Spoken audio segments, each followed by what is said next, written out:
What do you want?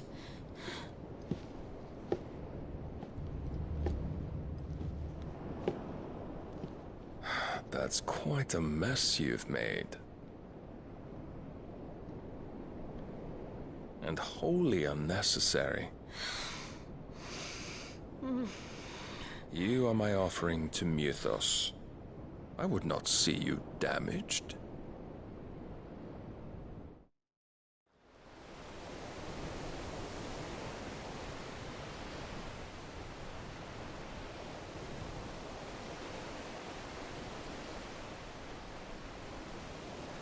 Now back to your stations! Every bell spent treading water puts another league between us and the galleon.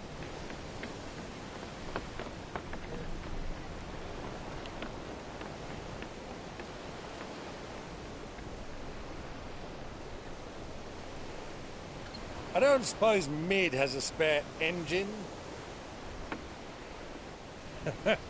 Since you rose from the grave, my fortunes have plummeted.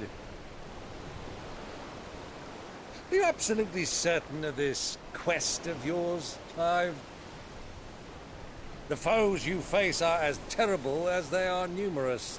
Aye, and they'd have us live and die on their terms, which should answer your question. Ha! You have that same stubborn look as your father did when he set his mind to something. On the battlefield, I am but a single axe. A deadly one, mind, but a single one nonetheless. Yet what you require is 1,000, and I believe my old friend in Brandalar can provide them.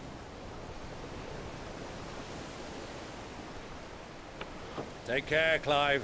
I have many more tales of your father's exploits to share. And I cannot very well do that if you're dead. Again. Good luck, Uncle. And may fair winds attend you. As for you, Joshua, take care.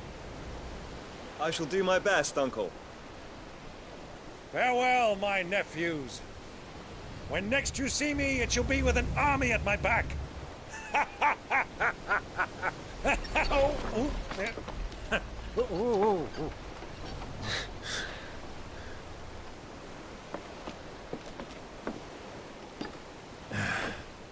Cheerio!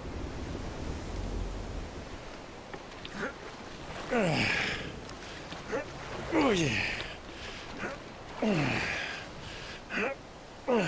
Do keep up, my boy.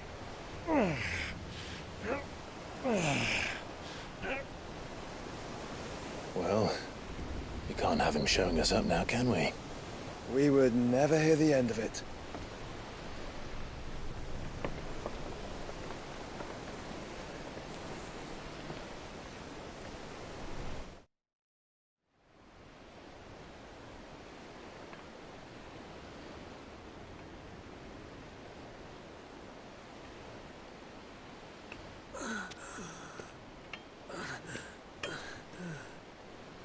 Greek of mercy.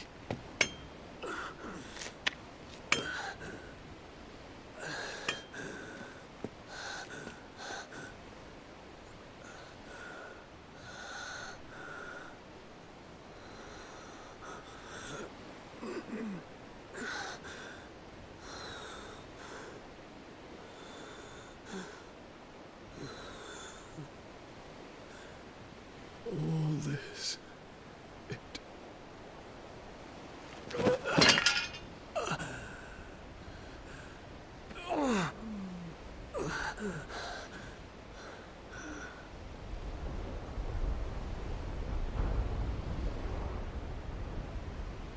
What have I done?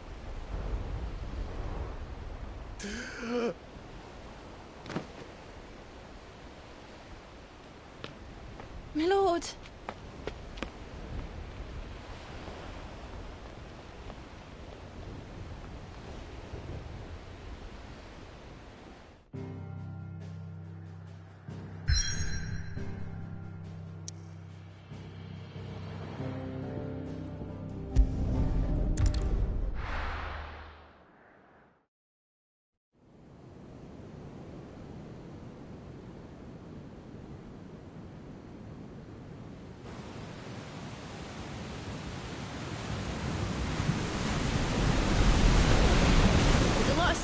between here and Waloed, but any ship heading north has to round Zemeckis and put through the Narrow. Maintain our current bearing north-northeast, and we'll catch the Black Galleon before she vanishes again. What's to prevent her from circling around Ash from the south? With these winds in those waters, it'd taken forever and a fortnight to reach Stonehenge. Mid knows what she's talking about, Clive. Better than any of us lot, anyway. I say we do as she tells. Sails on the horizon. She's ours.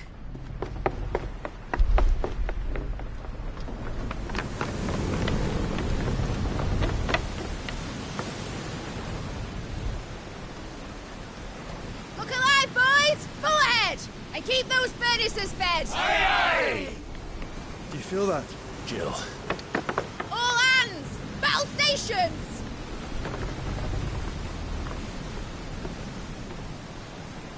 Let's see what this girl can do.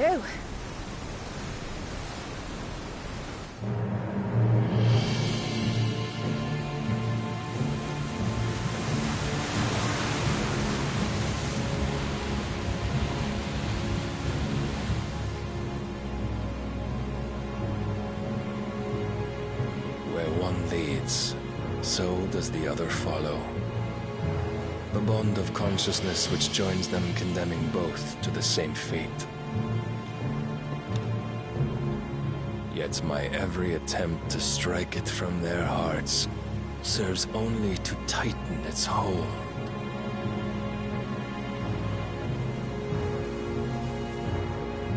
Fascinating.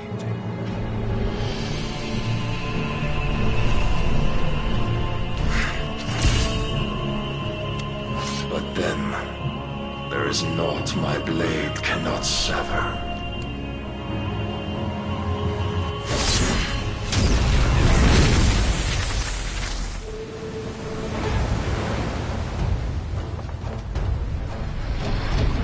Great Grigor's gosh!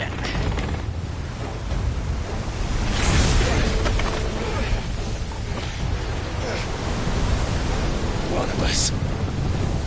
Hard a port! Heads down, you brutes! And brace for impact!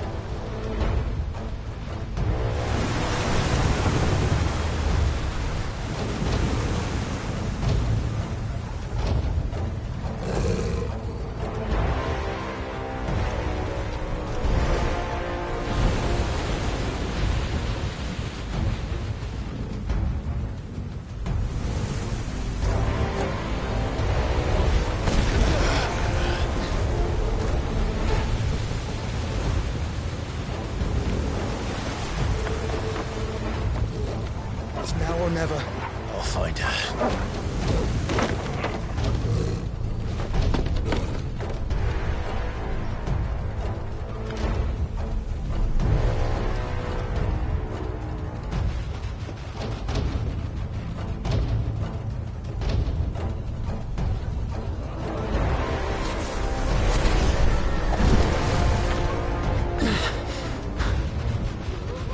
Bloody hell! Hard a starboard!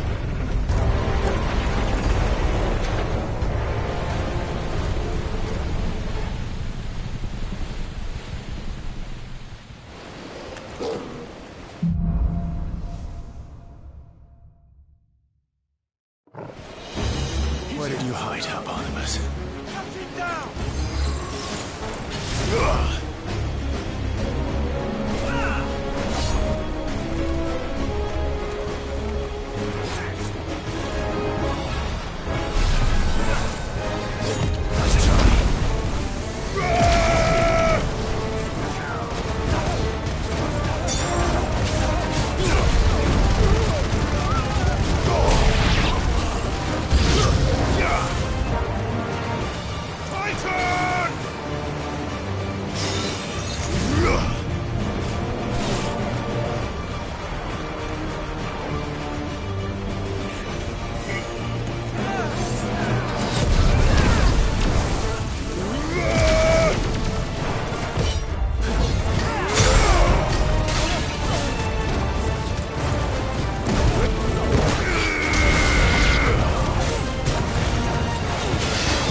I'm coming.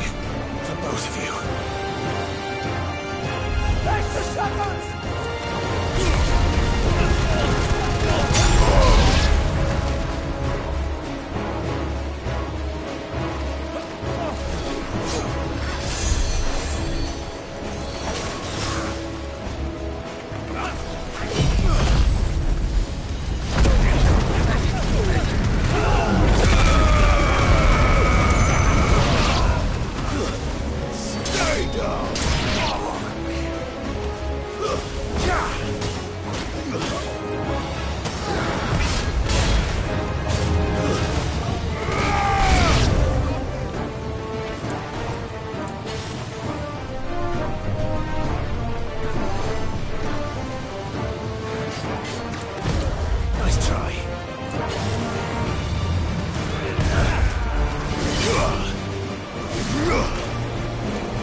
Jill!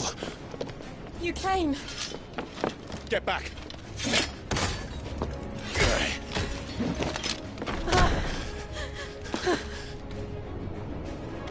Clive, how did you... I'll explain later. Hands!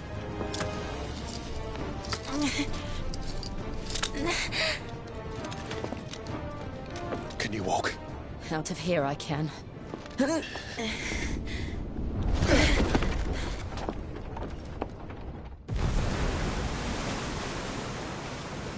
Stand still! Phoenix. Are you not the dominant of fire? I see naught before me but a guttering flame.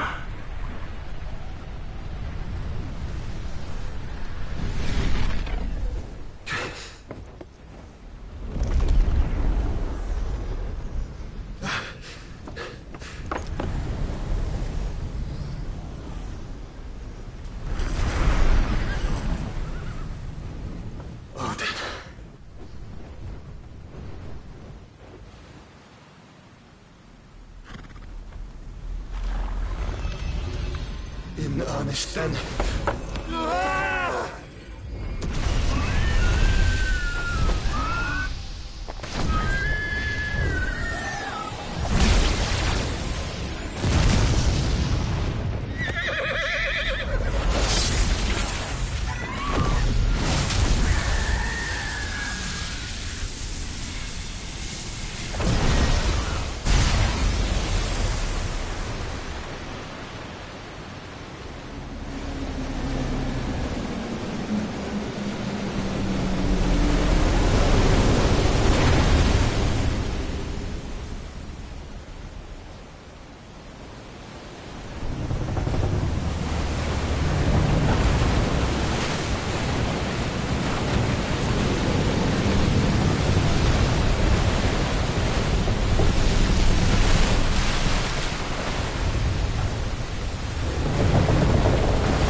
Can you go on?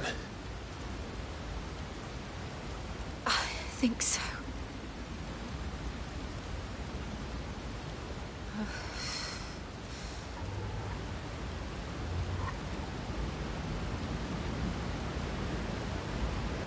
But to where?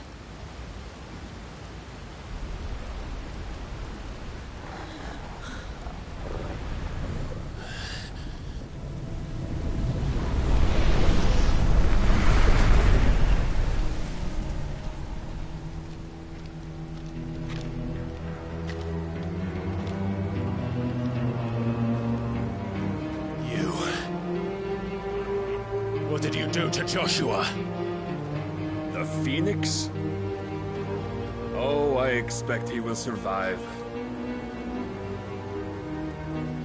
This consciousness in which you coil your feeble souls is grown thick with desperation. And thus has my master turned to my blade.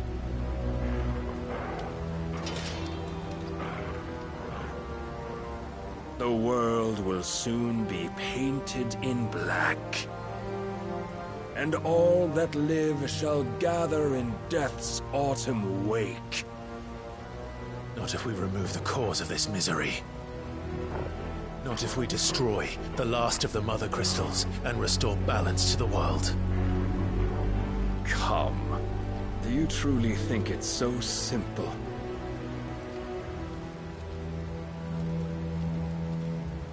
The Blight is inevitable. Not even the Almighty might stop its endless march. Your efforts will avail us naught. Naught, that is, but suffering. You must embrace the truth, Mythos. Accept your place with the Lord. Keep it. As long as there's a chance, there's a choice. Ever led astray by your blind resolve.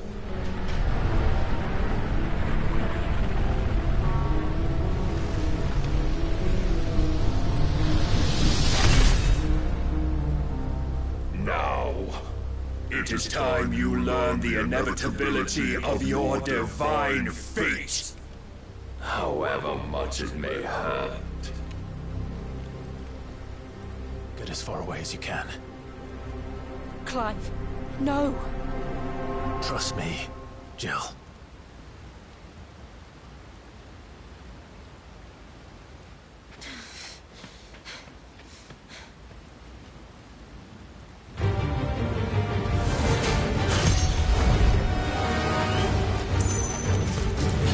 We don't have to do this. Oh, but we do. If only to remind you of your duty.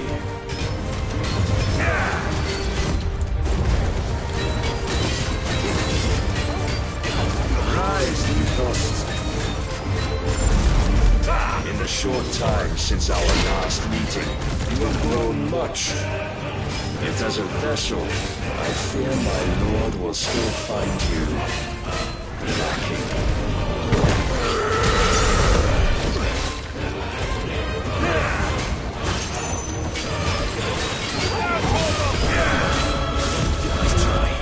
All this fire and fury, for what? Stopping the blight. A foolish notion fed to you by a foolish man. How dare you? You know naught of this world nor of our place in it.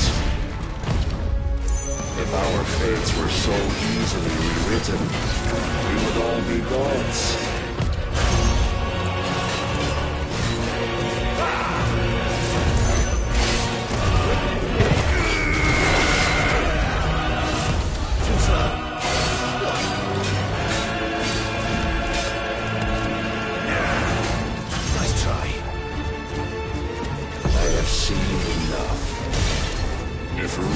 Cannot sway you. There are other means of persuasion that might. Slow. Let's try.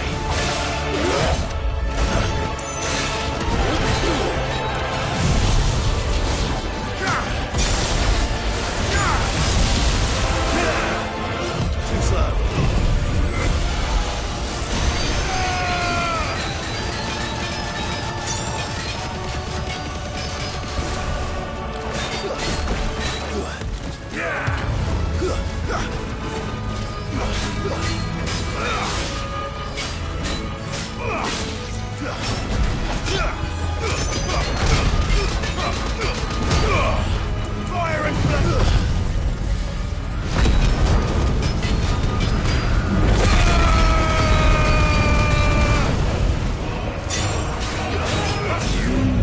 Assume the mantle you've been given. And thus is the light of hope severed.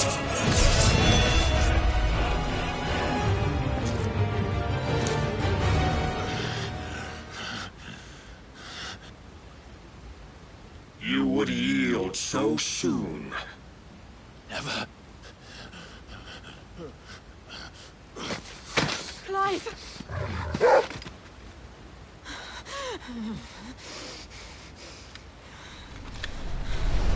Do you not see? Your iron will weighs you down, dragging you ever further from your purpose. And what is my purpose? Mythos. Who are we? What are the dominants? The breath of the Creator still warm on our lips. We carry his light that we might guide the masses in his name. We are but mighty acts of God. We are more than that.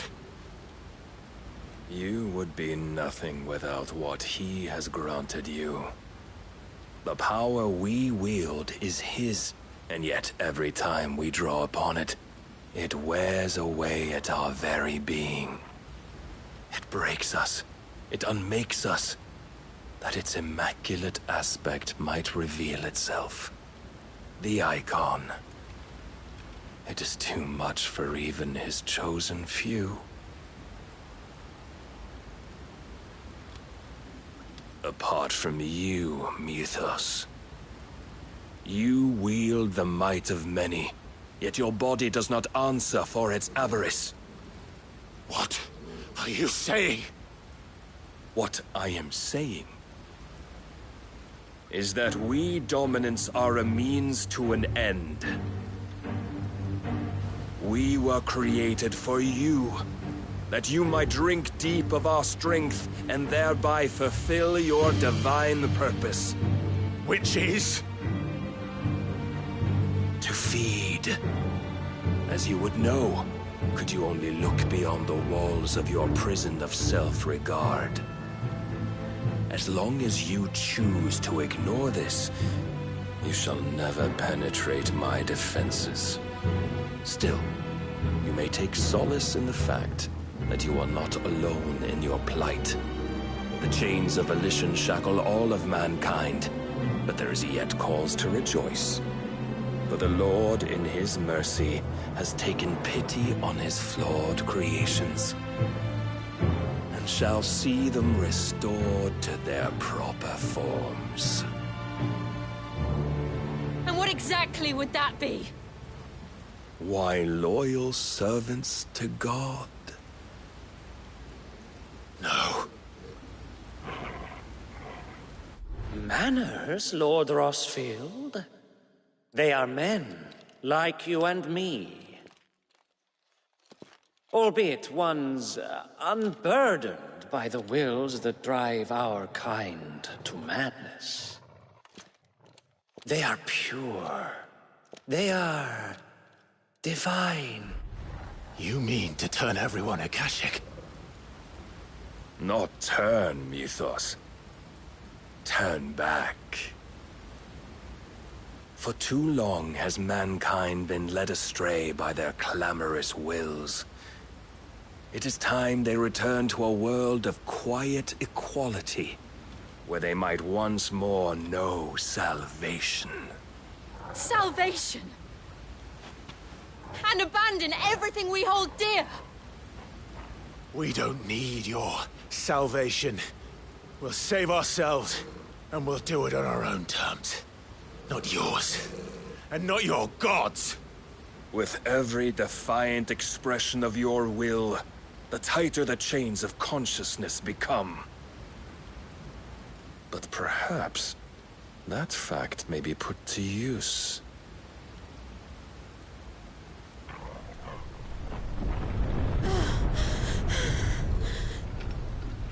Clive! The faster it binds you to the remaining dominance, the stronger your hunger will become. Until it leads you back to the only answer there ever was. Mayhap not by the path my master intended, but back all the same.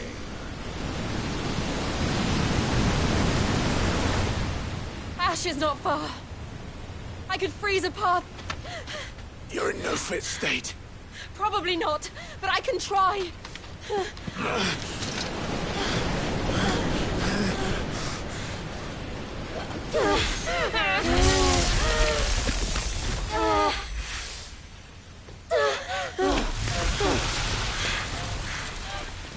Don't look back!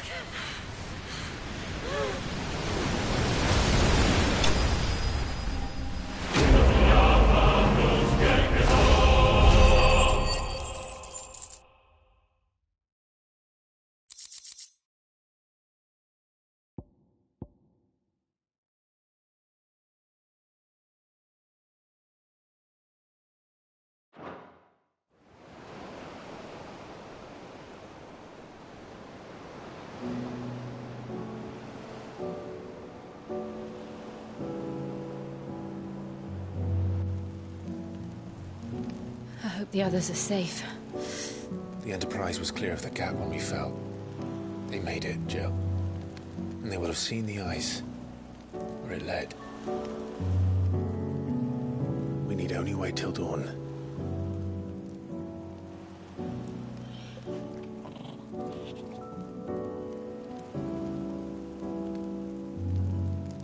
This is the second time Barnabas has bested me.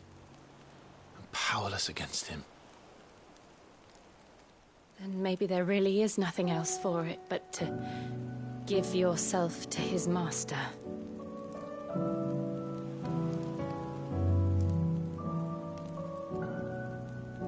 Only you won't do that.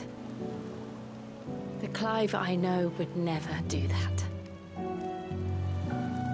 So you believe? But do you really know me? If what Barnabas said was true, then I'm more monster than man. And each time I summon the flames from within, I burn away the things that make me who I am. Do you, though?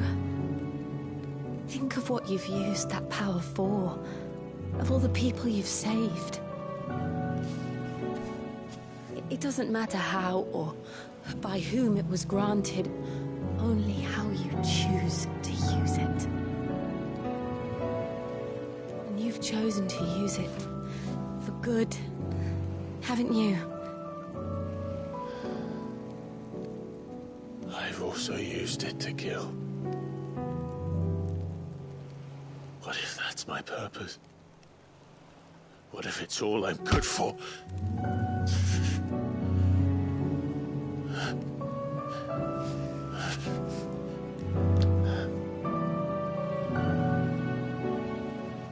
You're still that same boy I grew up with. Always so eager to save everyone around you, and yet always so lone. Because you failed to realize the one thing that needed saving most of all. You, Clive. You. You never once took the time to save yourself.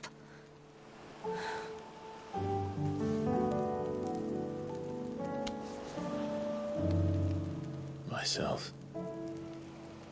I think I might be beyond saving. No one is beyond saving, provided they want to be saved. You fight to survive. And you survive so that you may protect those you love. It's what you do. What you've always done.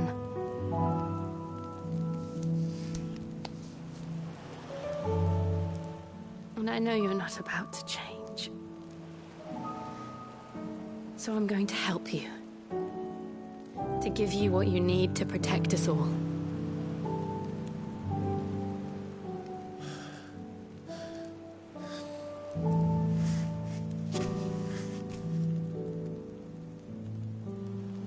Jill. Are you sure?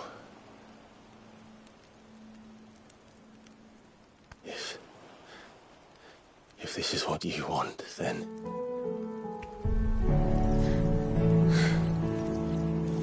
Don't worry, Clive. It is.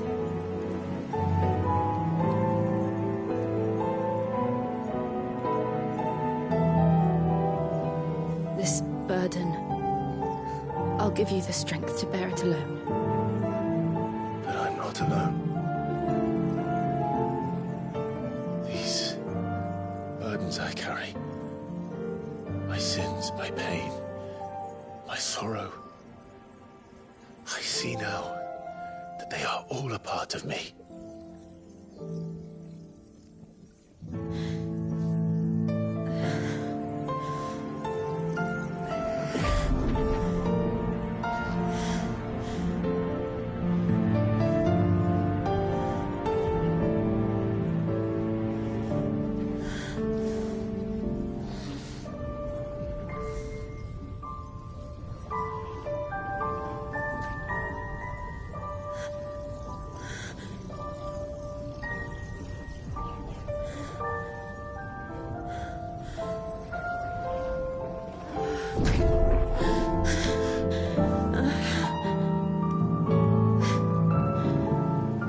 If I'm to continue on, having pledged my life to those I love,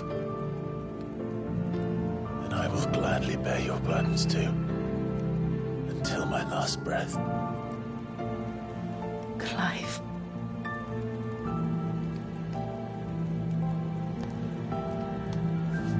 I promise you, Jill.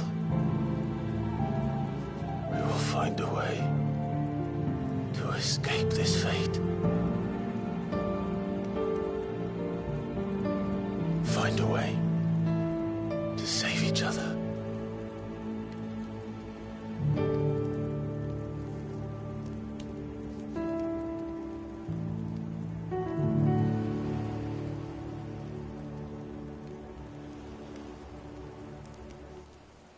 That we might one day look upon the moon again, together.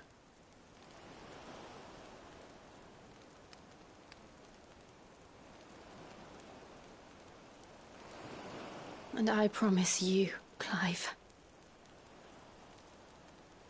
that I will be there, no matter what you must become. I know.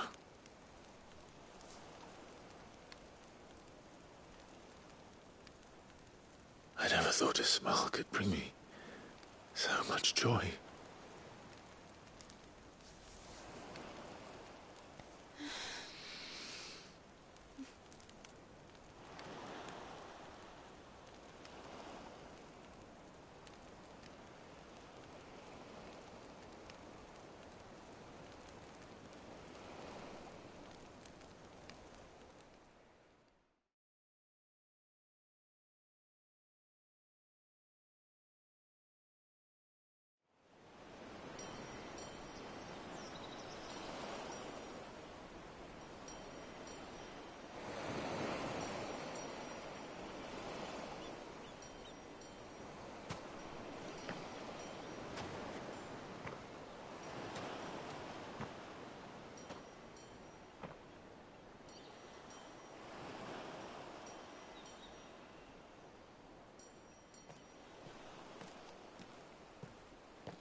What of Barnabas?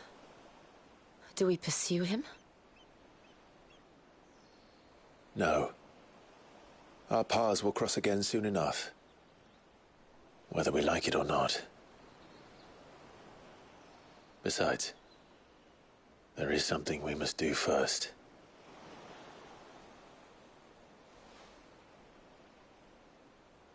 Of course. Drake's spine. The last Mother Crystal. The Einherjar is at the bottom of the sea. Waloed won't dare move on Storm without her. But they know we're coming now. We'll need a plan. And a damn good one at that. Then let's go home and find one. Ash will have to wait.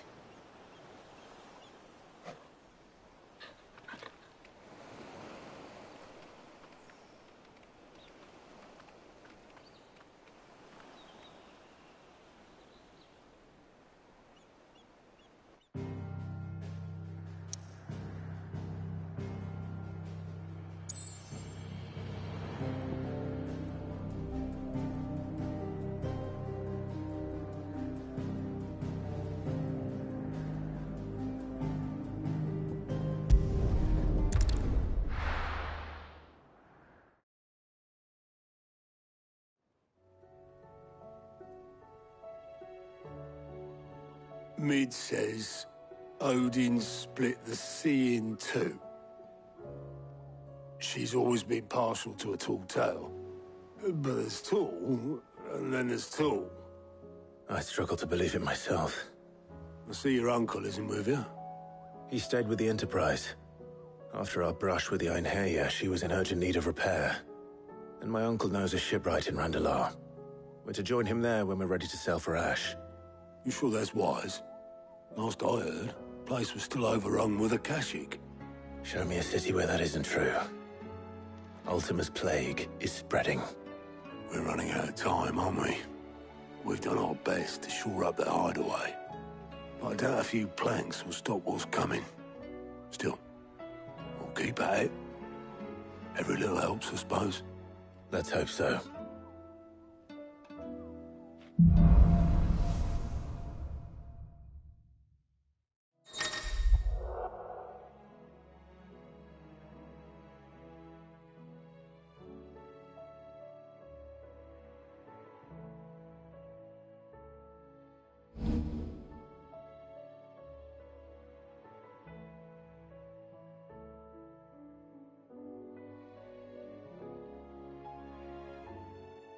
I should visit Joshua, assuming Talia will allow it.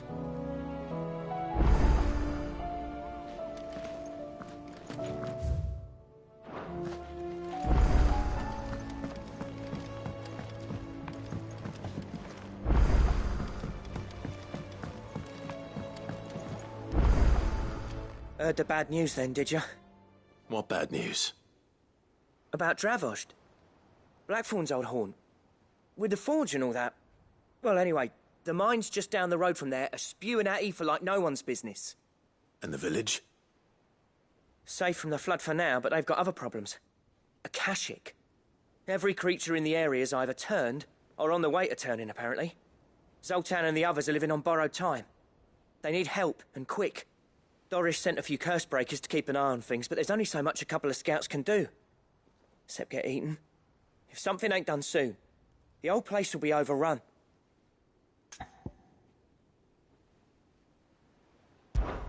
I won't let that happen. Didn't think you would. Does Blackthorn know?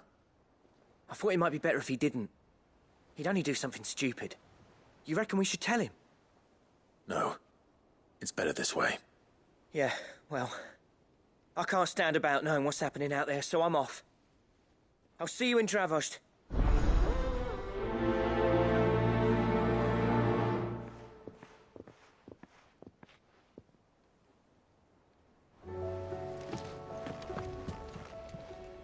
How are you doing?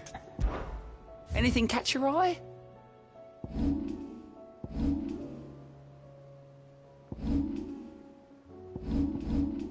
Seen enough? How do you split the sea? Covered in nicks and lumps, the lot of them. Come back.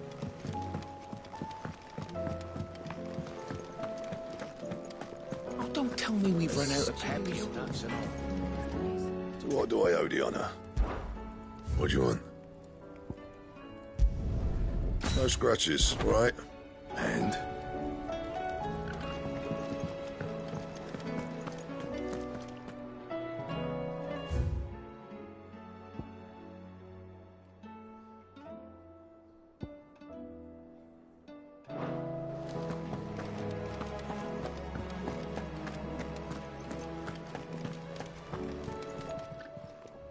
Aye, it's a dangerous world out there.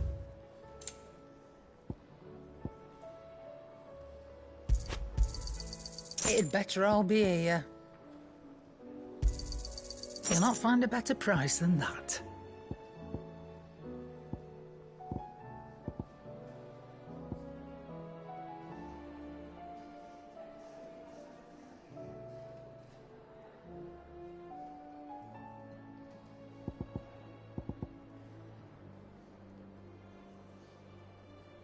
Come again. Or don't. I'm not much bothered either way.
So Dravost is still standing.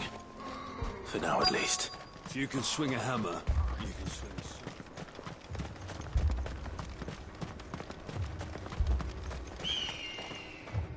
Clive! You're here! And the Akashic? Mostly off to the north still. But I spoke to Doris's scouts and it turns out things are worse than I thought. There's swarms of them out there. Told old Snotty to be ready to seal the north gate. That should buy us some time if we need it. Enough for the villagers to barricade themselves inside their homes at least. Well done. Welcome back, Cid. I'd never have guessed, you know. Not if August hadn't let slip. Who'd have thought that the savior of Dravost would turn out to be the realm's most infamous outlaw? Keen to help us out again? I am. Thought you could sneak off without me, did you? Blackthorn.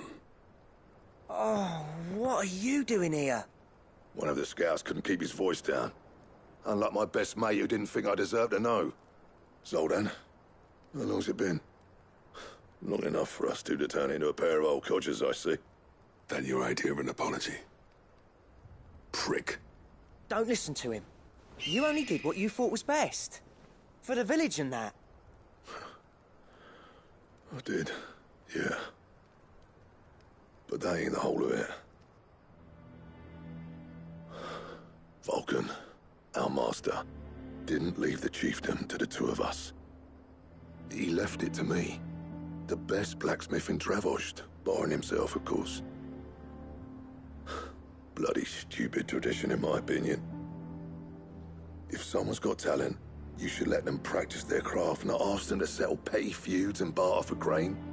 Our master wasted half his life that way. I wasn't about to let that happen to me. So you wasted half of mine instead?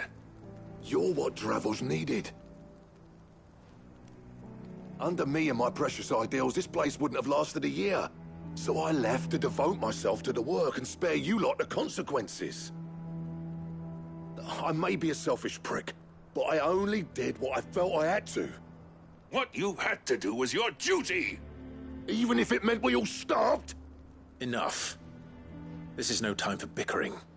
You can finish beating each other up once Dravost is safe. Fine. I've said my piece anyway. Yeah, so have I. Sorry, Clive. I shouldn't have stuck my nose in.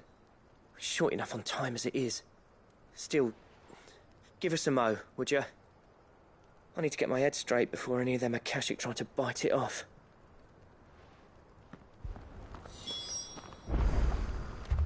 You, ready for the off, then?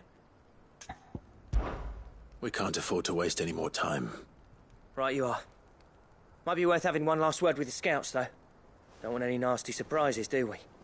Oh, and Blackthorn, you and Zoltan might be better off staying inside the... Akashic on the move. How close are they? Within sight of the walls, and there are more coming up from the mines.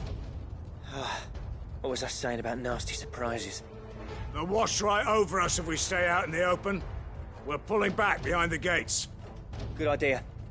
Get yourselves inside, but keep your weapons handy. Understood.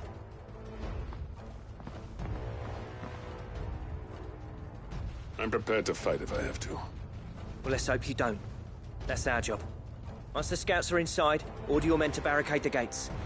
No heroic last stands, you hear me? No fighting at all if you can help it. August's right. I've seen what Akashic beasts can do to armor. The people here are tough and willing, but they ain't equipped to face what's coming. I'm going out there. Start work on the gate as soon as I've left. I'll give you as much time as I can. And if they kill you? You evacuate. But it won't come to that. I promise. You'd better be right. Take good care of Dravost till I get back. Leave it to me. And give those things what for, yeah?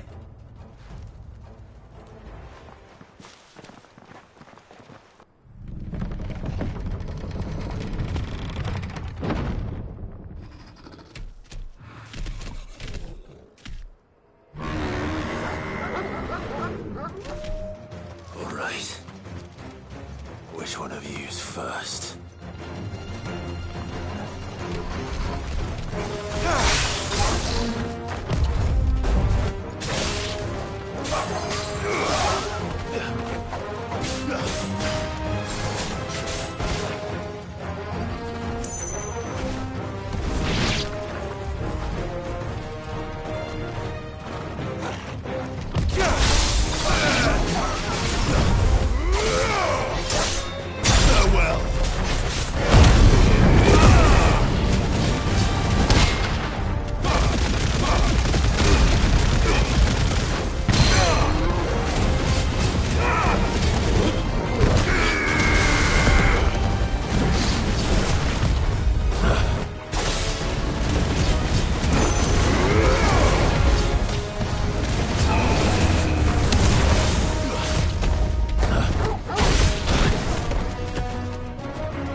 Nice try.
Is that it? Apparently not.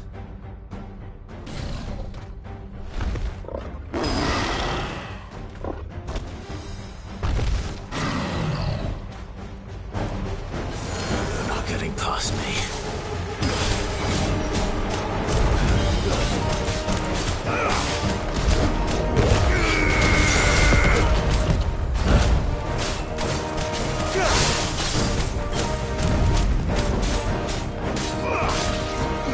Fight!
me, boy!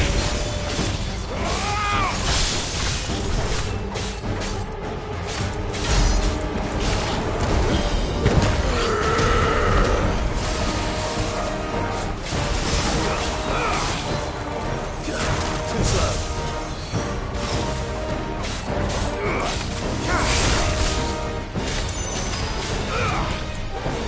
Nice try.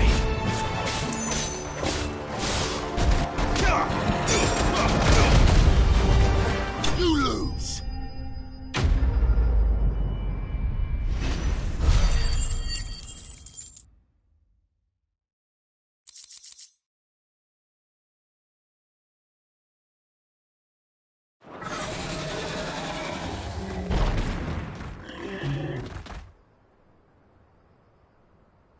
Now, the question is, did I miss any?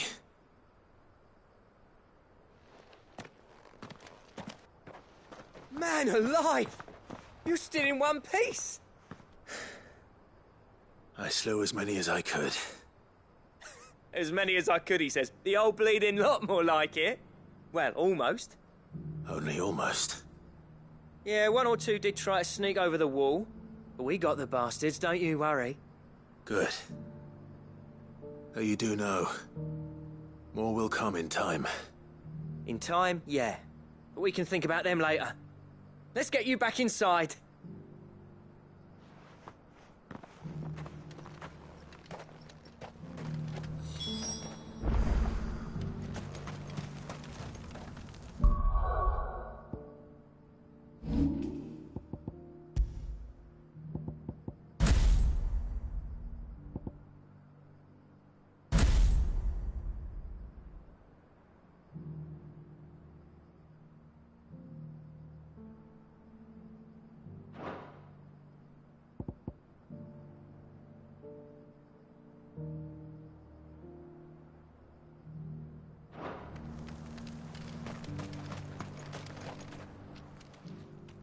Sid, you're even more fearsome than your reputation. Enough to give those Akashic monsters nightmares. I almost felt sorry for the wretched things. But mostly, I felt grateful. Dravoged won't forget what you did today. I'm afraid I've only delayed the inevitable. There's no getting rid of that ether flood.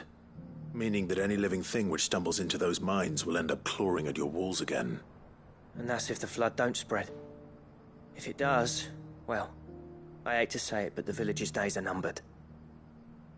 That may be, but we're staying just the same. With ether floods springing up all over, it's no less safe than anywhere, and more importantly, it's our home. We'll fortify the gates to the north, and I'll see that they're guarded day and night. All right. Then we'll give you a hand shoring up those defenses. As for you, Blackthorn, that's twice you've turned up when Dravos needed you. So, thanks. I shouldn't have stayed away so long. And I shouldn't have left without talking it over with you first. Too bloody right you shouldn't. Though I doubt I'd have listened. I always envied you. How you made everything look so easy when, for me, it was anything but. You leaving gave me the perfect excuse to hate you. And from that day on, I never once stopped to wonder what it would have been like if you'd stayed. But what you said earlier, it was true. You'd have been the death of this place. Finally, something we can agree on. I hope you see the sense of it eventually. You kept this place alive. Alive, perhaps. Wealthy even, but Dravoged isn't what it once was. Our work used to be the pride of Dhalmekia. Now, we churn out the same rubbish day after day because it's easy and turns a profit. It's not about the craft anymore. I wouldn't send my sons to war wearing the shit most of our smiths are making. I've kept working, honing my skills, trying to lead by example, but no one sees the point. The average castle apprentice has as much passion for the craft as our current lot. Come back to us, Blackthorn. Remind Dravost what a true master blacksmith looks like. I'll even man those bellows of yours if it means we can work at the same forge again. That's a kind offer. Kinder than I deserve. And I wish I could accept, but I'm needed elsewhere. There's people who trust their lives to my steel, and I daren't let them down. Fair enough. But that doesn't mean I couldn't visit from time to time. Let's see if we can't rekindle this town's passion for the craft, shall we? I'd like that. Just be sure to tell Snotty to let me in the next time I come calling, yeah? Knowing him, he'd let you in anyway. Blackthorn. The Master Smith turned outlaw, back in my good graces. I never thought I'd see the day.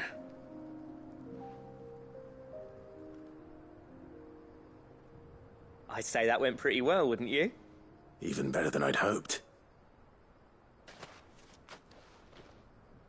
Sid, I've got something for you.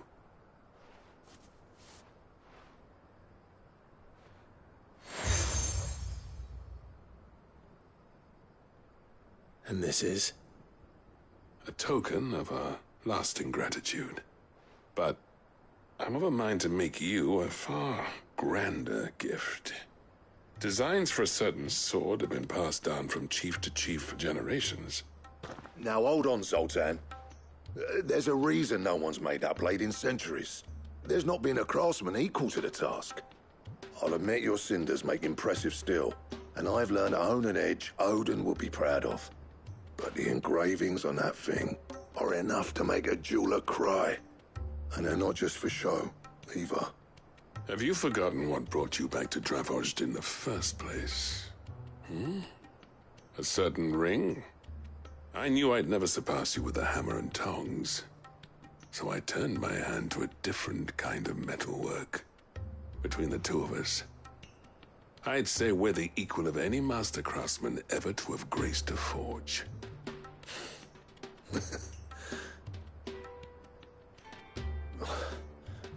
You know what? I think you might be right. Clive, you wouldn't mind if Zoltan came back to the Hideaway, would you? He's more than welcome. As long as he can keep our secret. Right. Zoltan, get your tools. We've got a legend to forge.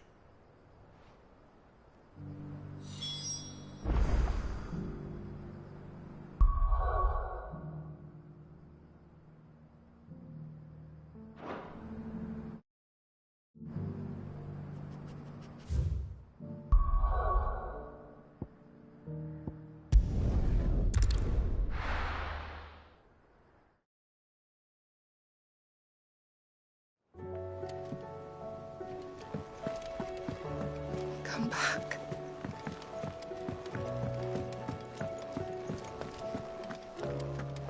Oh, don't tell me we've run out of Papio nuts and all. Ah, the man himself. We were just about to make a start on that sword I promised you. It's funny, but none of this would have been possible without your help. You remember Camille? We'll be using his leatherwork for the grip. The steel, meanwhile, will be tempered in a fire, burning the cinders you charmed out of old Zoltan here.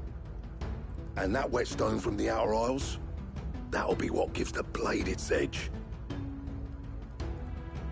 And the final flourish will be my talented colleagues' engraving.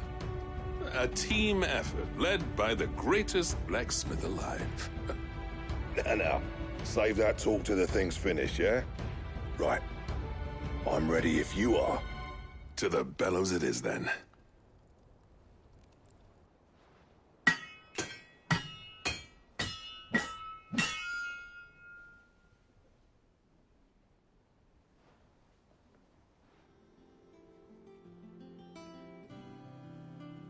Well, bugger me.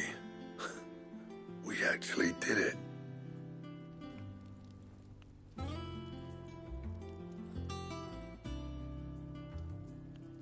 The sword to end all swords. Ragnarok. It Quite something. I, trust you'll take good care of it. Thank you. Both of you. So, does this make you pair the greatest craftsmen alive, then? This? Nah. This was just following the footsteps of the greats of old. It'll take more than that to earn us our place in history. But we're up for the challenge. Here. A list of materials. Zoltan and I got talking on the long road back from Dravost. We reckon with those items there, we could craft something even better than the Ragnarok. Something worthy of a legendary outlaw like yourself. That's a weapon I'd like to see.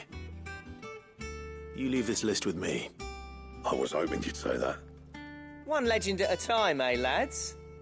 Before you start on the next, who fancies raising a cup to Friendship Reforged? Good idea. No more drinking to forget my past. It's about time I had something to celebrate. Then tap the kegs! Vulcan's boys are on their way!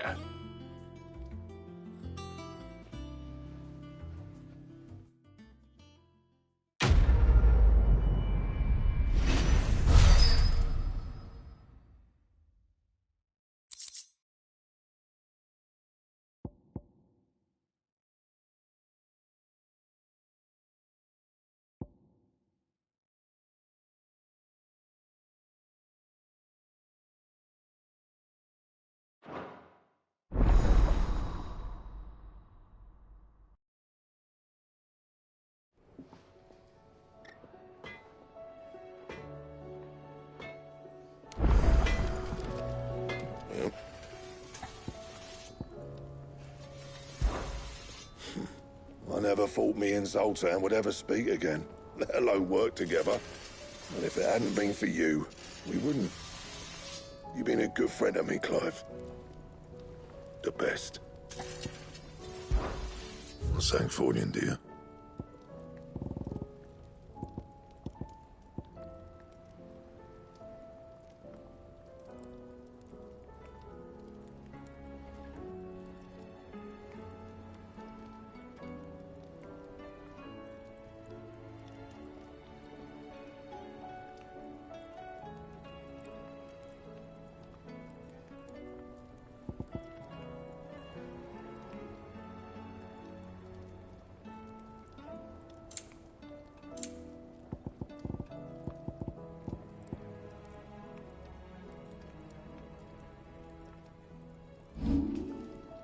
Anything else?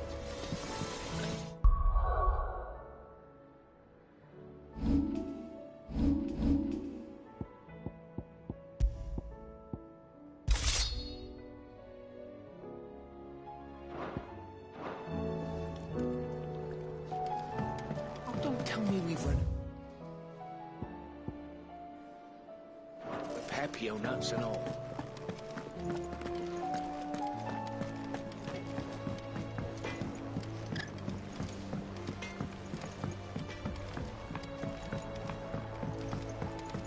Have you tried Molly's lemon tarts?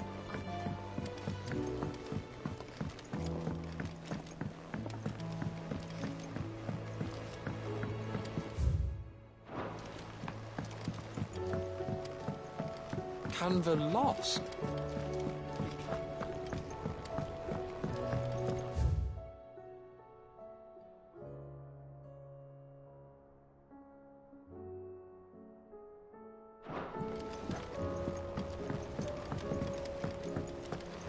Miss, can we read Miss Editor's story for our lesson today?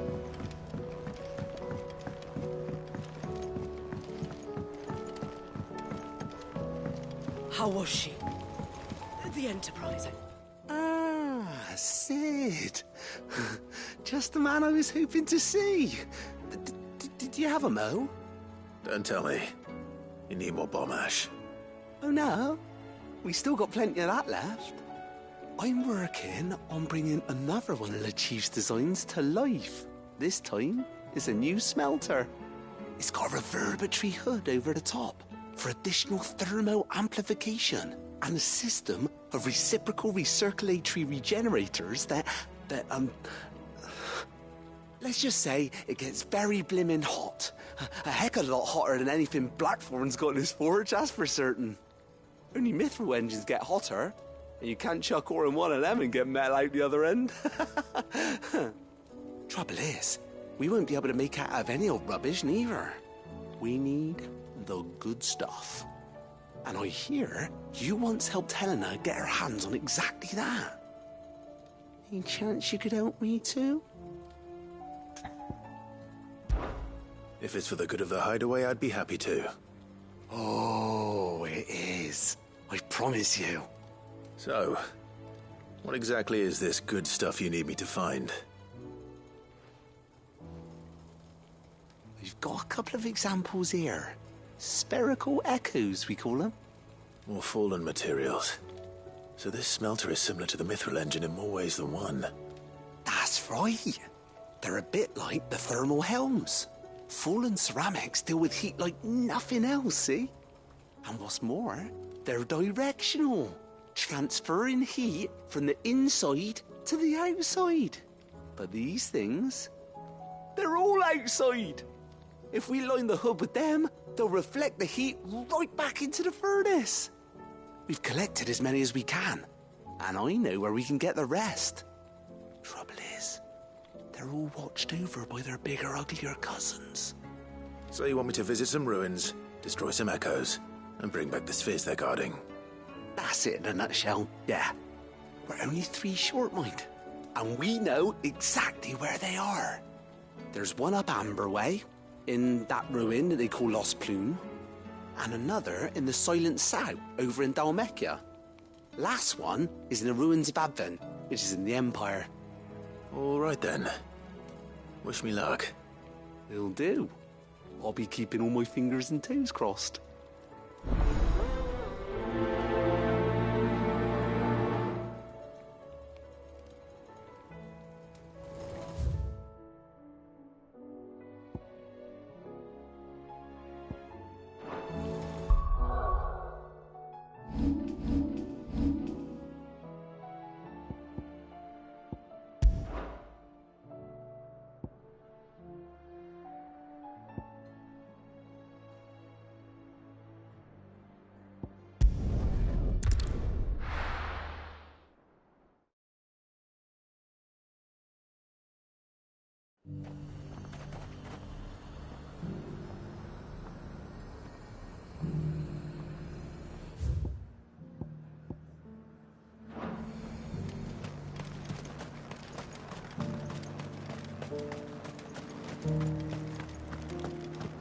There were ghosts at the gates not days ago, and now you'd have us believe.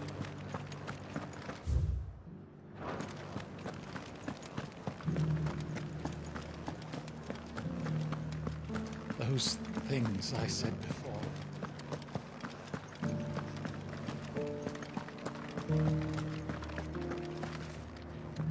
Oh, Clive. What am I to do? My wards and I may soon be without a home. What's happened? The High Cardinal has descended from his lofty throne and taken up residence here in Northreach. The High Cardinal? Leader of the Council of Elders, second only to his Radiance at the head of the Imperial government. Not that any of those things still exist. Now he goes by his noble title, the Duke of Oriflamme. And what does he want with Northreach? He wants to transform it into a military stronghold, a foundation upon which to build a new Sambrec. He's already secured the support of the various army remnants, with promises that they shall be afforded the respect they deserve in his empire. One built on the confiscated property of the people. He would rob the populace to pay for it. Believe me, I have used every means of persuasion to discourage him from this folly. But for whatever reason, he will not listen to me. What does Captain Philippe make of this? When the town was under attack, it was him the soldiers rallied around. Couldn't he use that influence again? How? By speaking out against one of the most powerful men in Sambrec. A man whose stated aim is to revive the empire Philippe's comrades swore to serve, and to improve the soldiers' lot within it.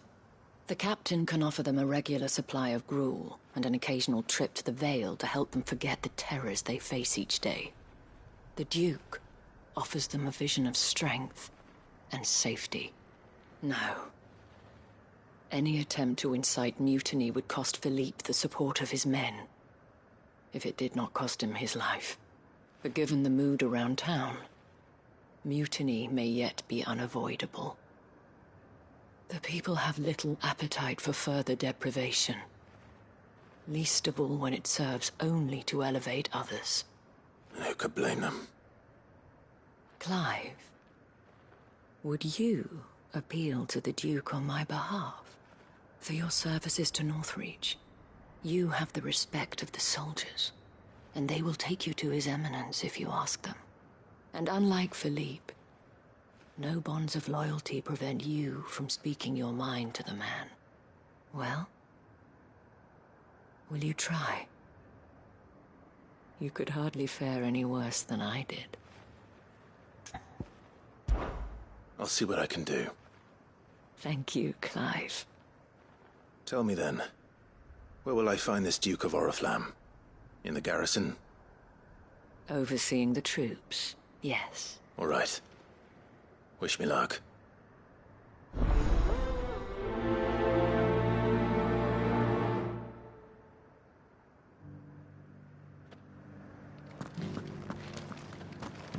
I may have met this Duke before, at the Remembrance Ceremony. Let's hope I didn't make a strong impression.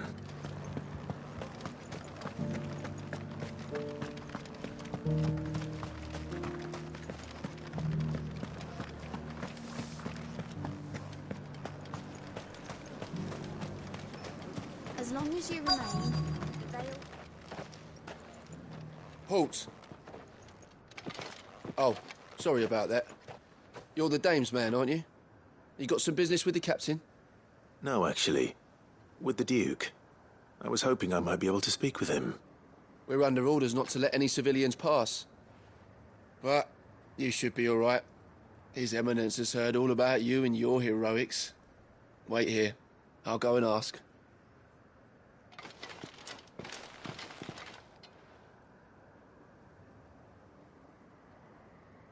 So, you are the sellsword who lent his aid to the garrison.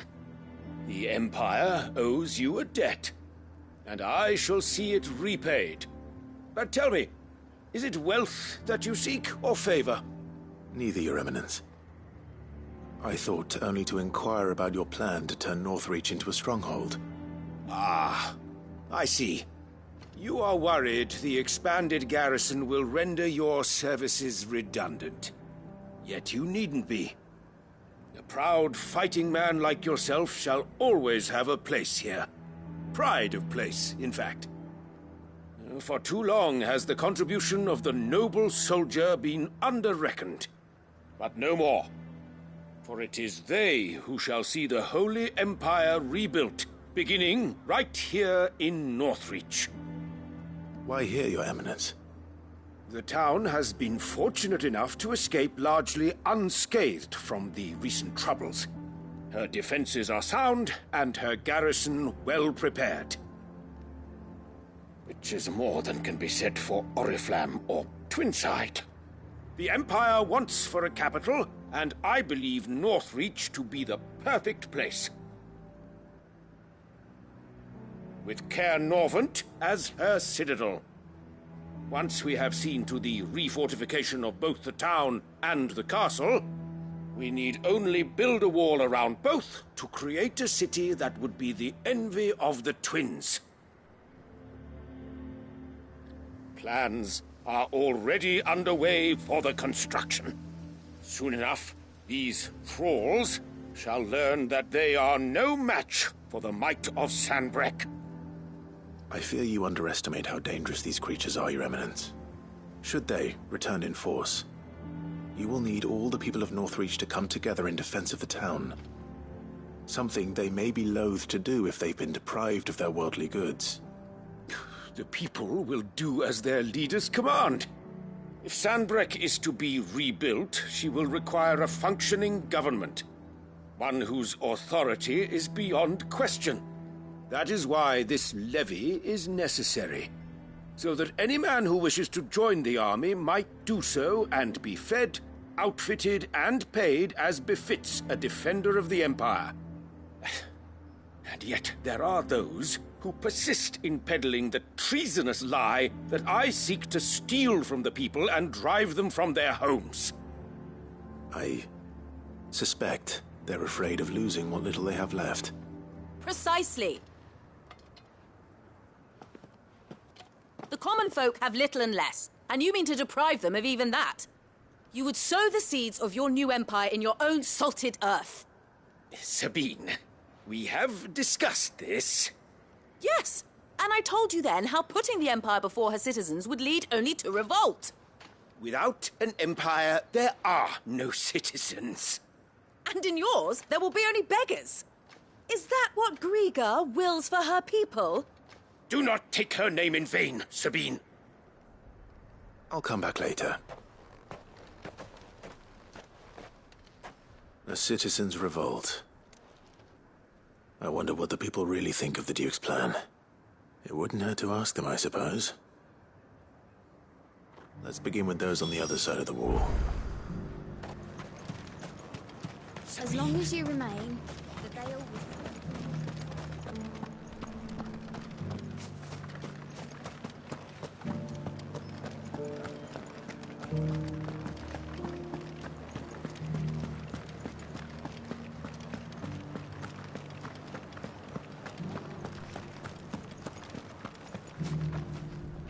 All right there. What is it you're after, sir? Just your opinion, actually. I wondered what you thought of the Duke of Oriflamme. Oh, him. Not much.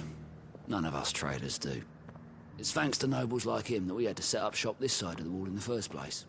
Couldn't have the rabble getting any closer to the holy capital, could they? And now he's trying to drive us out completely, threatening to take everything we got from us if we don't clear off.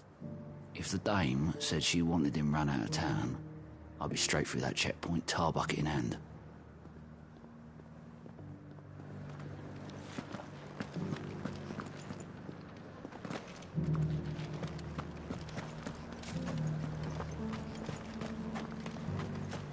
I got peppers to numb your tongue and put fire in your belly. And what can I do for you?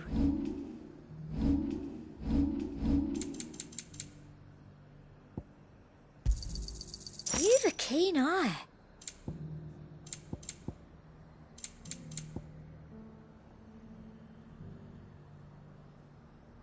Oh, you won't find any more of them in Northreach. I've been hearing a lot of talk about a certain Duke. Nothing good, I'll wager. Going around acting like he owns the place. And with hardly a word to the dame. This is her town, not his. I take it you'd rather she was in charge. As far as I'm concerned, she still is. Just need his eminence to sod off back to Oriflamme.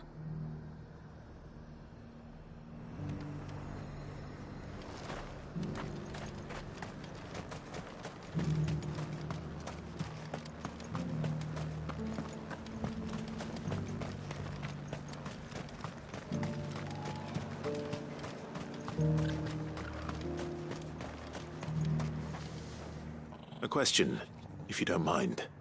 What do you think of the Duke of Oriflamme? Don't get me started.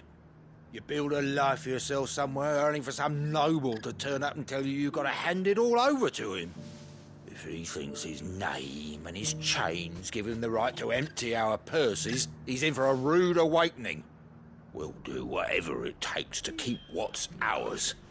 Whatever it takes. Well, the people seem united enough. What about the soldiers?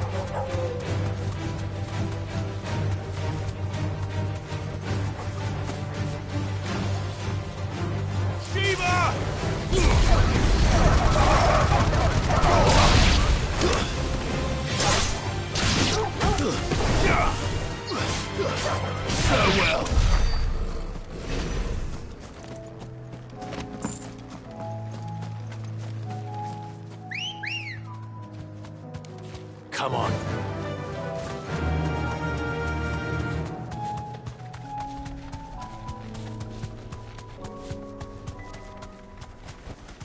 Straight home now.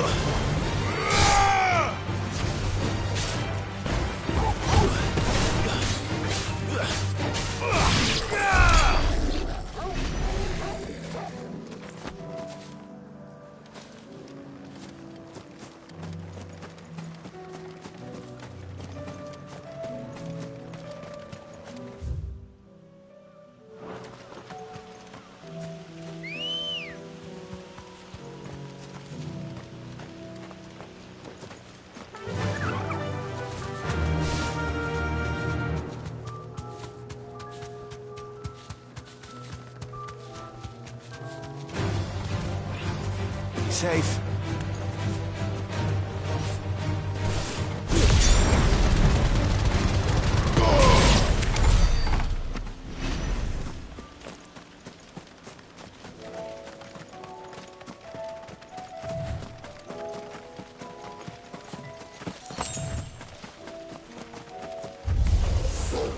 I'll need to deal with these ones first.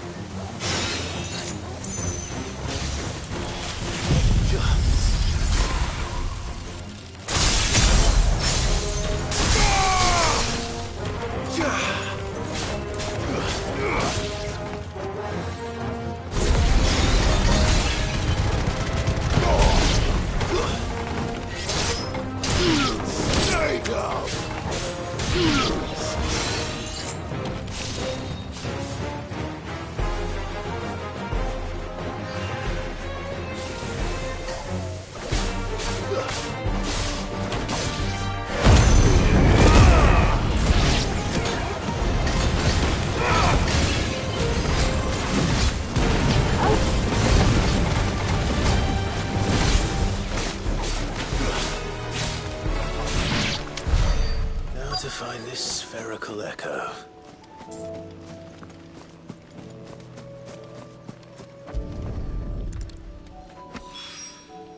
This is it. Right then. Just two more to find.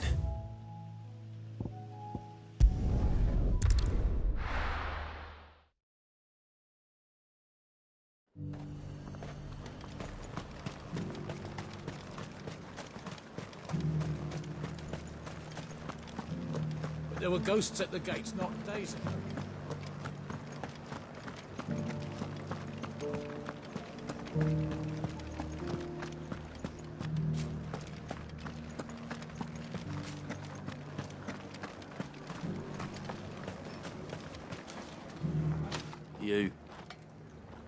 You're the one who was talking to His Eminence. On the Dame's behalf, yes. I was trying to persuade him not to take the people's goodwill for granted, but it seems my words fell on deaf ears. What do you think of his plans? I'm a soldier, mate. He tells me what to do, not the other way round. Listen, I've got nothing but respect for the Dame, but I've got a family to look after. That's where my loyalties lie. Not with the town or the Empire, but with my wife and children. If the Duke can get us the men and the equipment we need to fight off those blue-skinned bastards, I don't care how he does it. I left everything. As long as you remain, the Vale will see to your needs.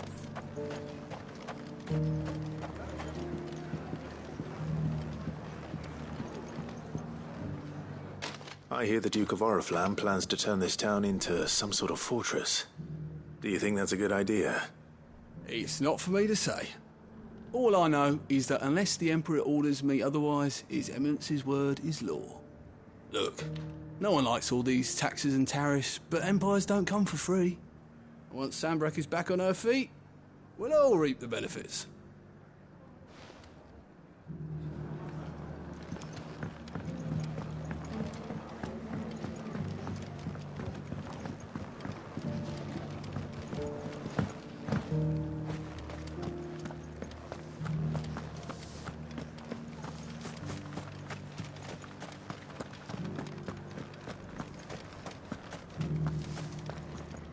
Excuse me, do you have a moment? I wondered if you'd mind sharing your thoughts on the Duke of Oriflamme. Well, he's made a lot of enemies coming in the way he did. I mean, look around us. You can see the state the realm's in. The traders might not like having the screws put on them, but if they volunteered a few more of their hard-earned gil before things got bad, maybe they wouldn't have to. I think the Duke's got a point when he says rebuilding the Empire's the best way of making sure we're all protected. And if that means people who don't know one end of a sword from another have to make way for those who do, well, that's just how it goes. Let's see what Philippe makes of all this.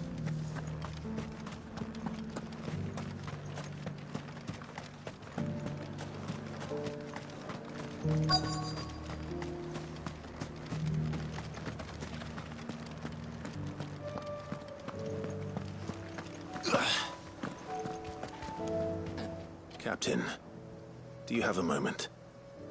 For you? Certainly. Clive, wasn't it? Thank you for last time. How can I help you? I wanted to ask you about the Duke of Oriflamme. Do you intend to go along with his plan? But to tell you the truth, I'm in two minds. It's my sworn duty as a captain of the Imperial Army to obey his orders. But I can't say I agree with him. Philippe, I remember you saying that you became a soldier to protect the people you loved. The Dame included. That's right, I did. Well, she doesn't agree with the Duke's orders either. She thinks they could tear Northreach apart.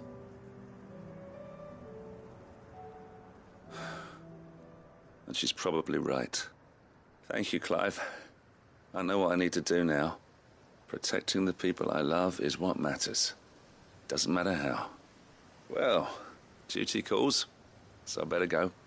Thanks again.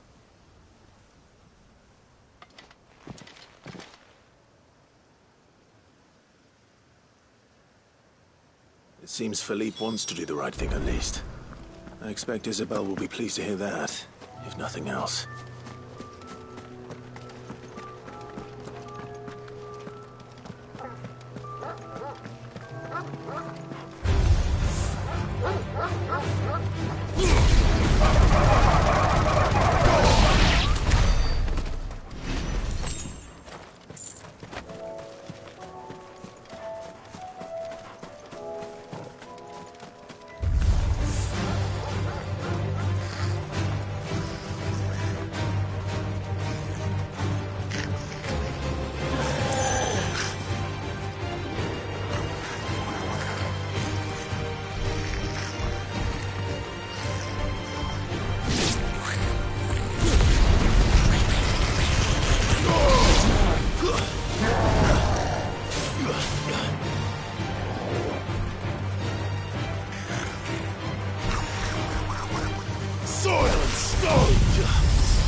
Ah, Clive.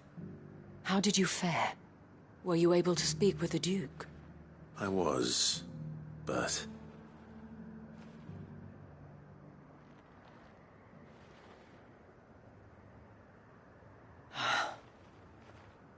So Northreach is to be a fortress after all. Well, it will certainly help to hold back the thralls. There's no denying that. Though I doubt it will come as much consolation to the townspeople whose worldly goods are confiscated to pay for it. They deserve to be heard, Clive. To have a say in this new empire the Duke means to build.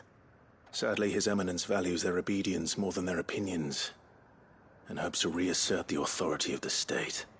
I fear he sees the people as mere pawns on his chessboard to be sacrificed for the greater good. Needless to say, they themselves are of a different opinion, and would rather their destinies were in your hands. The soldiers, meanwhile, are content to follow their orders. And not just because of the Duke's rank, but because of his vision. I thought as much. Had I sworn to protect Sanbreque, I dare say I too would want nothing more than to see it rise from the ashes. Thank you for trying. But the battle is lost. I don't know about that. What happened to your uniform? I handed it in, along with my resignation. Told the lads I wished them well, but that I owe it to those I love to call it a day.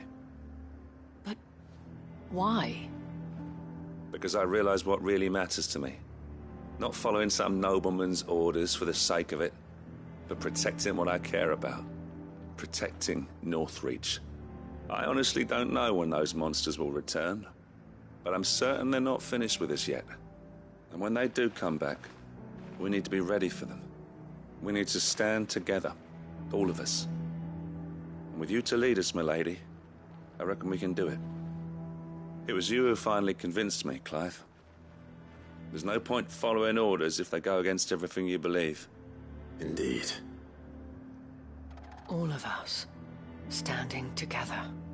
That has always been Northreach's best hope, and one which still lies within our grasp. We have only to turn our attentions to the true enemy. Thank you, Philippe, for showing me what I must do. Anything for you, milady. Speaking of standing together, would you mind if I borrowed a few of the lads from the Vale to help keep watch around the town? I fear His Eminence has loftier tasks in mind for the guard. Not at all. Be my guest. Wouldn't be the first time.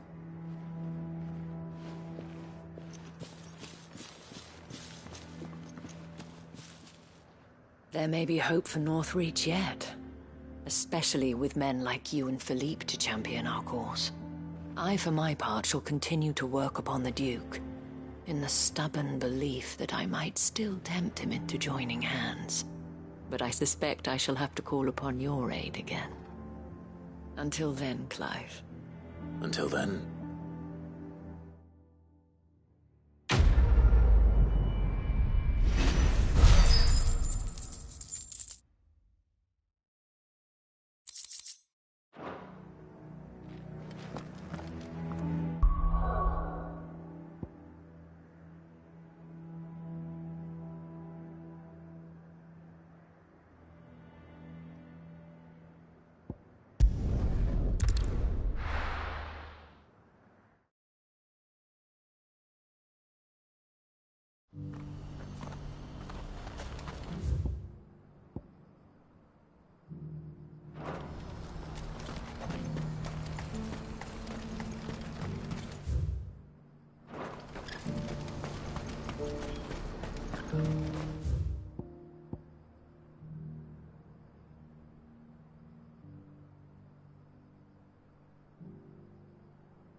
Ah, Clive. You'll be pleased to know that the negotiations are progressing well. That is good news. Yes. Our comrade in Randala has just sent word that the contract should be signed very soon. But I still have much and more to prepare. It's a huge undertaking moving this many bearers at once. You couldn't do me a quick favor, could you? What is it this time? More wild beasts? Nothing like that. I just need you to go over to the caravans and ask El how long we have until the bearers arrive. Find out exactly how much faster I need to get all these supplies moved. All right. I'll go and ask. Thanks, Clive. I owe you one.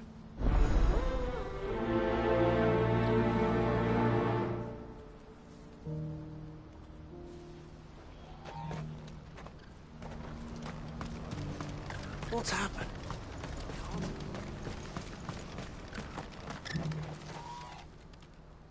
Don't blame yourself, El. This is their fault, not yours. I know, but... No buts about it, all right?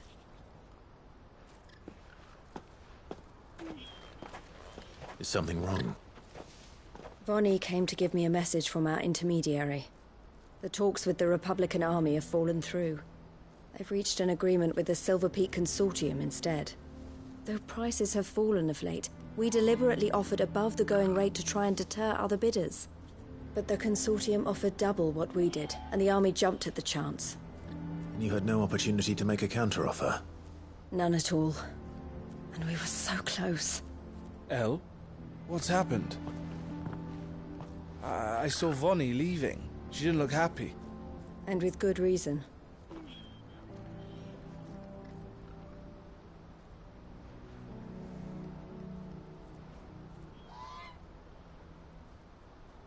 But I thought we were the only ones the Fist were speaking to about the bearers. How did the Consortium even find out about this? It's not so surprising. They have ears all over the Republic. This isn't over. The Consortium will have to sell these bearers eventually, and at the price they paid, buyers will be few and far between. I'm going to Randalar myself. Alone? You sure that's wise? Are you offering to be my bodyguard? How kind. Meet me at the checkpoint near the capital gates. I'll send an owl ahead and request a meeting. You go to Cashlock, Theo, and get everything ready. We've waited far too long as it is. Even if I fail to free these bearers, there will be others. Someone needs to prepare the place and keep any prowling beasts at bay. Oh, and that's me, is it? Well, it looks like I'm following orders till she gets back from meeting the Silver Peak Consortium, who've been doing their best to undermine our scheme. She'll never join them after this, surely. No, she said it herself. She still has plans for Cashlock, even if this one falls through. She means to stay with us, then. I can't say I'm not happy to hear it, but... is this what she really wants? You have to trust her. You're right. It's what she wants now. And if El's off fighting for the cause, I should do my part too. So I bid you farewell and safe travels, my friend. I'll gather my men and leave for Cashlock. We'll make sure the place is well stocked and defended. You go to Randalar and see if you can stop my sister biting the Consortium's heads off. If she won't consider her prospects, someone has to. I'll do my best.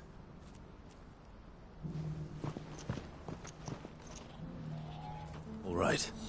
To Randalar, then. And better not keep Ella with... It's waiting.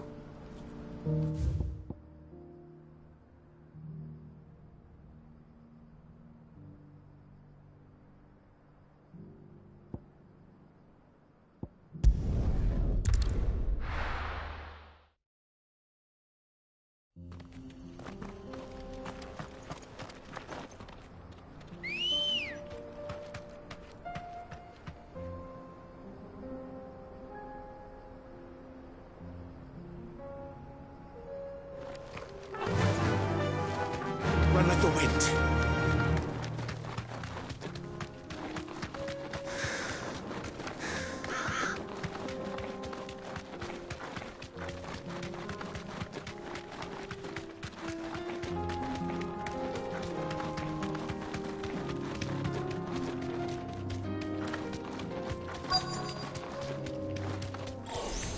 Enough of you, are there? Fire and...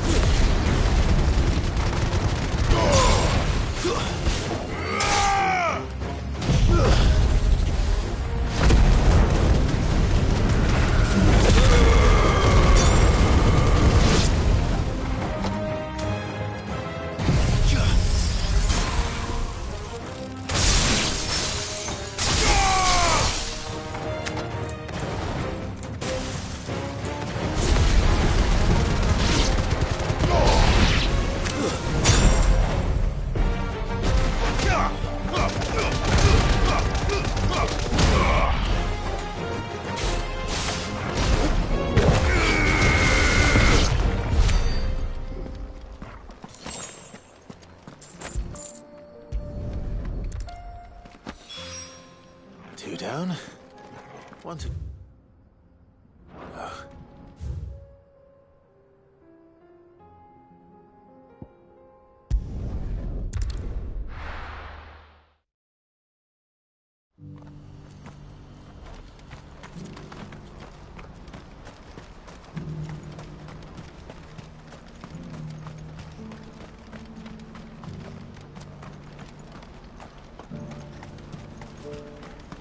I wouldn't give for a hot meal. Looks like this is the end of the road for us. When are they gonna let us through?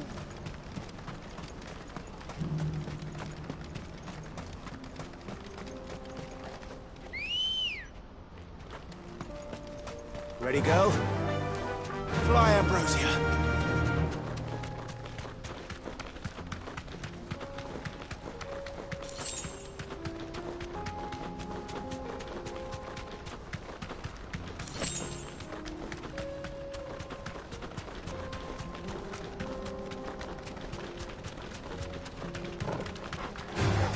Time to fight.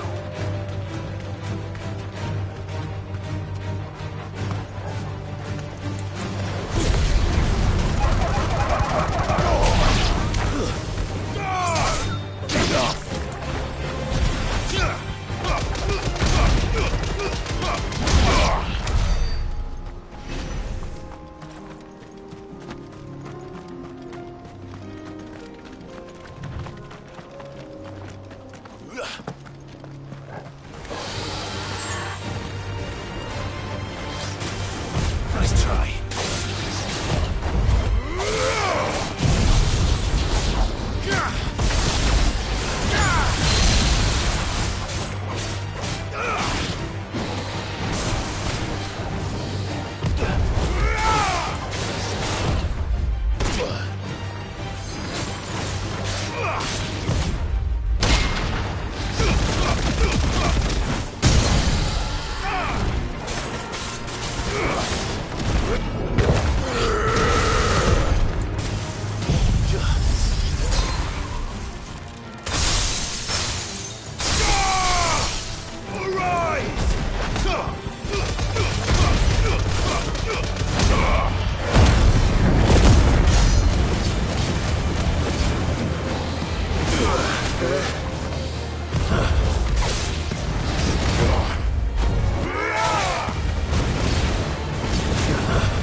You deserve a rest.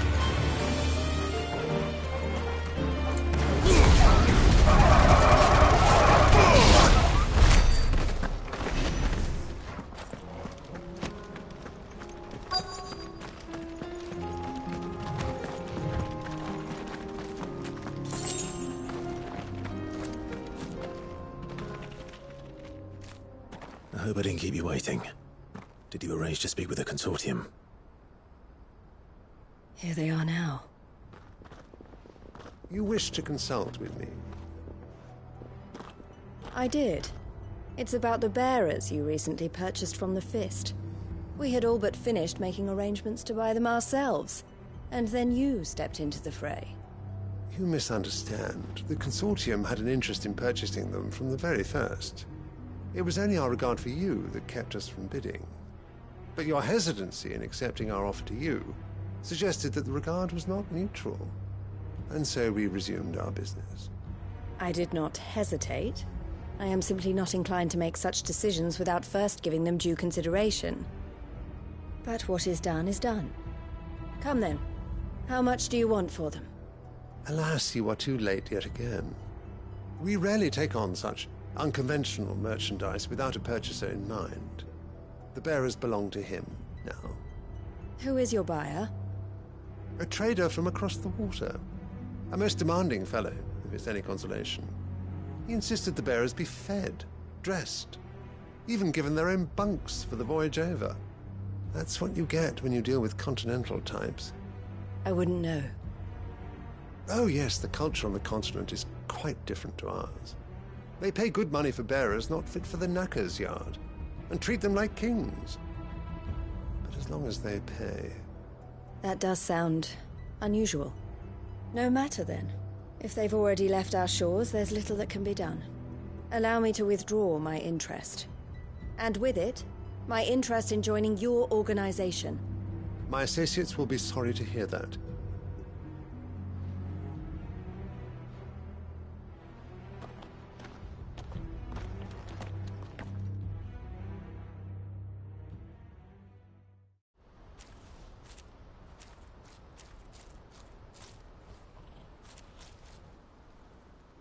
I'm sorry you weren't able to save them. As am I. But I only have myself to blame. He was right, you see. The Silver Peak Consortium did intend to buy those bearers before I did. Their representative hinted at a possible purchase when he came to recruit me. I feigned interest in joining them in the hope he might be encouraged to tell me more. And he did just that. As soon as he left, I sent my own offer to Randalar. So you never... No. I entertained the Consortium's proposal solely so I could learn more about those bearers. But I was a fool to think they wouldn't find out. I knew exactly who I was dealing with. You tried. I did.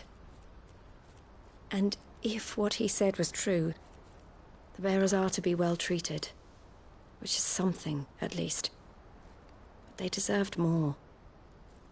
I wanted so badly to see them freed. Eloise! Eloise! Word from Cashlock. The village is under attack. A pack of beasts have come down from the mountains, and there's a dragon at its head.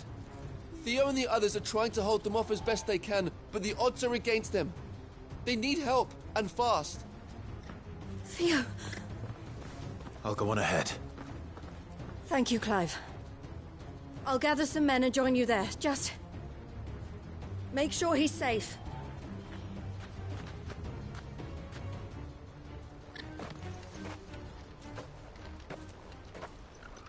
Hold on, Theo.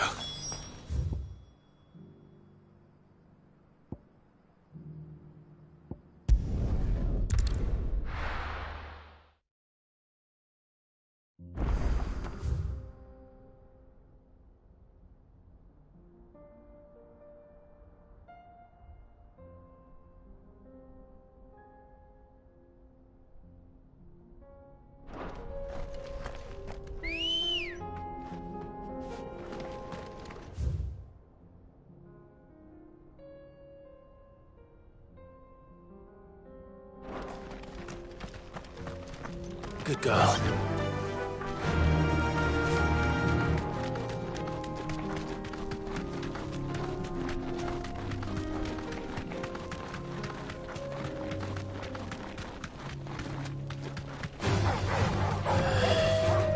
Straight home now.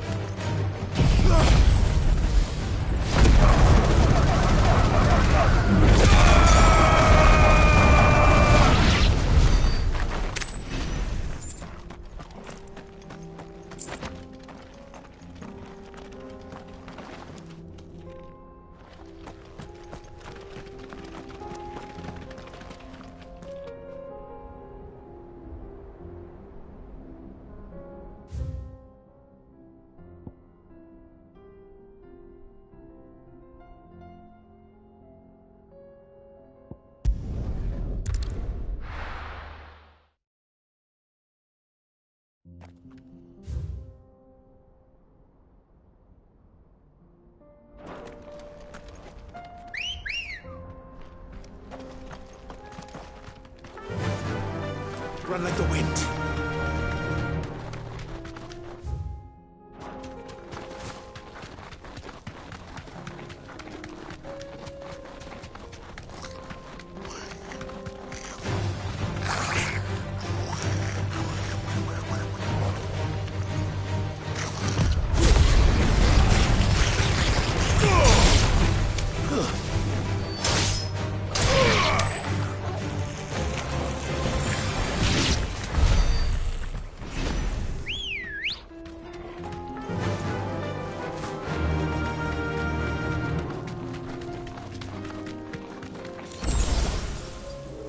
girl.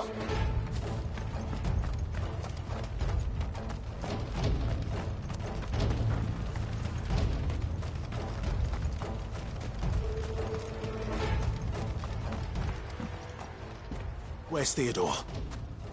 Upriver! He led the dragon that way to keep it from the village, but the whole area's flooded with ether. We just have to pray he makes it out in one piece. I can do better than that. Torgal, with me.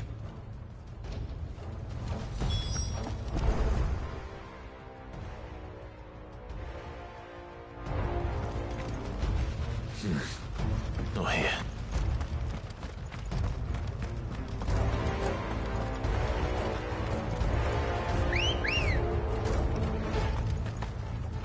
Come on.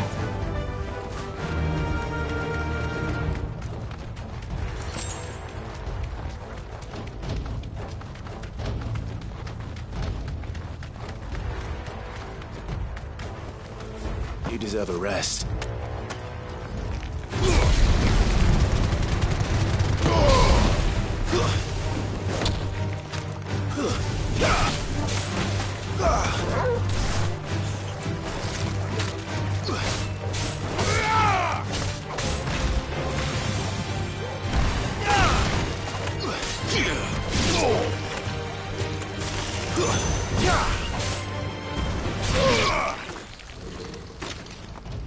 Where are you, Theo?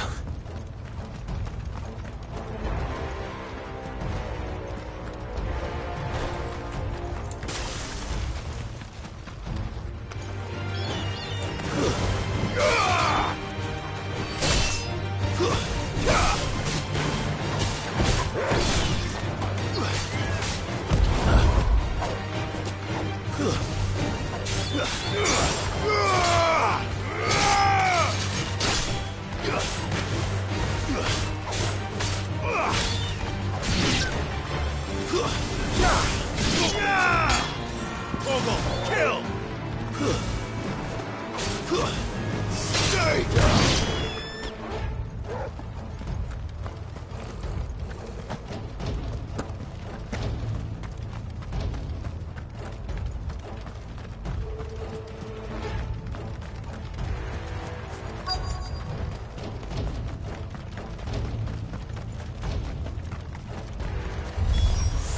Damn it.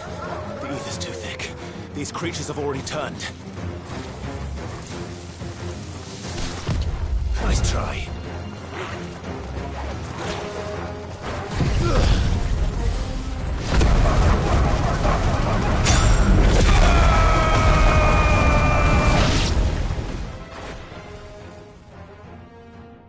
I can't waste any more time.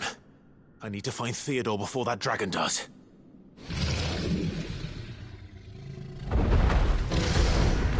Looks like it's found me. This thing's turned as well. This isn't going to be easy.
Clive?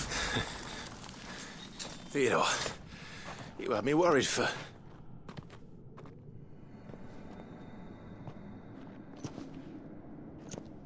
We have to get you out of here.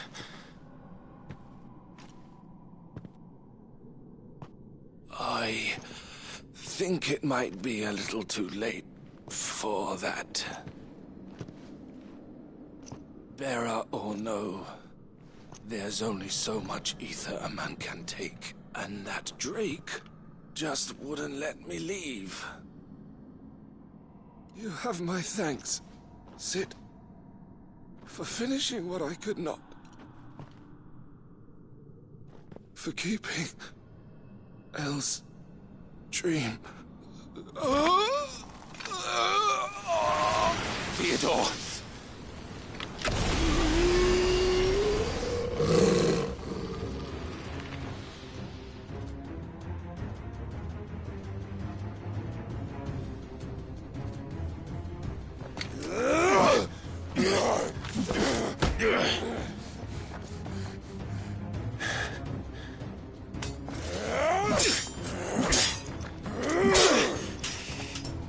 Don't make me do this.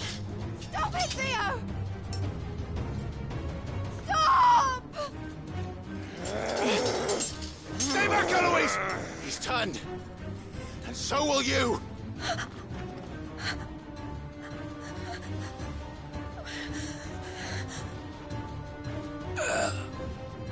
Elle. Theodore.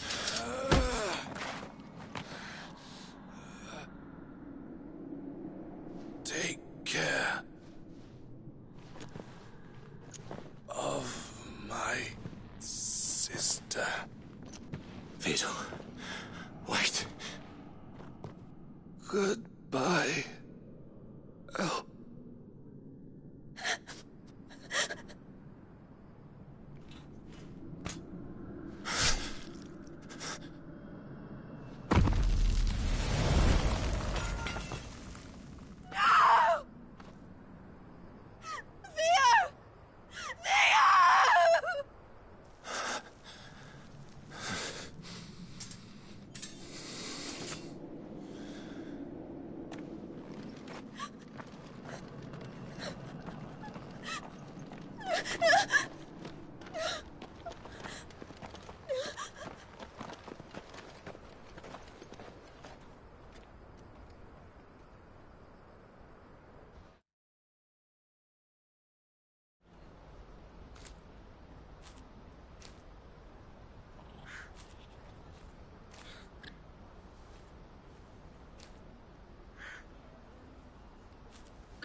Thank you, Clive. I think I'll be all right now. That was true bravery he showed. Leading the dragon away from the village like that. His first instinct was always to protect people. To put others' well-being before his own. And now he's gone. Because I sent him to that place, against his will. It wasn't against his will. He was ready to do whatever it took to show you he could stand on his own. So that you would finally be free to live your own life. To live my own life? He never could come to terms with the choice I made. What exactly happened? You once told me Theo was the first bearer you ever helped.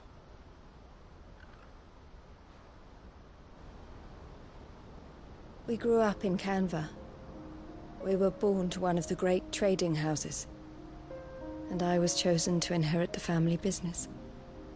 I had my father's head for figures, you see.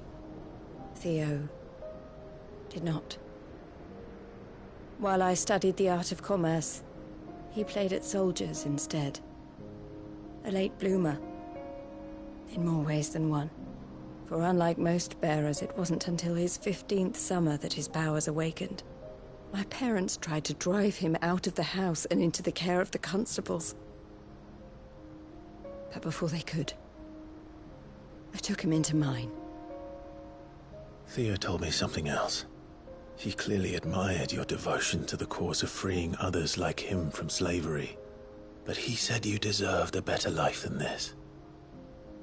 He wanted to free you from what he called your bonds, just as you freed him from his.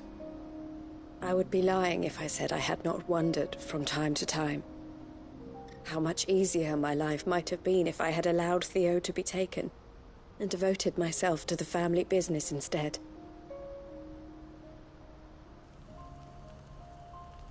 But I have never regretted the decision I made. Being with my brother meant more to me than tradition or reputation. I only had to look at him to remind myself of that night and the choice I made and the fact that I would make the same choice again in a heartbeat.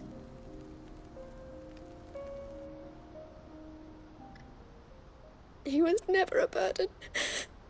How could he even think that? If anything, I was the one who weighed him down. You weren't, Eloise. He said it himself, that he had always been grateful to you for saving him, and that he wanted to repay you by letting you live the life you were denied. Neither you nor Theo weighed each other down. You loved one another. You did whatever was necessary to continue living your lives together, and you always would have.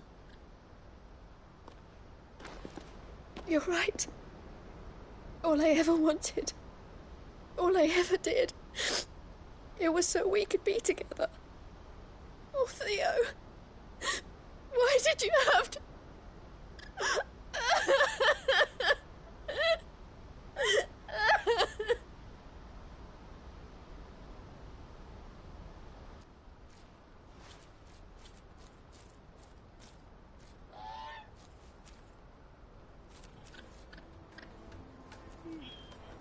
I know Theo wanted me to move on, but I'm staying here at the Crimson Caravans to continue our work.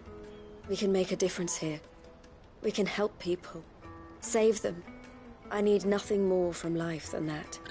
So I'll carry on doing what we do, ensuring that goods, people, bearers get where they need to be, bringing smiles to people's faces just like we always have, and to Theo's.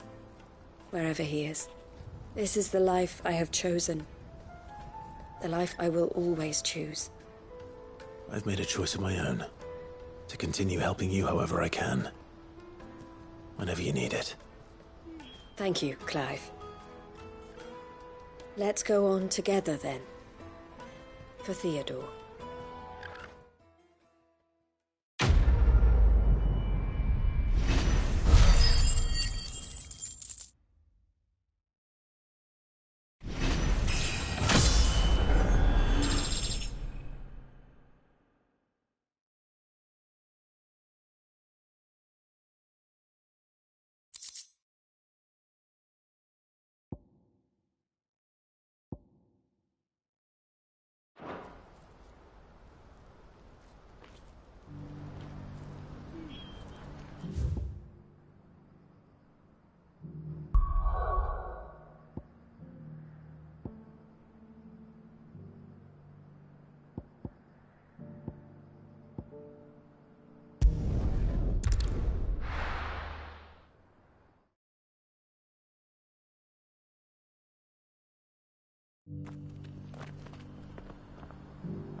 Lord Rosfield, is there aught the Undying might assist you with this day?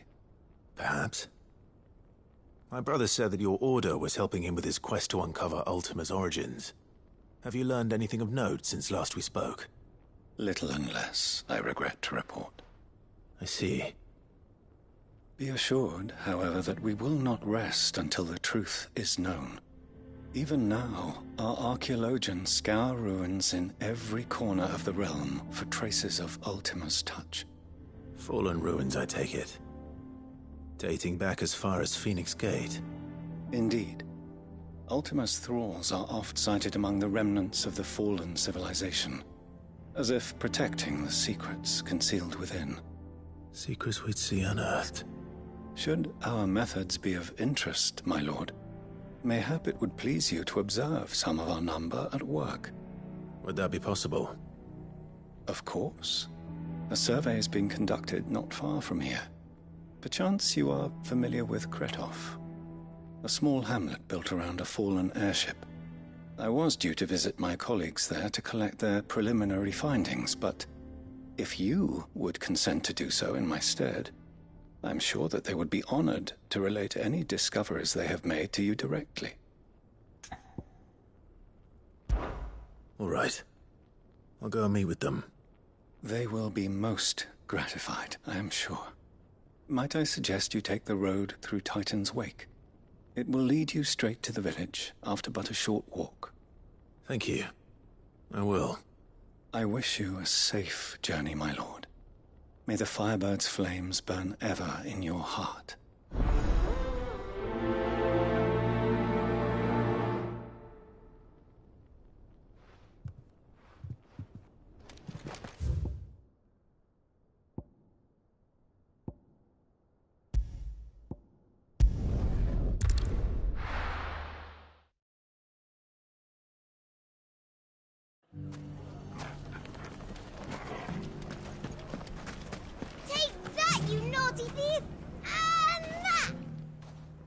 Clive! To what do I owe the pleasure? I just wanted to see how the town's been faring since you brought everyone together. Since we brought everyone together, all is absolutely wonderful. Conrad and Natalie's hands remain safely away from each other's throats and firmly at the helm. Our stores are full, and the bandits still too disorganized to raid them. Just as the good Lady Jane and Lord Underhill intended. Are you a lord? Lubor's going to be one too. They're going to make him the Lord of Dalimil, because of how he stopped all the grown-ups from fighting. It's the mayor of Dalimil, dear child, and the vote hasn't taken place just yet. But if the people wish me to lead them, I shall. And my first act will be to build a school so that menaces like you two learn not to interrupt your elders. Speaking of menaces, there may be a rather worrying one just over the horizon. May there indeed. I'm afraid the example Conrad and Natalie set in putting aside their differences and presenting a united front might have caught the bandits' attention. And they might have elected to take a similar approach. They have formed what one could call a League of Outlaws, and they grow more organized by the day. We'll fight them all off just like last time, no matter how many of them there are. Won't we, Lubor? Of course we will. If we continue to work together, we can overcome any challenge we choose to face. The longer we avoid facing this one, the more difficult it will be, until the only way to overcome it might be to run for the hills. Our best hope is to nip these efforts at organization in the bud, by finding those ne'er-do-wells who have yet to join the cause, and ensuring that they never do. Perhaps a certain Lord Underhill might be willing to lend us his aid once more? How could I refuse? Thank you, my lord. Victor will fill you in on the particulars. I have him stationed by the gate, receiving and collating reports from my scouts. Such an amenable soul. He reminds me of you. I'll go and speak with him.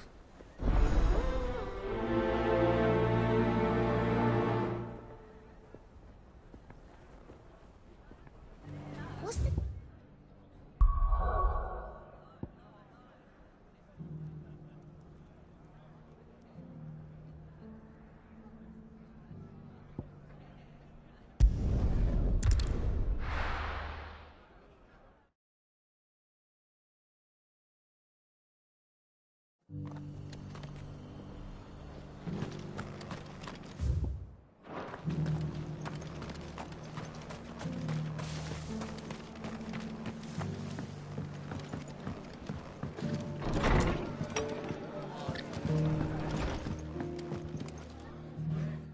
Clive, I was just about to send for you.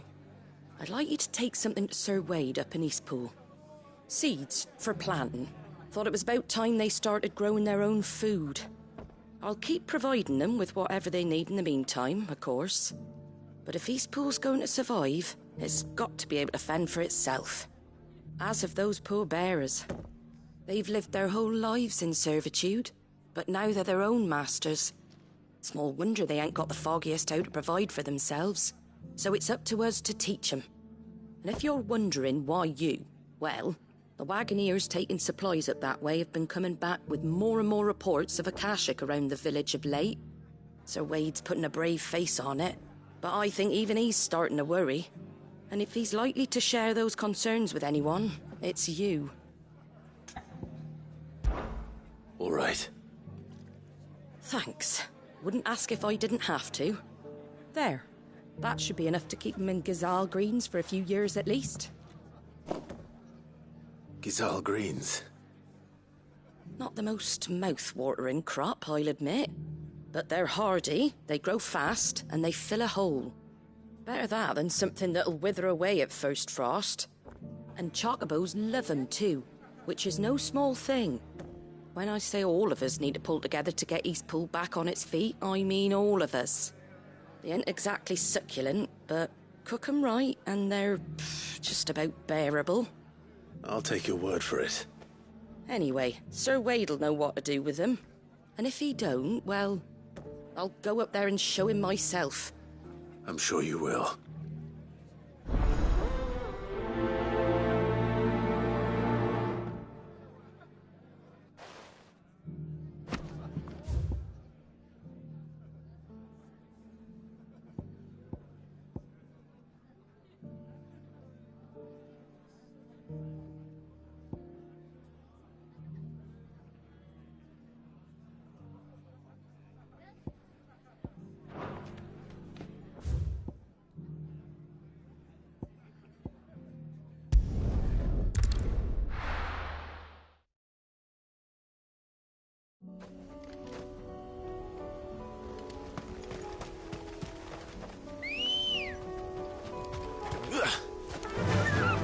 Fly, Ambrosia.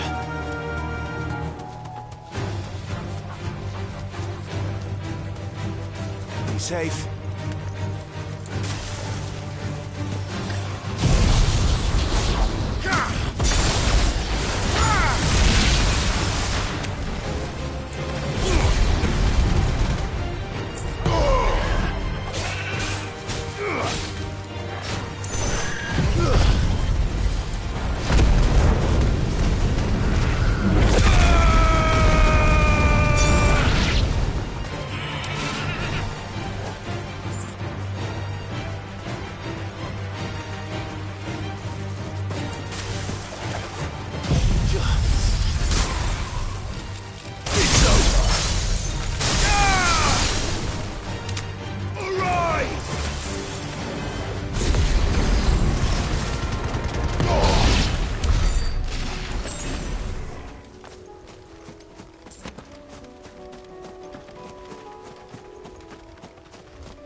Good girl.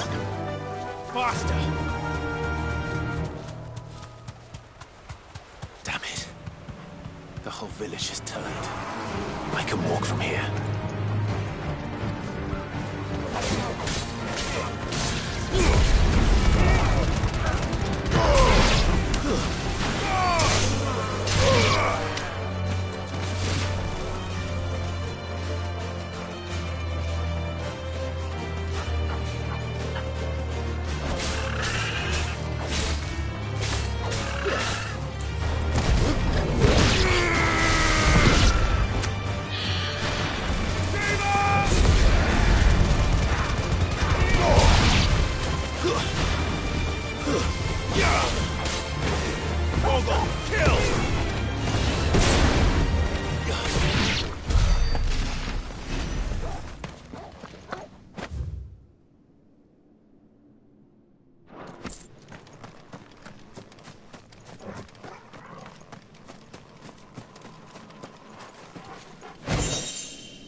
That's all of them.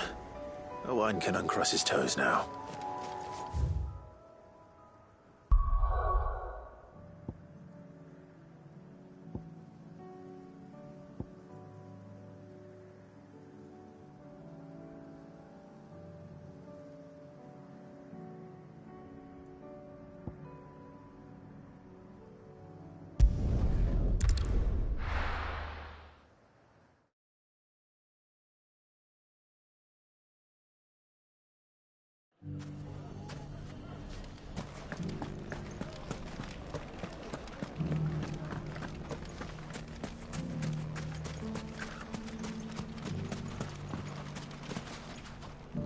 Still in Dalimil, Victor? Ah, Cid. I thought you'd have returned to Cosnes by now. I did. Then I came back. I've developed something of a fondness for the place. And having worked so hard to see it saved from one fate, it would seem remiss to abandon it to another. A sentiment Master Lubor certainly isn't shy about exploiting. Hence my doing his bidding yet again. You're not the only one. What does he want you to do? He asked for my aid in putting down the bandits. And he said that you might be able to help me find them. Then you've come at just the right time. I was on my way to speak with Conrad about how to organize our forces. There are more camps in the vicinity than we can safely strike at once. But we must strike together, and we must strike soon at as many camps as we can. We can't give this league of theirs time to rally its forces. All right. Which camp shall I take? There's one upriver. Just out there, across the dunes. Leave it with me.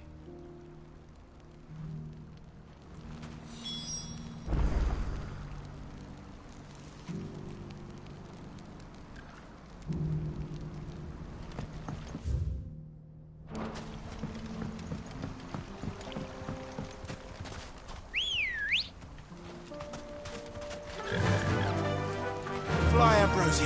Those ne'er-do-wells want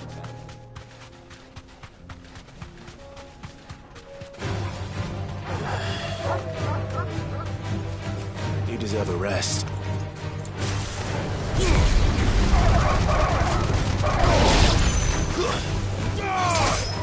Stay down!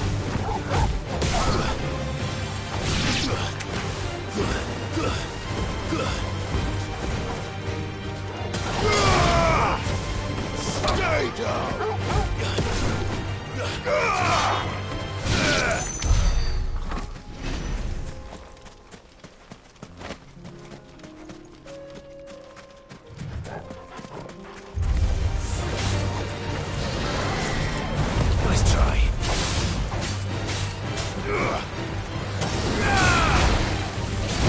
Too slow.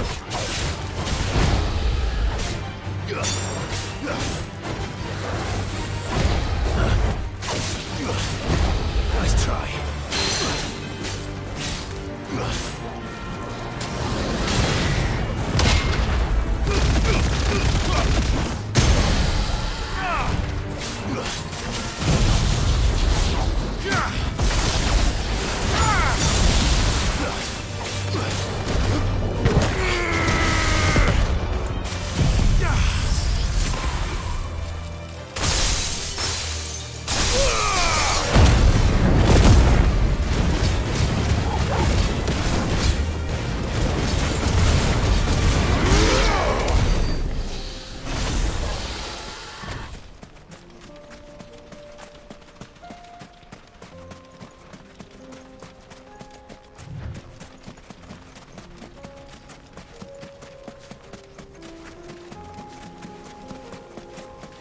That must be the camp Victor mentioned.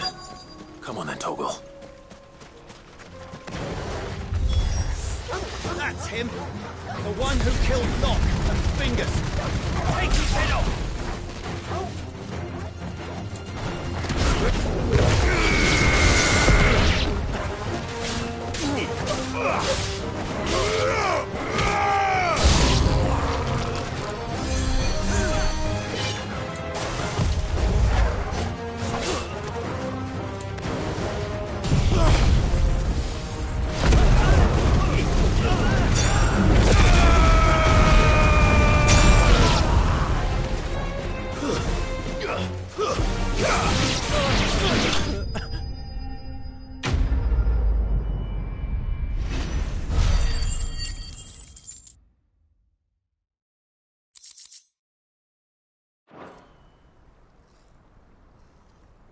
I'd better let Victor know.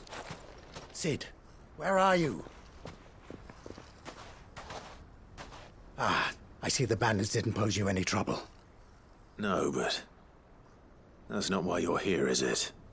No. Something's happened. We need you back in Dalimil. What is it? The whole town's in uproar. They're saying that Lubor is a bearer. What? Seems that one of our parties wasn't as thorough as they should have been. They let one of the bandits escape, and his escape route took him right through Dalimil. Some of the children spotted him, and he was about to silence them. And when Lubor felled him with a bolt of magic, and without a crystal. But that's not possible. It is, if he's a bearer and has been hiding it all these years, which is what people are saying. If he has, well, I wouldn't blame him. No man is branded by choice. Still, all those people see is a man who's lied to them all his life. One who was made a leader of himself when the world believed he should have been a slave. Fuck. I don't know where we go from here, but I know one thing. Lubor needs all the friends he can get right now. You're right.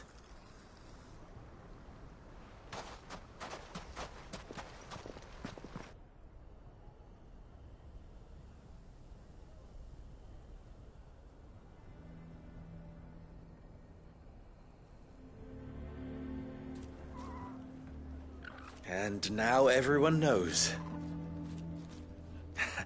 I made it a habit to keep a crystal close at hand for just such an occasion.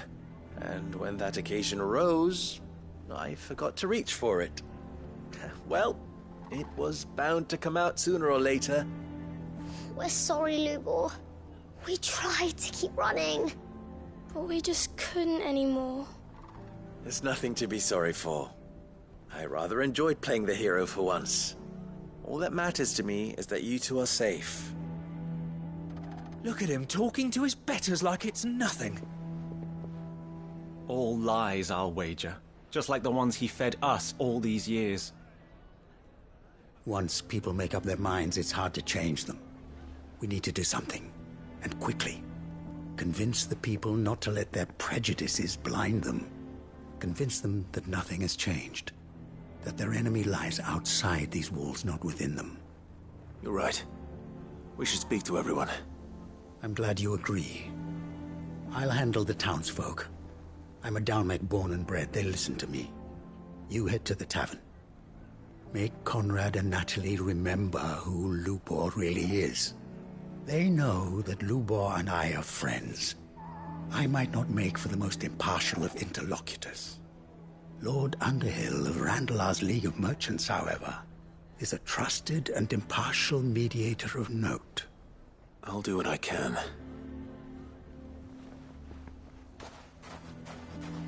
Lubor, stay here with the children. I can't promise anything, but we'll try.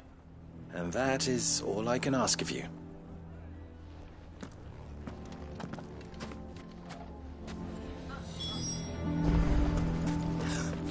Why are you taking the bearer's side, Victor?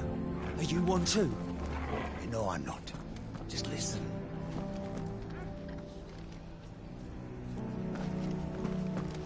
Why do they always have to make such a fuss outside? It's driving away our customers. He knew all along that he was playing us for fools. And we fell for it. Forgive me for disturbing you, but could I have a moment of your time? I've seen your face before. As have I. Lord Underhill, wasn't it? Of the League of Merchants. That's right. I wanted to speak to you about Lubor. The rumors that he's a bearer. All true, I'm afraid. He'll never be mayor now. Not if I have anything to do with it. But what of his wares? Bearer or no, his steel is highly valued throughout the Republic. In this, at least, he's done the town a service. Might that not earn him a little leniency? Leniency?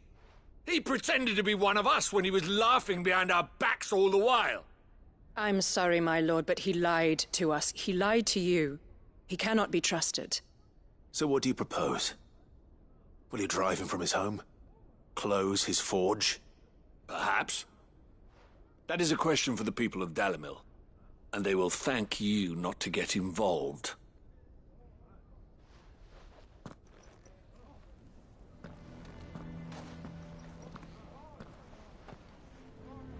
The townsfolk have made their minds up. There was nothing I could do. Nor I.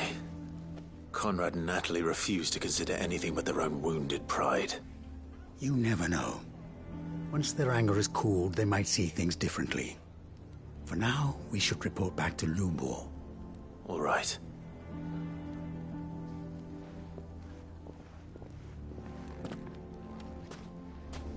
Why do they always have to make such a fuss outside? It's driving away our customers. Why the hell would Victor take the bearer's side? I assume the situation is hopeless? There's still hope. But...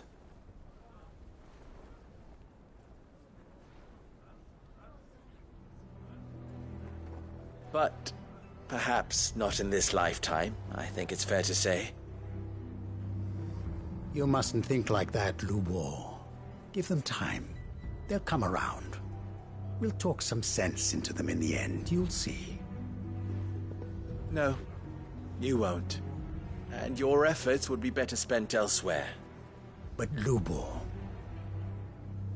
Rosina would often tell me that steel does not lie, that a blade is a reflection of the smith who forged it. To yourself be true, that was her point. Rather an ironic one when you consider that her life was taken with a blade of her own making. But I do not doubt that she was always true to herself and what she believed in, right to the end. And so must I be. I must do what I know to be right, no matter what others might think of me. And now, I know what that is. I must embrace my new role of villain so that the people of Dalimil have something to unite against. For only united can they hope to stand against the threat that awaits them. I'll need to make a suitably dramatic exit, of course. Don't go, Lubor. You're the only one who was ever kind to us. We'll be all alone. Again. Trust me, little ones. It is for the best that I go. Not only for the town, but for you, too. How could it possibly be for the best? These children need you. The least you can do is give the townspeople a chance to change their minds. I would not take it, Victor. It's over. Over, you say? And so just like that, you're going to throw this town and these children to the wolves? I thought you were better than this. But it seems you had me fooled as well. Victor. Forget it. Do what you will. You sure you're making the right choice, Lubor? Of those available to me, I believe it's the best one. Yes. Ah, but where are my manners? Here. A reward for clearing out that bandit camp. Right then. I have packing to do. If there's anything I can do. Anything. I'll bear it in mind. Thank you.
surrounded.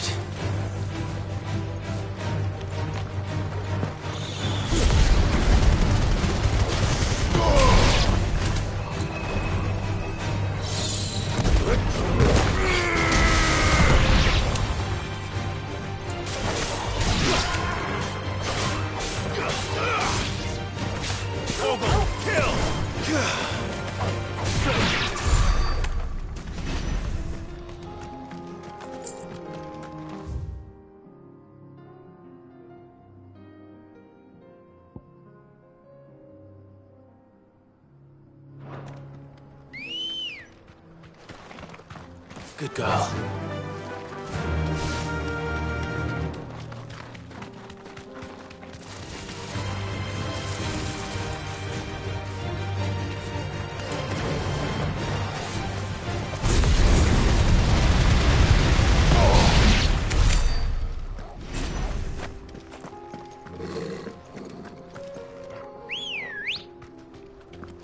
Come on. Run like the wind.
Faster!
Oh no.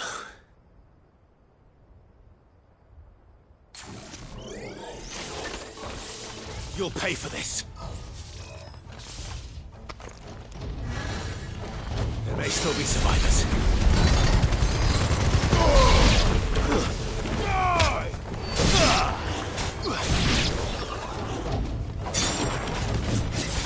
Silence!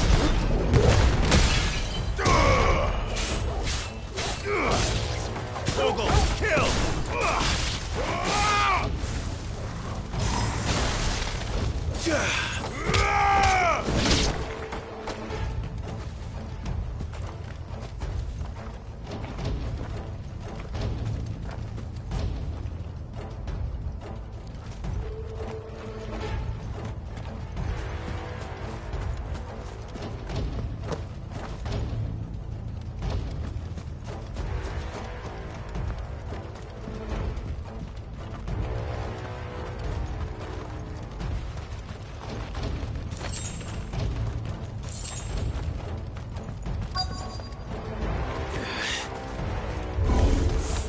Whatever that thing is, I'd say it's their leader.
Should have stayed in the past.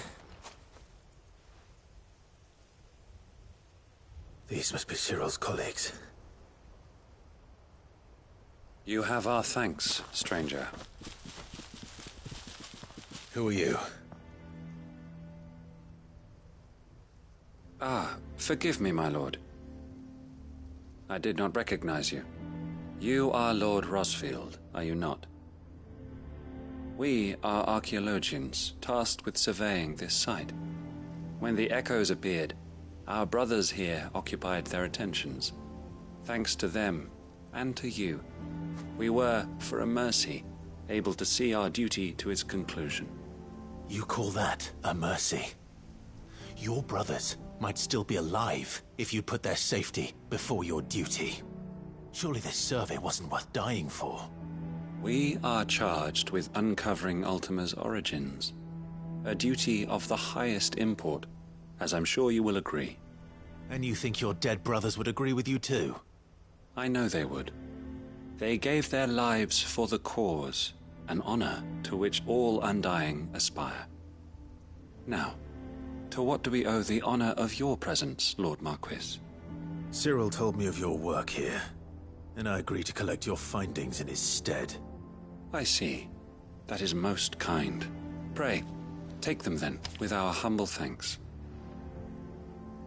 May the Firebird's flame burn ever in your heart, as it does in ours.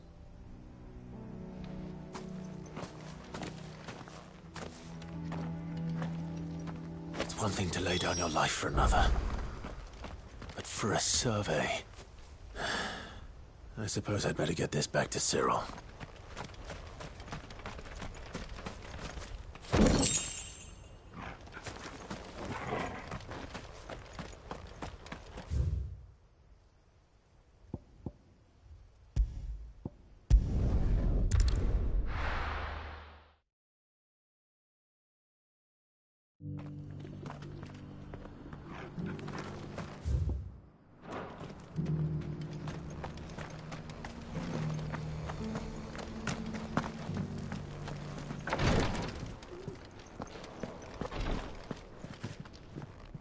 Ah, you are returned, my lord.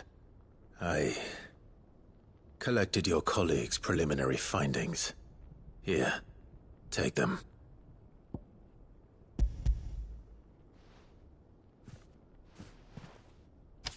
My thanks.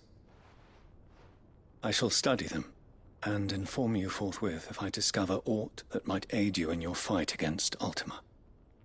Cyril, your survey party suffered several losses in Kratov.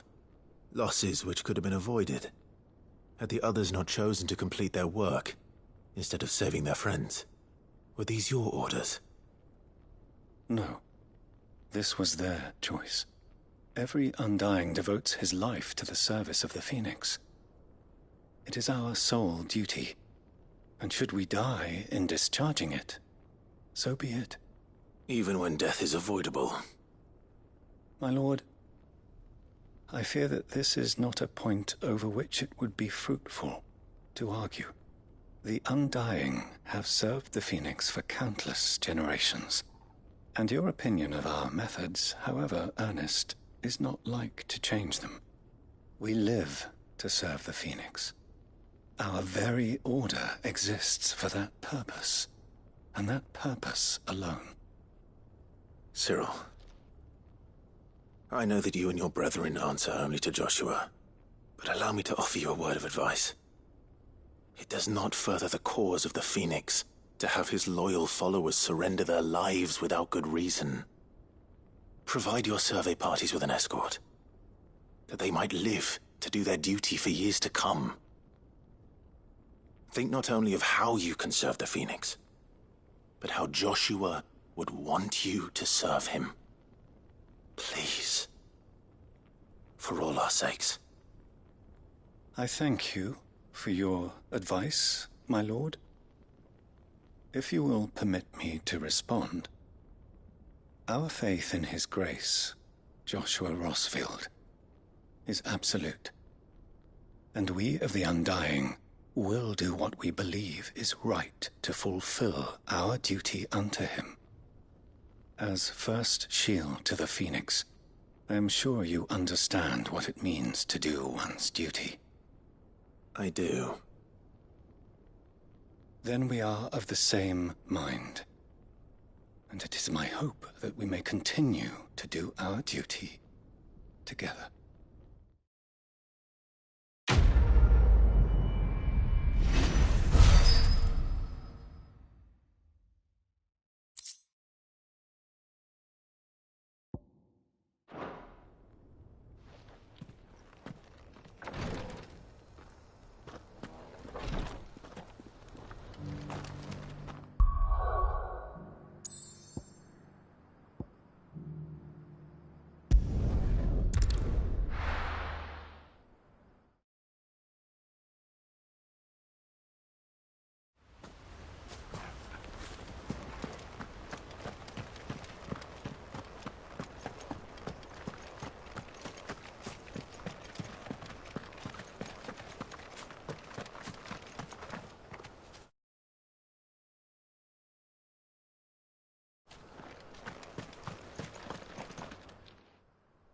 Ah, Lord Rosfield.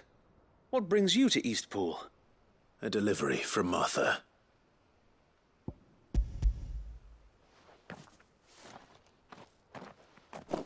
These are Gizal green seeds.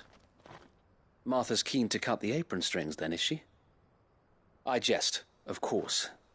You see, I had thought we might be able to revive the old wheat fields, but they'd long since gone to seed. Only, without the seeds, Martha was hoping he might be able to show the bearers how to plant and tend these, so that they'll be able to fend for themselves. That's not a bad idea. These bearers had only recently escaped their bonds before we brought them here. They know little of freedom, of providing for themselves and their loved ones. Unless we teach them how to live like free men, I fear that all we have achieved in bringing them here is to exchange one master for another. Not that myself and the Guardians have been the best example to them so far, subsisting almost entirely on Martha's charity as we do. It's about time we all started to provide for ourselves, bearers and Guardians alike. Unfortunately, we've been a little too busy of late to focus on much besides bolstering our defenses. There have been alarming reports of... The Horde is closing in. They're coming, Sir Wade, all of them. Damn it all, I thought we'd have more time. Gather the men in the square. Send to the rest for reinforcements. Yes, Sir Wade. The Horde. A Kashek, a veritable legion of them. They've been seen prowling around the northern reaches for a while now. We don't have the numbers to hold back a swarm that size.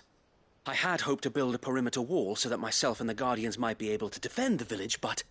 Now you're out of time. Precisely. If reinforcements from the rest arrive before they do, we may just scrape through, but I fear that's rather an enormous if. What if you could call on reinforcements from Eastpool? You mean the bearers? We brought them here so they might live, not die, fighting for their lives. So wait. You said you lacked men to defend the village. Are the bearers not men? Do they not wish to see Eastpool saved? Though they may not be trained soldiers like your Guardians. What help they are able to offer could still prove the difference between victory and defeat. You're right, my lord. I will appeal to them.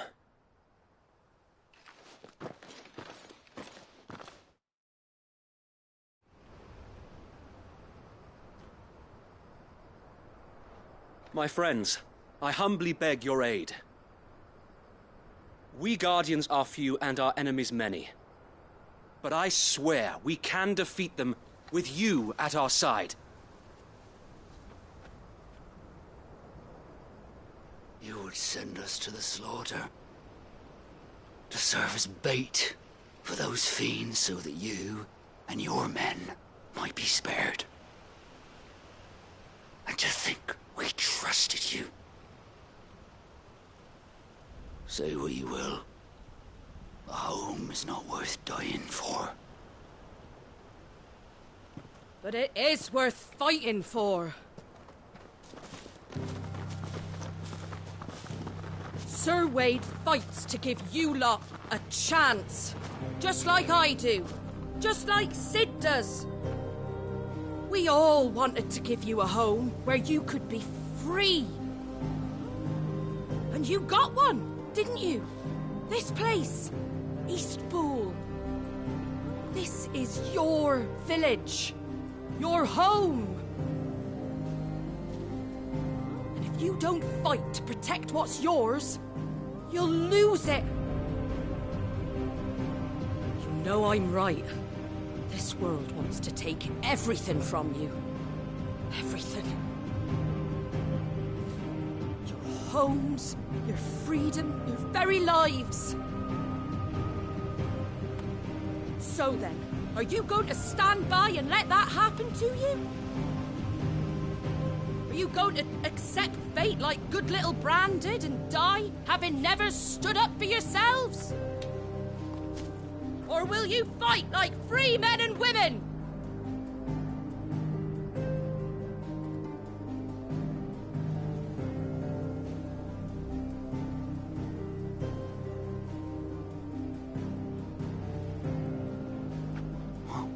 What are you doing? All right.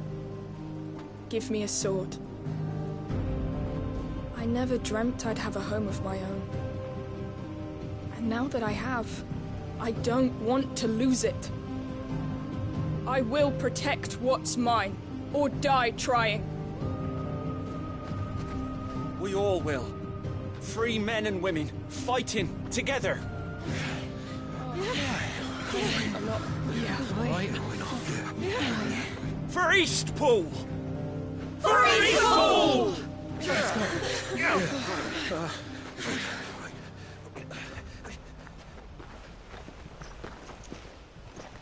Thank you, Martha. Don't mention it. Just promise me one thing. That you'll show them how freeborn fight. Gladly.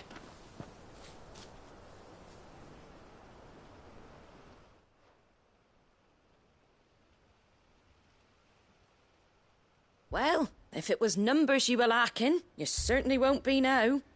Thanks to you. Me? Oh, I just love the sound of me own voice. Lord Rossfield, my lady, we're ready. So what's the plan of action? We'll divide our forces into several small detachments, each made up of guardians, bearers, and guards from the rest. These will position themselves at strategic points around the village.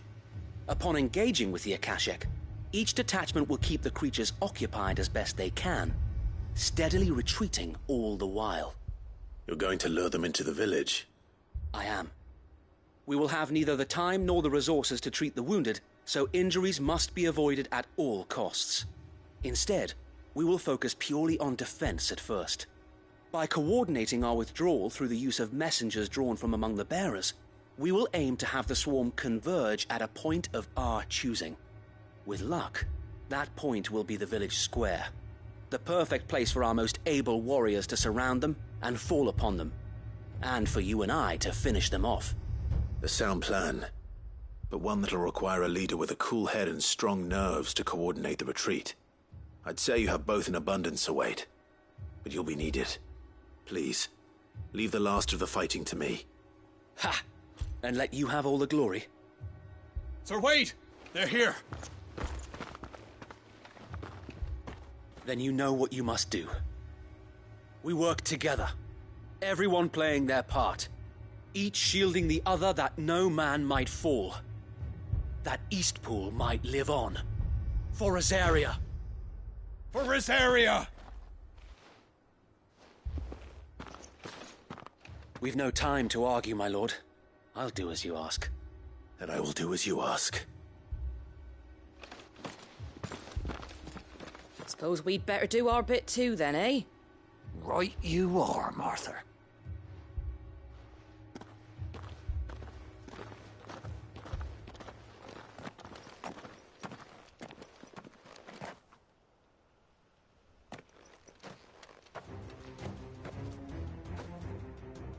The calm before the storm.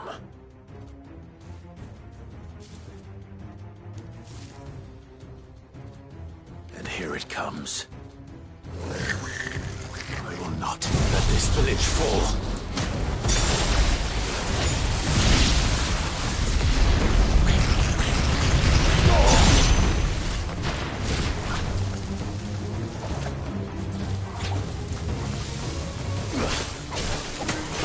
Too slow.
Looks like that's the last of them.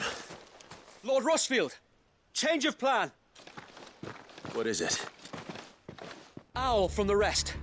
An Akashic Curl's been sighted on Rhiannon's Ride and is headed in their direction. Well, the better half of her guard is here. So wait, how many Akashic remain in Eastpool? Hard to say. My men are still facing some resistance, but I think the worst is behind us. I could order a detachment or two to fall back and... No. Let them finish the job. You stay here too, Sir Wade. Your men need you. I'll go after the Curl. Join me only when Eastpool is won. If you're sure, my lord. May the Founder protect you.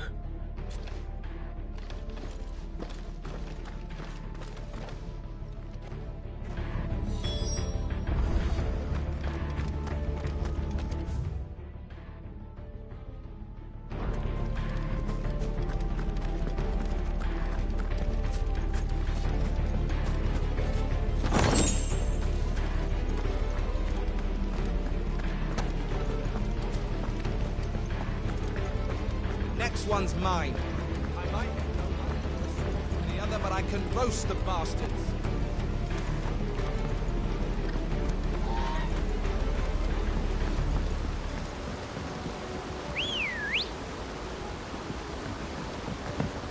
Ready, go?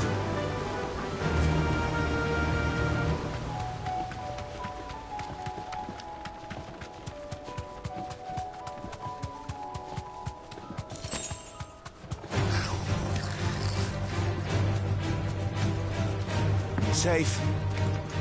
Ah, Blizzard!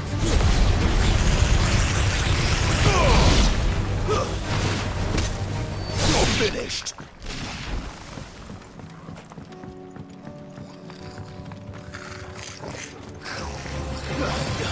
Ogle, kill!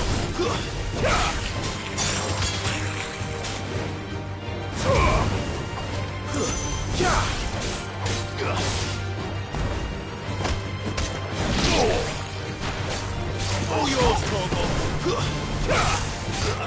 Enough.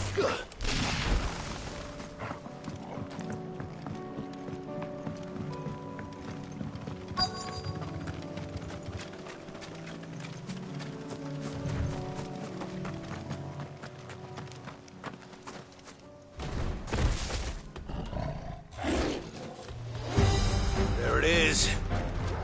With me, Torgal. Torgal, kill!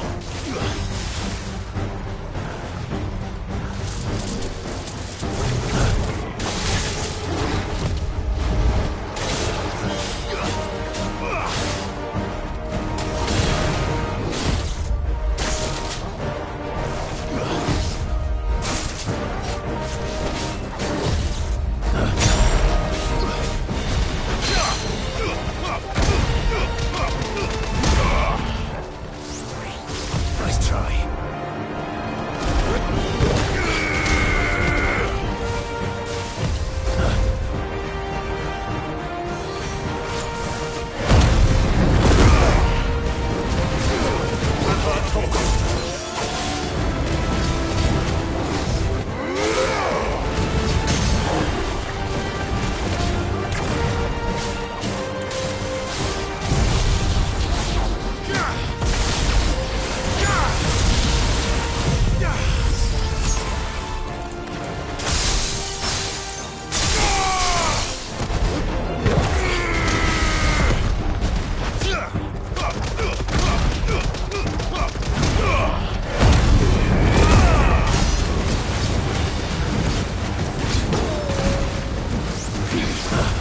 It's over.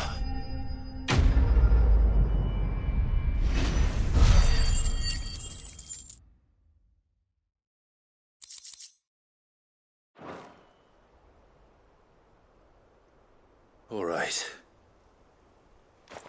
Back to Eastpool.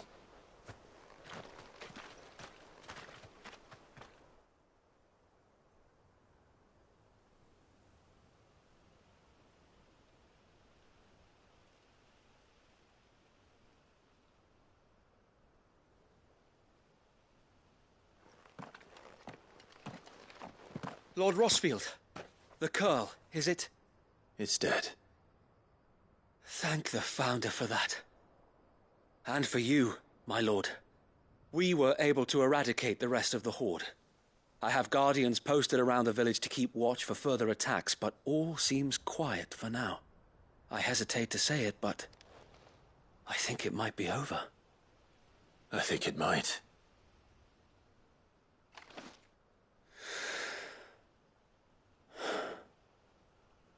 We did it. We saved Eastpool. Thank you, my friends.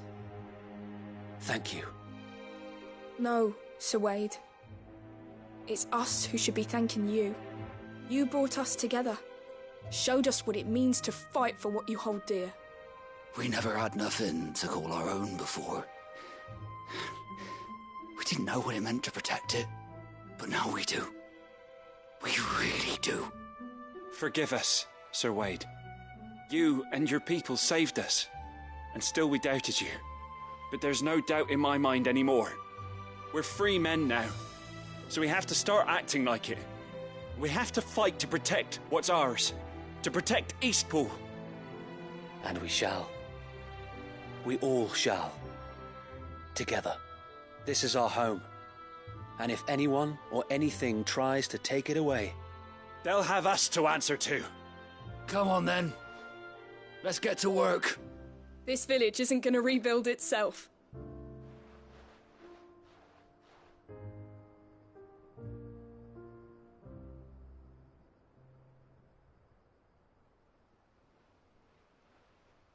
They're not slaves anymore. No. They're Rosarians. Your father took pity on the bearer's plight, and I believe if he was still with us today, this is what he would have wanted. I believe you might be right. I shall remain here, my lord, and do what I can to help rebuild the village. After all, this is my home now too. And I could hardly call myself an Eastpoolian if I didn't pull my weight. I think you'll find it's Eastpudlian, Sir Wade. But you should be proud all the same. I'll have to pull my weight too. Can't have the rest getting outclassed. Speaking of which, I ought to be getting back. Can we continue to count on your support, Martha? Of course, and I'll be counting on yours too. Us Rosarians have got to stick together, haven't we? Indeed we have. And Clive, come by the Golden Stables when you get the chance. I ain't paid you for delivering them seeds yet. All right. I will.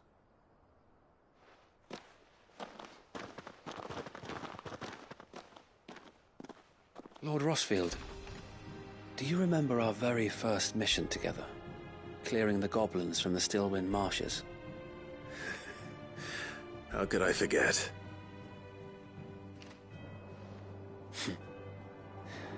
There's one sight that I shall never forget. You, facing off against that giant Morble. Not a trace of fear on your face. Since that day, there have been more than a few times when I felt like giving up. When the odds seemed so stacked in the enemy's favor, I thought I may as well just lay down my sword and surrender. But every time I would think back to the look in your eyes that day and remember what it means to be a shield. Know that whatever trials Eastpool may face, I shall never lose courage. Thanks to you.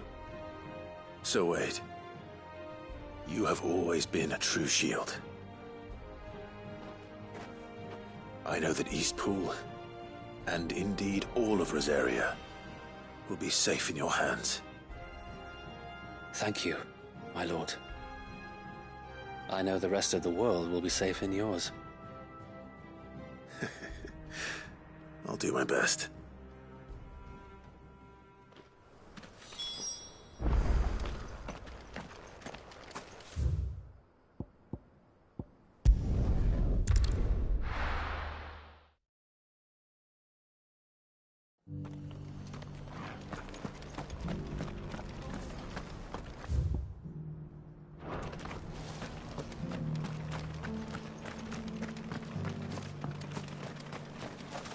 Anything catch your eye?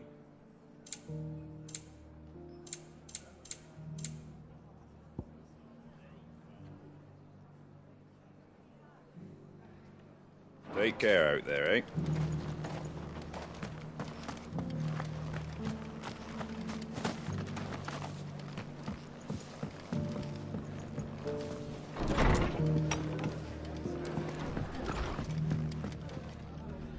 The hero returns.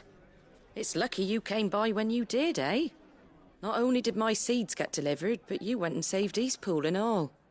I just did what I could. And it's only right that you get rewarded for it. Take it before I change my mind. Thank you, Martha. So, Eastpool's finally back on its feet again. And a home to free bearers. Who'd have thought we'd see the day, eh? Well, it was your idea. I know that, but I never stopped to think what it would mean. Bearers in charge of themselves, thinking for themselves, working for themselves. Like your hideaway, but not even hidden away. Though I suppose the rest ain't much different nowadays. You know, bearers living free like that reminds me of when I first met Sid. Loath as I am to recall that particular day. I take it you didn't always see eye to eye. What happened? Well, if you really want to know, I started doing what I do long before I met Sid. In fact, that's how I met him. Or at least how he came to meet me. He showed up at the stables one day, asking questions about who'd been buying up bearers. Founder knows what he thought I was doing with them. Running a hunt, poking around in their innards. Something awful, anyway. Me, I thought he was a new constable. Thought the game was up. But somehow we both managed to work out what each other was about. And before I knew it, the cheeky arse was rattling on at me about how I was doing it all wrong. After all my hard work. Told me I was giving them relief, but not freedom. That my bearers were still dying as slaves. Got right under my skin, it did. Told him if he didn't like it, he could bugger off and report me to the garrison. And do you know what he did? He smiled. And then he laughed. And then I did the same. We made a pact that day. That whenever one of us was in need, the other would always be there for him. And you were? Well, we both wanted the same thing. To make life better for bearers. Just like your dad. Do you know I was born right around the time Elwyn became Archduke? Growing up, I saw how he tried to change things. He certainly didn't lack for ambition, that one. Indeed. But the loftier one's ambitions, the harder they are to achieve. Which is why those of us who follow in their footsteps need to finish what people like Sid and my father started. Suppose you're right, aye. And if we don't manage it, there's always them who come after us. Good thing we've got a few half-decent sorts waiting in the wings, eh? It's almost enough to give you a little bit of hope. Just a little. Anyway, enough nattering. Better get back to work. Let's see about making everyone some dinner, shall we? The least the folks who saved Eastpool deserve is a hot meal. And you and me ain't gonna save the world on an empty stomach neither. That sounds like a wonderful idea.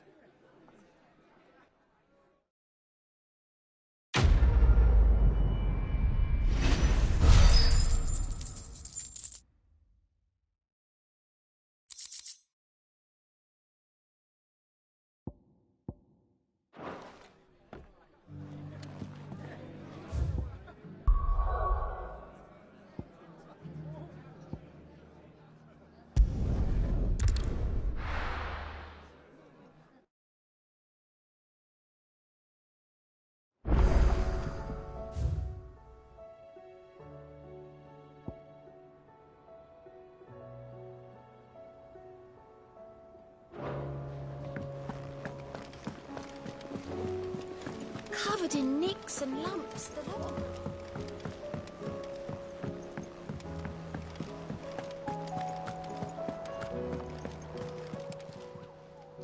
Oh, I wasn't expecting you.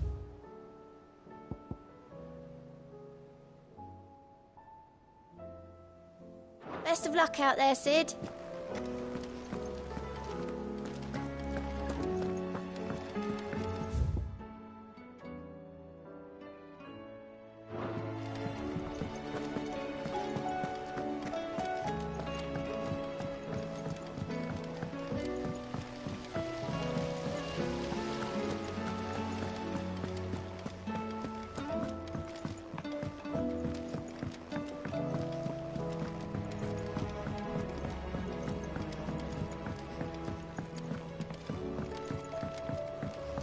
How was she?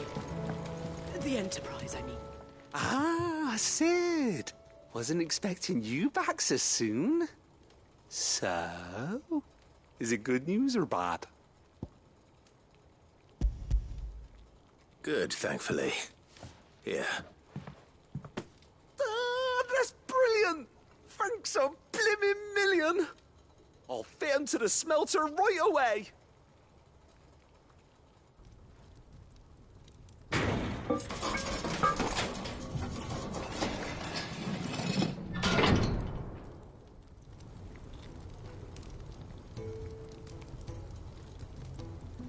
May I present to you the Telemon Furnace? Ain't bad, is she? She's a beauty. You saved my bacon again, Sid, and I ain't about to let your good deed go unrewarded. It's fine, really. My bag's flexible enough already. Oh, don't say that. I'm sure I can make a few improvements to it yet. You could just buy me a bigger... How about that clasp? Looks a bit stiff. Reckon you could loosen it up and make some more room? And I reckon I know how. With a new alloy we've been working on. The Telemon Furnace was just what we needed to perfect it. It's a metal, see? So it's lovely and strong, but it's also, well, stretchy, if you can believe it. Stretchy metal. Well, if you insist. That is the spirit. You'll love it, I promise.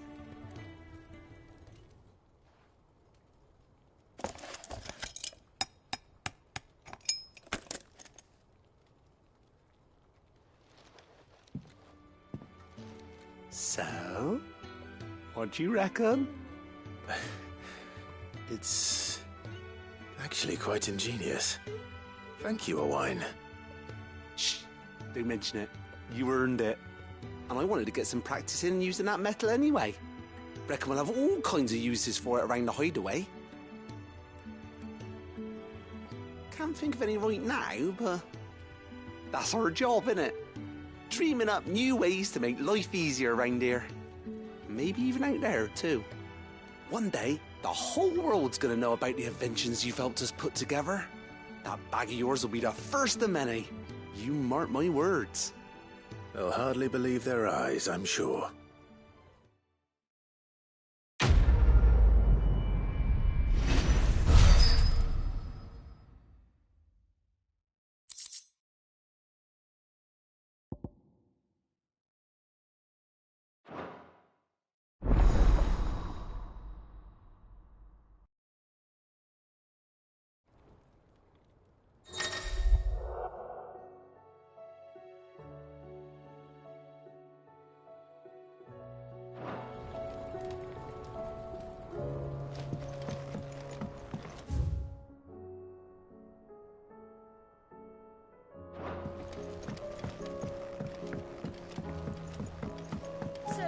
She don't need sails.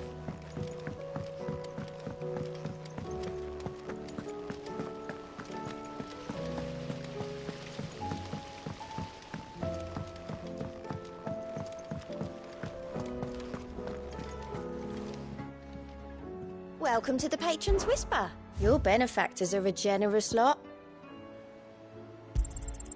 You earned this.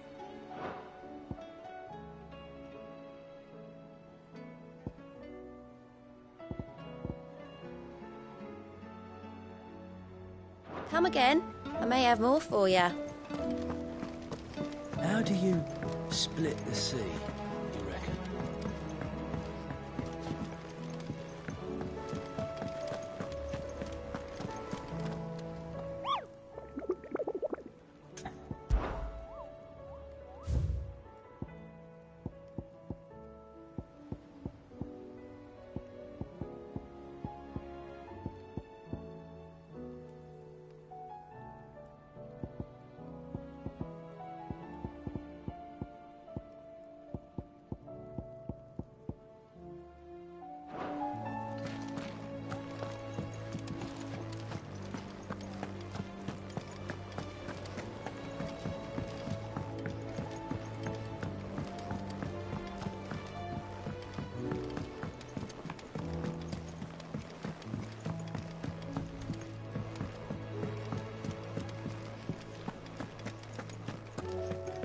The stew's awfully thin these days.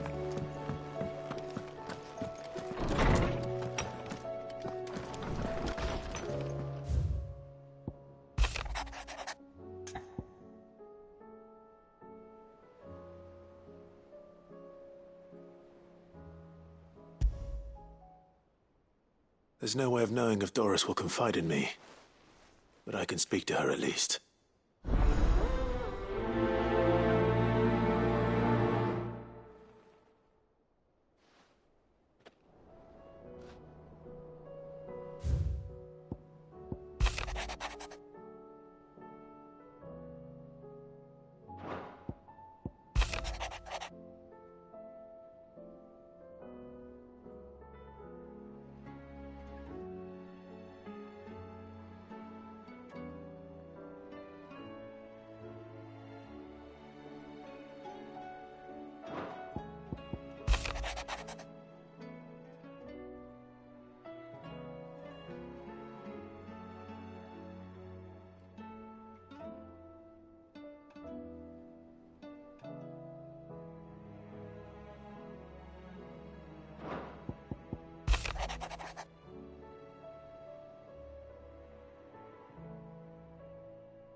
The stew's awfully thin these days. Come back.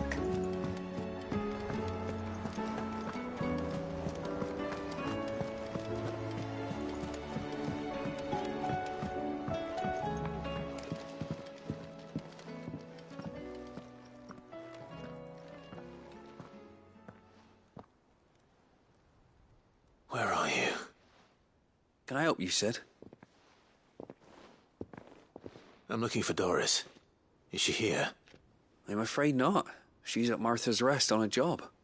My job, actually. When she heard what the mission was, she insisted on going herself. Alone.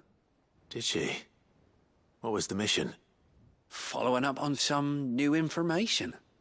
Once they'd settled in, the bearers you helped liberate in the Dragon's Eyrie were keen to talk about their imprisonment. And about their captor. The slaver Cole's team were tracking when they were attacked by the Beastmen. I'll go and find her. She's at Martha's Rest, you say? If she's not moved on already, yes. I hope everything's all right. Why would Doris insist on going alone? Maybe...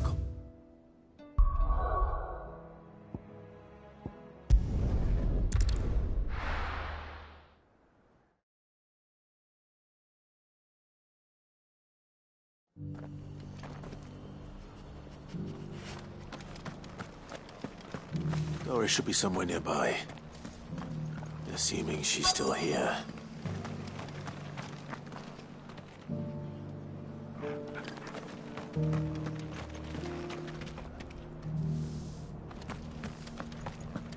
It doesn't still hurt, does it? It's been a pleasure, Doris. Just like old times. I'll give your offer some thought, my lady. How goes the investigation? Cid, what brings you to Martha's Rest? You. I heard you were out here on your own, tracking our slaver. I trust you're being careful. Of course. And it had to be me. The bearers from the Dragon's Eyrie confirmed a long-held suspicion of mine that the slaver we've been tracking is an old acquaintance. She's no fool. If we'd come in force, she would have spotted us straight away, and then vanished without a trace. That was her just now, wasn't it? So, was it a fruitful reunion? I'd say so. She tried to recruit me. Seems her time in Rosaria is coming to an end. She's abducted bearers from across the region and is looking to smuggle them back into Sanbreque. After her brush with those beastmen on the road to Northreach, she hired herself an Imperial escort, which she wants me to join. She's dangerous, Cid, but I think I can stop her. Then I'm going with you. I'll take care of the escort. You can see the bearers to safety. Where are they? The Baum Archers, soon to break camp. You go on ahead. I'll follow once I've sent word back to the hideaway.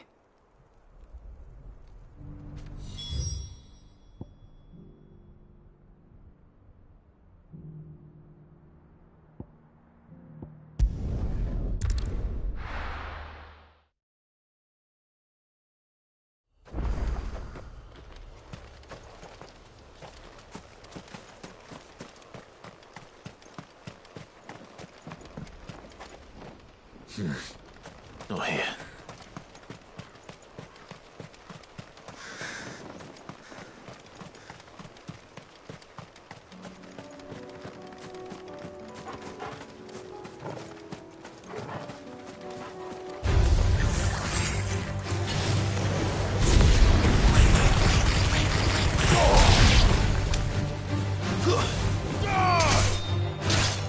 All yours, Torgal.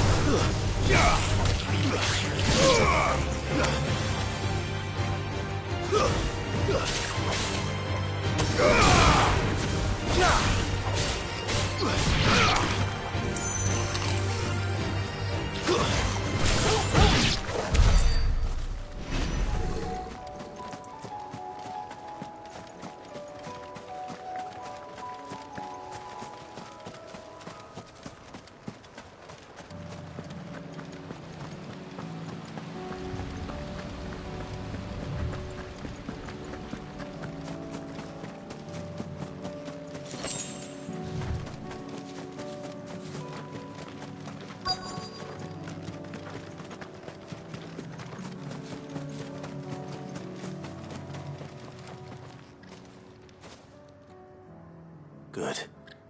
They haven't broken camp yet. How did Doris come to know a slaver, I wonder?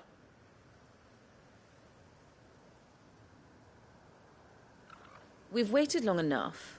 She's not coming. Ready the bearers. We're leaving. Back to civilization, is it, Mom? With all haste, lest any of you lackwits start talking like these feckless bumpkins. I presume your men are ready. We've suffered too many delays as it is. Any more, and I'll be docking your pay. Yes, Mom. Oh, but before you go, it appears we have company. Kill him. You're welcome to try.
So much for your escort.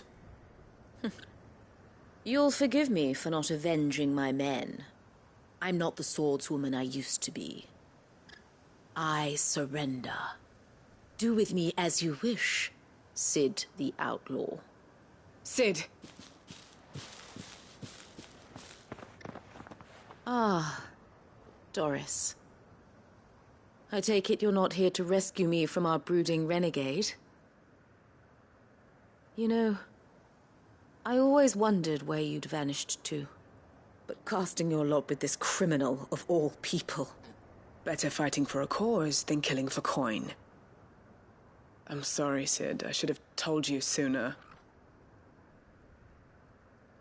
This woman, my former master, once trained bearer children to be weapons in service of the highest bidder. She raised me like a daughter, and I did terrible things to earn her favor. It wasn't all terrible, surely. We had our fun, too. You were always so eager to learn, and had such clever hands. All my other children took either to the blade or to the books. Always either or. But you proved yourself a master of both. That's why I kept you for my own. How about it, my little dagger? Care to swear that blade to me again? I never swore my blade to you, nor will I ever. I fight for a higher cause, to liberate the bearers of this world. Farewell, Master. Thank you for making me the weapon I am. You always were a righteous child. Perhaps that's the reason I loved you so.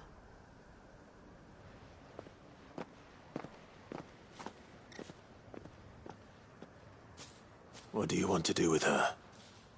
I am not the killer she wanted me to be. Not anymore. And she no longer has friends in high places.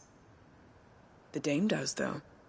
Her connections at the Imperial Court will see that justice is done. All right. If you're certain. I am. And thank you for everything. Now, I better let these bearers know that they're safe.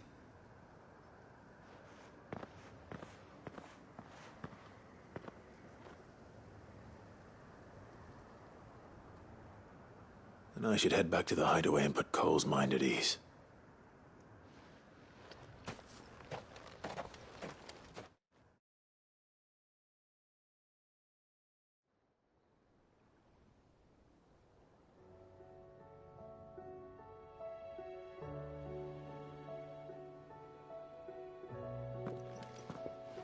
Welcome back, Cid. Doris's message just arrived. I hear you saved more bearers from being smuggled across the border. With any luck, they'll be joining us in the hideaway shortly. Oh, and your letter. You don't need to worry about Doris anymore. I'd been hoping as much. She mentioned one or two things in her report. So the slaver we'd been chasing all these months was her former master. Wish I'd known. She's been arrested, by the way, over in Sanbreque. Went quietly, or so we're told.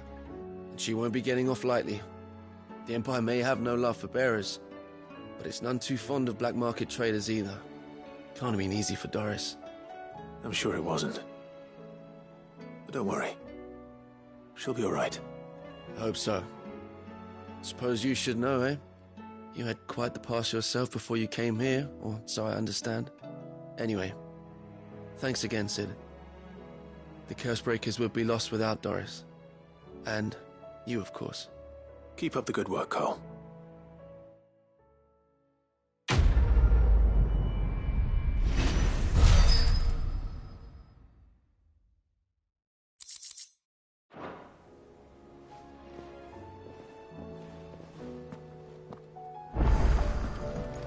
Come back.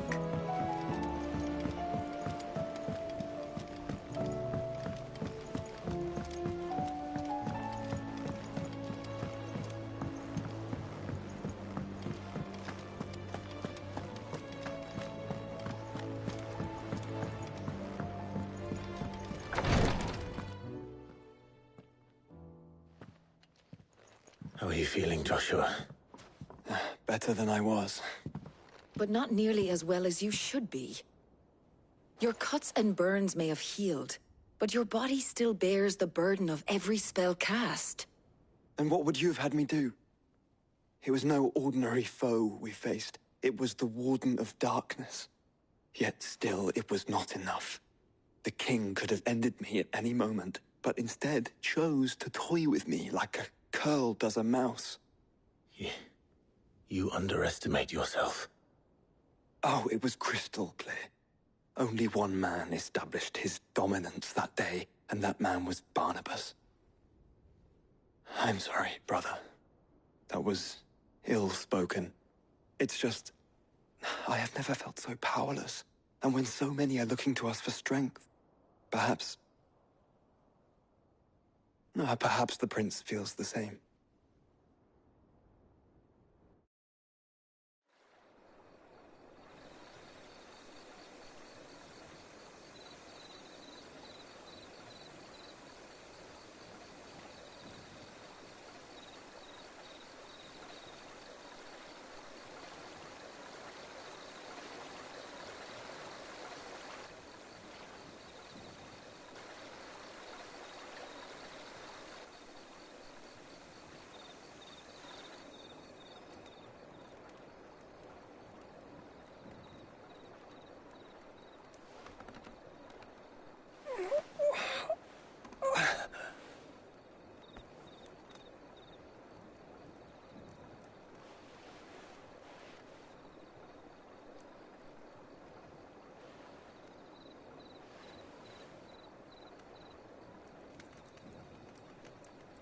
What is this place?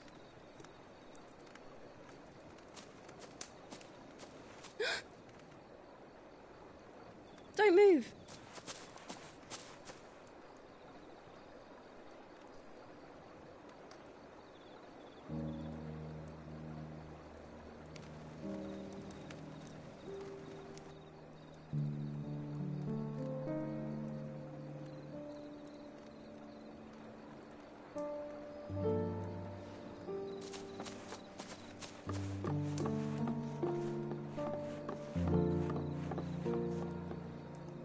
Here, it's fresh from the well.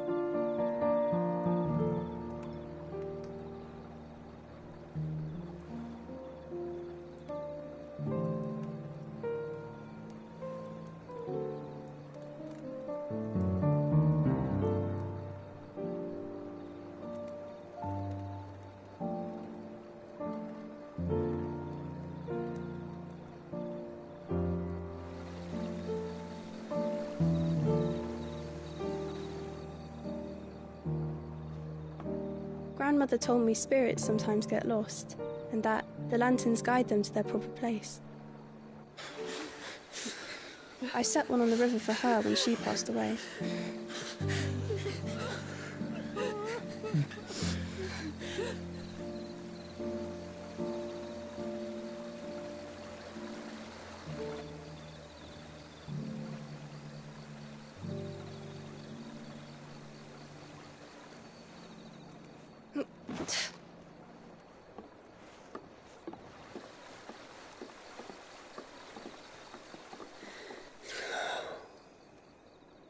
The fiend works from the shadows.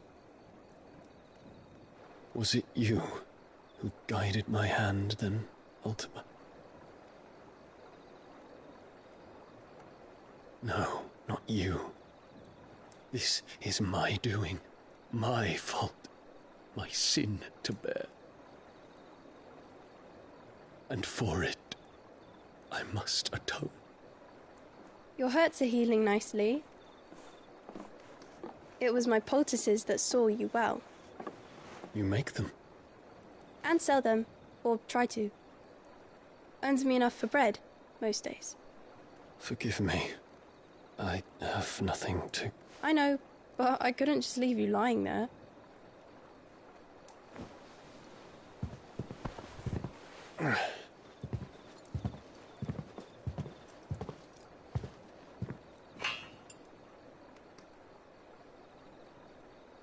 You're going then? Of course. I'm healed. Thanks to you and your poultices. Will you promise to come back and visit?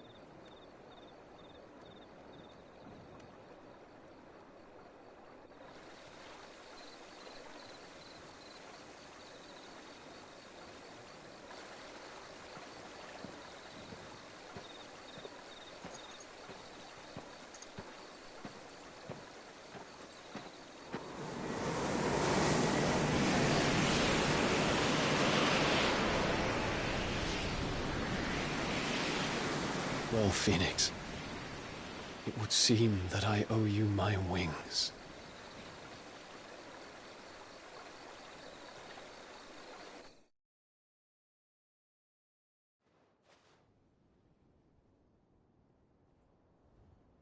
Perhaps he can find an answer. You will be returning to Waloed soon, I gather. I see no reason to wait. Then neither do I. I can think of a few, but I doubt they'll stop you. You will take your medicine. Of course, Lady Daya. Set on leaving already, are you? How long will it take us to get back to Ash? Dunno, about the same amount of time it took us to get here. Maybe less, if your uncle can find someone trustworthy to patch up the Enterprise. All depends on where we're putting into port, mind. Yes. It's not as if we can put ashore wherever we choose. We have to assume that the whole of Ash is hostile, and that we'll be attacked on sight. Then we must find a place they won't think to look. And I have an idea who might know of one. The Professor! I'll go and tell you come in. While you're plotting our course, I'll be in the shelves with your lawsman. I wish to pick his brains about Ultima. Then I'll talk to Karen about supplies for the journey. They may not be easy to come by in Ash.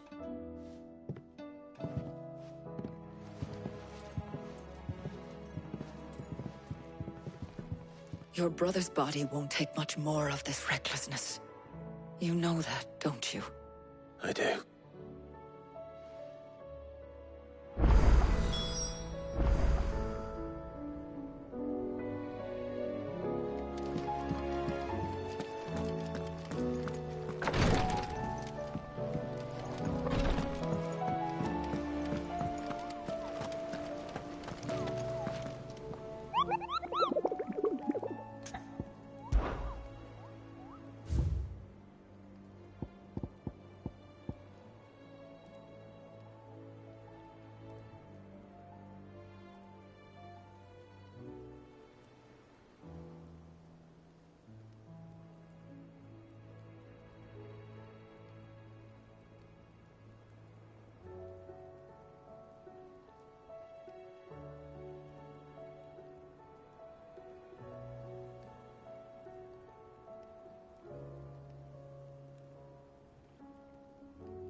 I still say we're a compliment.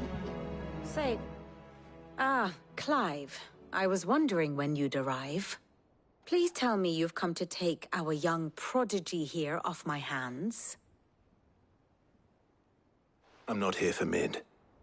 I need information on Ash. Then why not ask Molly if you can look in one of her ovens?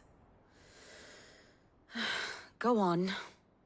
As soon as the Enterprise is ready, we'll be setting out for Drake's Spine. And we're going to need a safe place to land. Preferably one that won't see my ship blown to shit and splinters. If it were that easy, do you think Waloed would have resisted invasion for so long? Very little is known of Ash, and the information we do have is spotty and outdated. We have the good King Barnabas to thank for that. Waloed's borders have been closed to outsiders since the day he seized the throne. If there is anywhere safe to land, you won't find it on my map. Then tell us what we will find. I'm sure you know better than we do. But no splinters. All right, if it will get you out of my hair. But interrupt me, and it's over. Understood?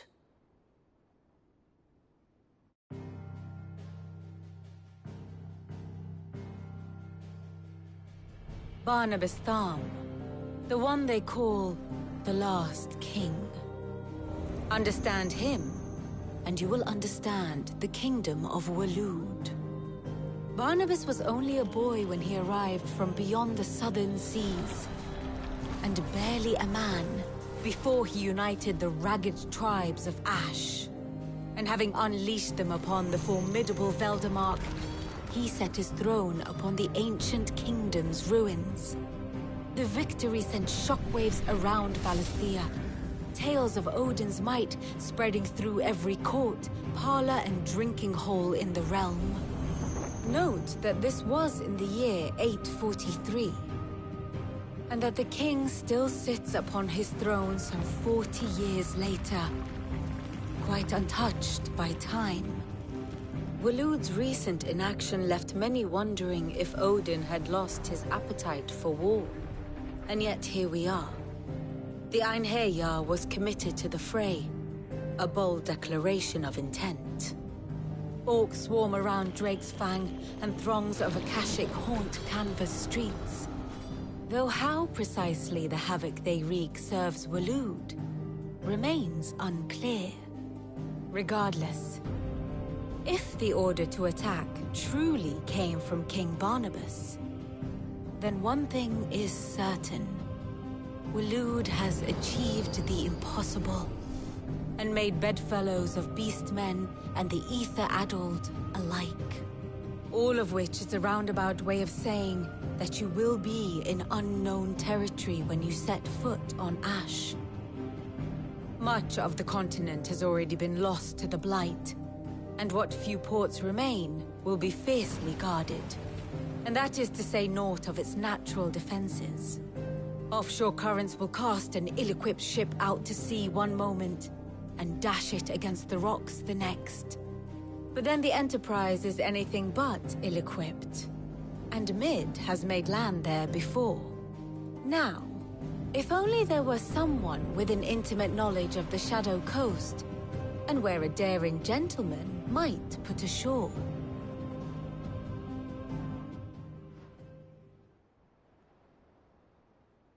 You see, Clive, you had the answer all along. Do you think you can get us back to that beach, Mid? Picked you up from it, didn't I? Not that it were easy. The currents were a right bastard. But then, if it wasn't hard, it wouldn't be worth doing, would it? Well said. Thank you, Lady Vivian. If a few morsels of common knowledge and a sprinkling of tavern talk are worthy of your thanks, I wonder what genuine intelligence might earn me. Probably more visits. Mid, I need everyone in the ale hall now. I'll fetch Joshua from the shelves. Aye, aye, Captain.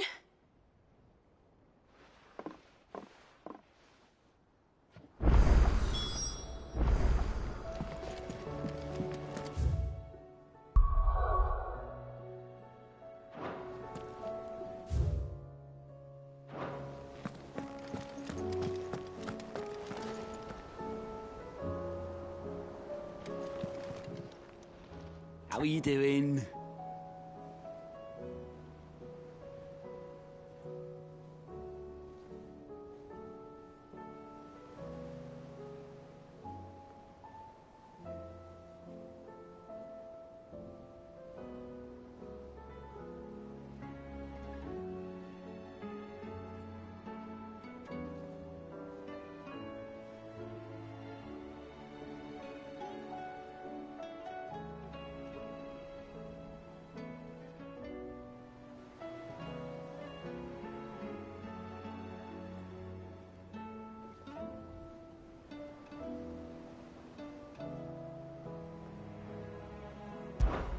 Here you go.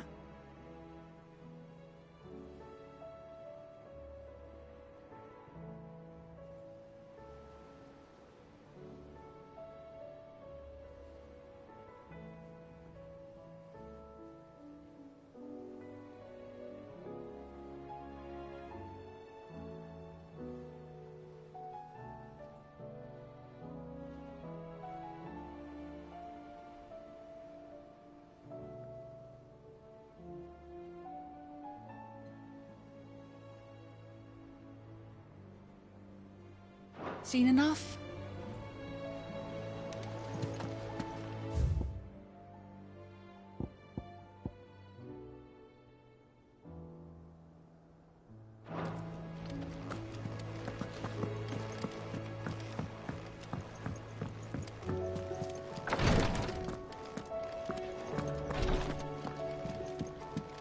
Please, your grace.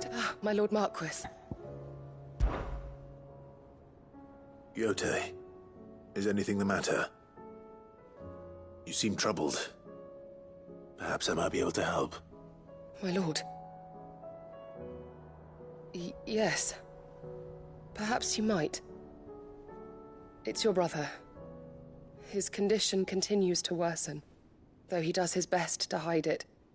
The lesion on his chest pains him more with each passing day. I had feared as much. There are certain elixirs which can ease the suffering of those afflicted by the curse, but... But his grace's case is severe.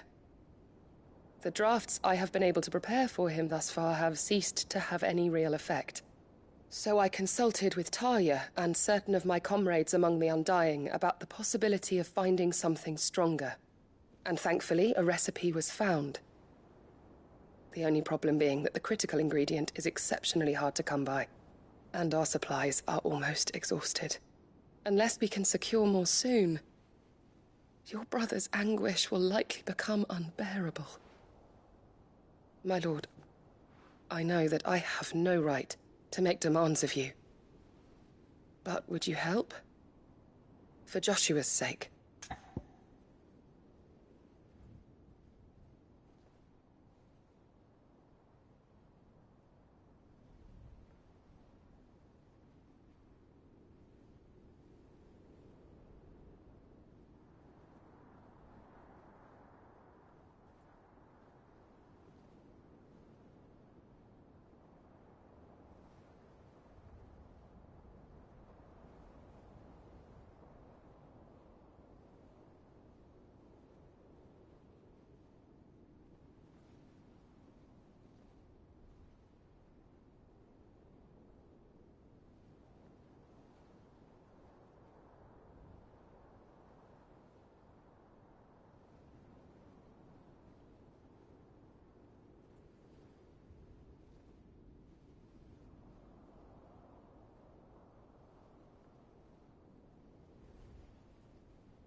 For Joshua, anything.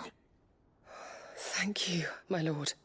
So, what is this critical ingredient? A rare herb by the name of stonerwort. It grows only where the ether is densest. The vigor it stores in its stems helps to counteract the curse. We discovered a patch near the aqueduct in Rosaria. But alas, yet more ether has erupted from the earth there recently, leaving the whole area flooded. The search continues for a new source. One that we might reach without being turned. So it's only that you can't reach it? The stonerwort itself is unharmed by the flood? Well, yes, but... Then I shall go in your stead. But, my lord... You've yet to find another source, correct? So for now, the aqueduct is our best hope. Besides, I'm a dominant. The ether can't hurt me. Well, if you're sure, my lord. Stonerwort is easily identified by its blood-red blooms. Search around the aqueduct, and you're sure to find some soon enough. I shall remain here and prepare the other ingredients.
You deserve a rest.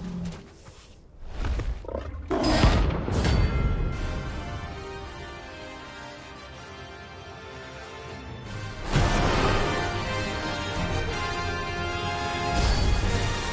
not going to outrun this one. Stay close, Torgal. All yours, Torgal!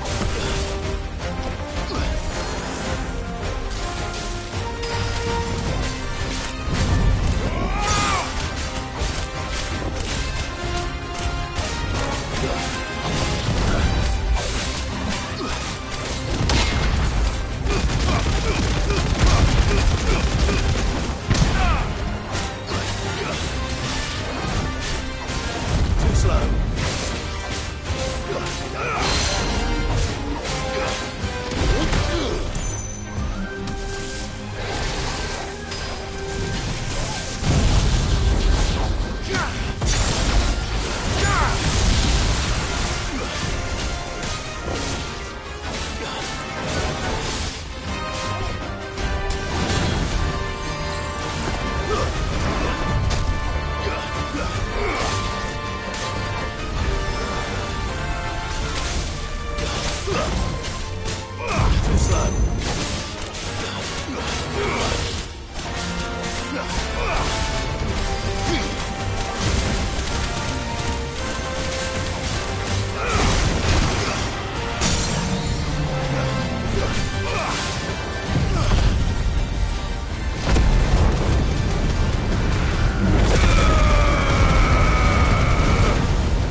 On someone your own size.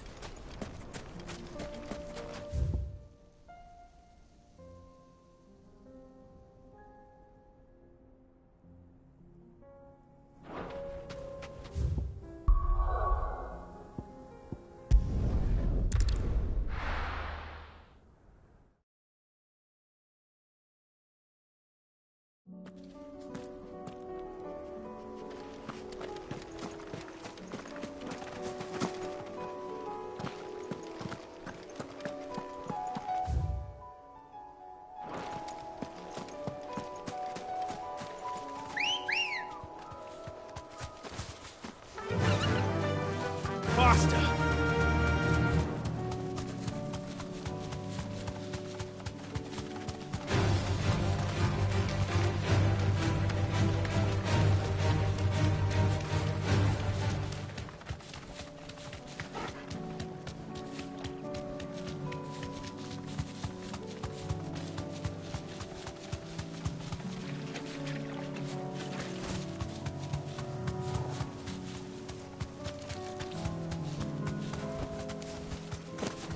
Here's the aqueduct. Now to find our stonewort. Yote mentioned blood-red petals.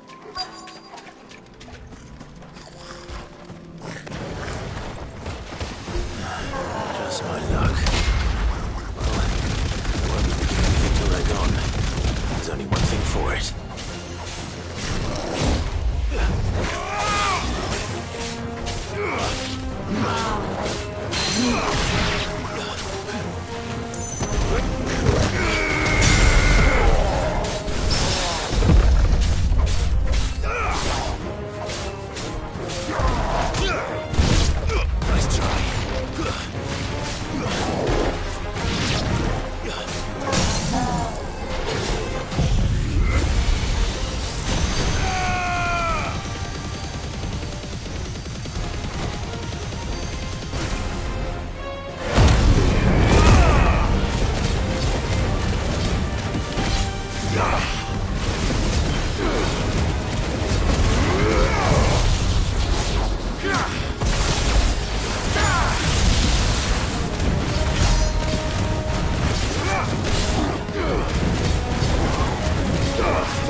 Here it is.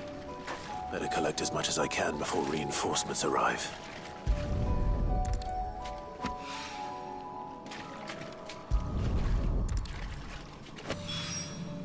All right. That should do it. Let's get these back to Yote.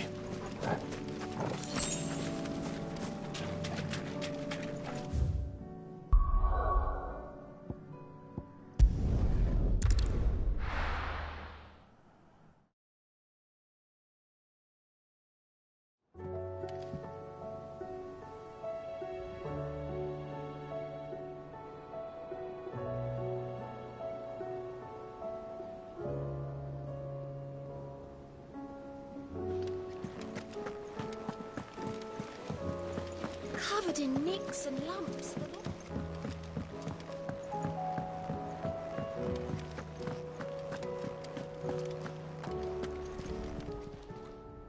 Oh, I wasn't expecting you back so soon.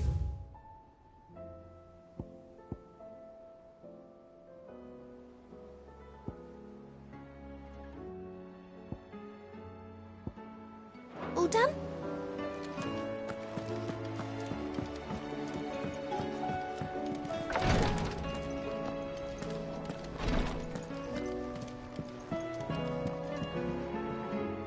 Yote, I brought back all the stone and water I could find. Will this be enough?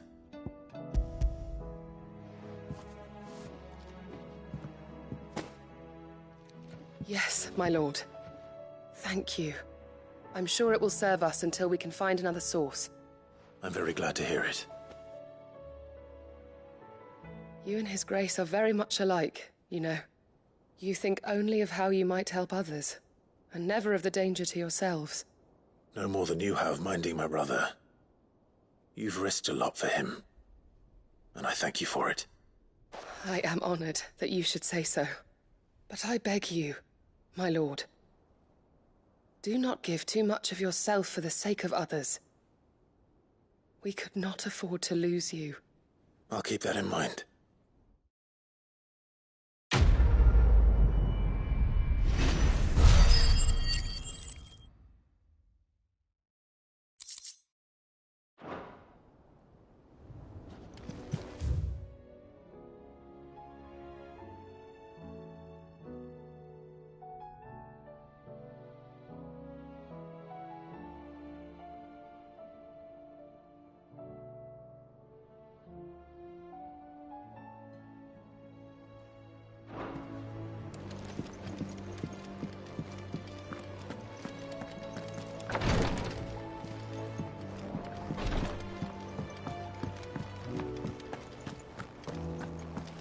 you split the sea?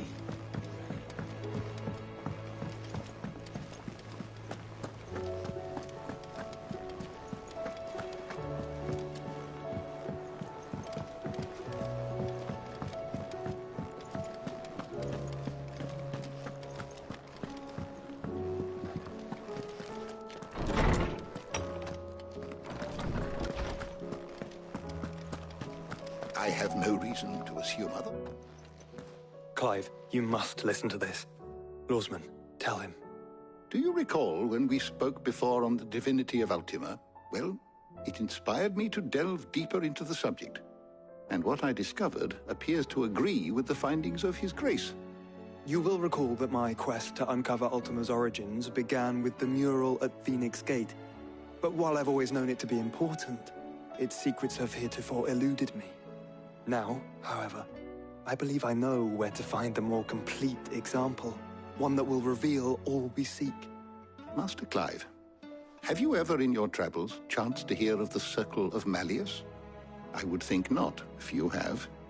But there was once a time when the faith flourished, the oldest known religion in the Twins, and though its popularity eventually waned on Storm, hints of its dogma remain embedded in more modern faiths such as the Crystalline Orthodox.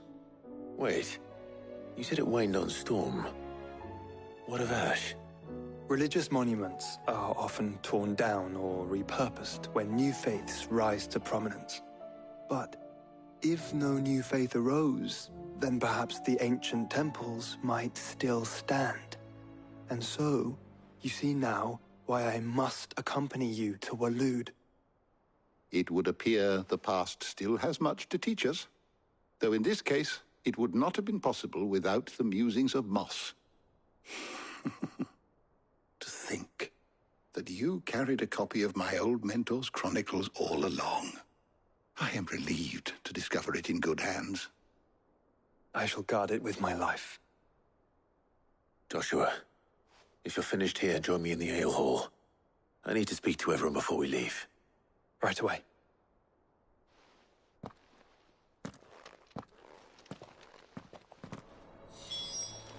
Mid said I can ride the Enterprise next.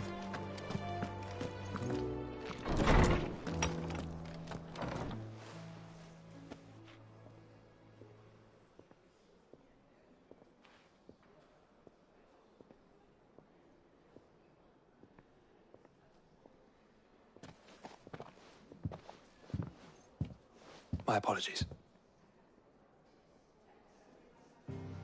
By now you've all heard where we're going and why. So I won't bother you with the boring details, only the important ones. If we attempt to approach Stone here by sea, there's a good chance we'll be sighted and fall prey to the capital's artillery. So instead, we'll disembark on the southwest coast and make for Drake's Spine on foot. I say we, but it's highly likely the entirety of Ash is under the rule of Ultima. A large party would only attract unwanted attention, as well as slow our march and require supplies which may be difficult to obtain. Only Joshua and I will be going. And a scout. Preferably a good one. Gav, do you know of any? You bet your ass I do. Might still borrow some of Lady Vivian's maps, though. Just in case, like. Once you've dropped us off at the Shadow Coast, you need to retreat into neutral waters, fly merchant colors, and stay inconspicuous. If you sense any danger at all, you leave us behind and return to Storm. Inconspicuous is my middle name. But like hell am I leaving anyone behind. The ship ain't going nowhere till your scurvy mugs are smiling on deck. Jill, the Enterprise will appear a tempting target for royalists and pirates alike. You're to stop anyone boarding. Don't worry. I'll keep the ship and her crew safe. You'll be needing passage home, after all. But... very well. If there are no questions, I'll see you all at the docks.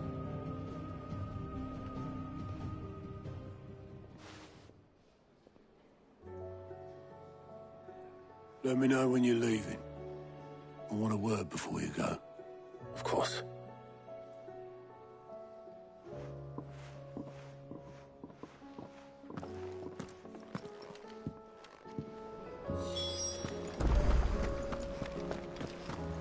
tell me we've run out of pep? Still alive, are you? Go on, then.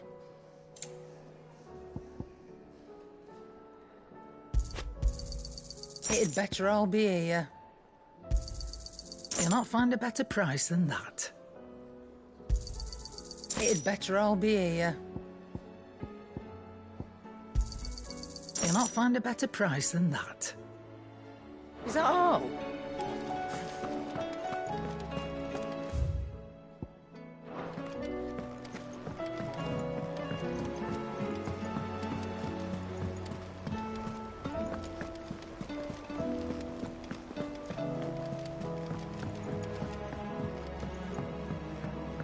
How do you split the sea? Is something wrong? Not at all. Honestly.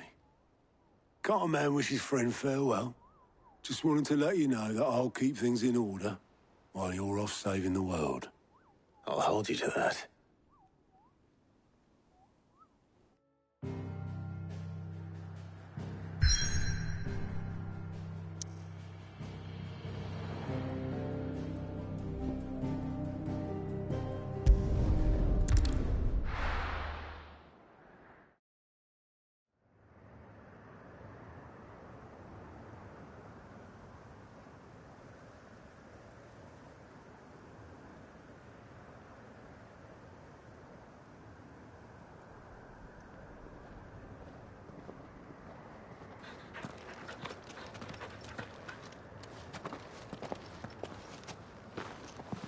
Reckon it'll be a long walk to the capital if we follow the cliffs. I'll scout ahead, see if I can't find us an inland route.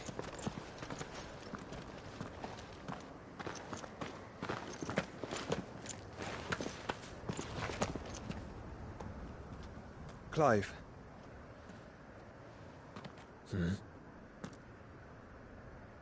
There's something I've been meaning to ask. You took her icon, didn't you? Yes, I did. She understood.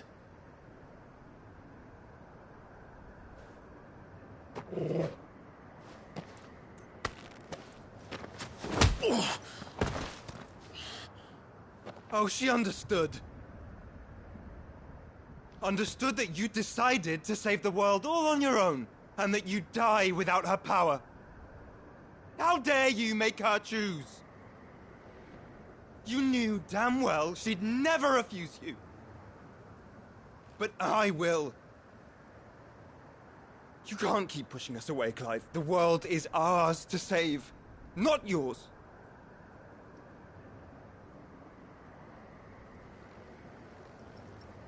I used my gift because I thought it was the right thing to do.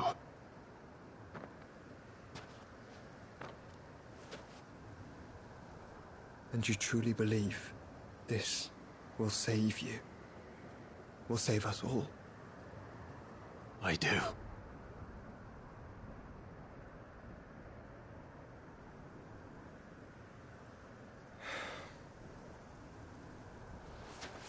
Then so be it.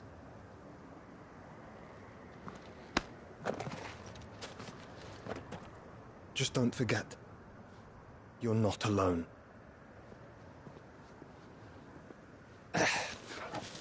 Think I found us a trail. Did I miss something?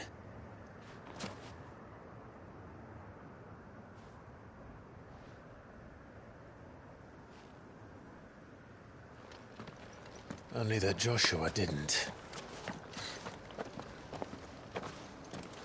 I don't get it.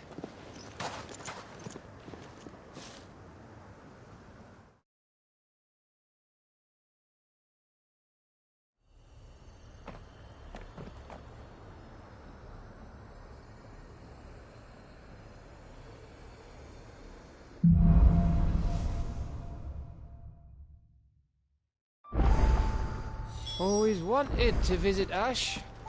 We're in Waloda territory now. Don't expect a warm welcome. Oh, I don't know, Clive. That castle over there looks inviting enough.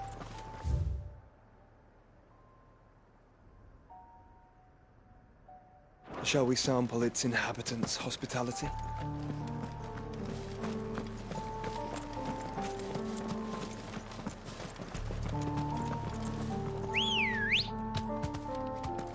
Good girl. Fly, Ambrosia. Remember what I said about warm welcomes, Gav? Ah, this place is as dead as Grieger's ghost. You deserve a rest. I knew I smelled something. I see only orcs and a castle. Let's hope the villagers put it out in time.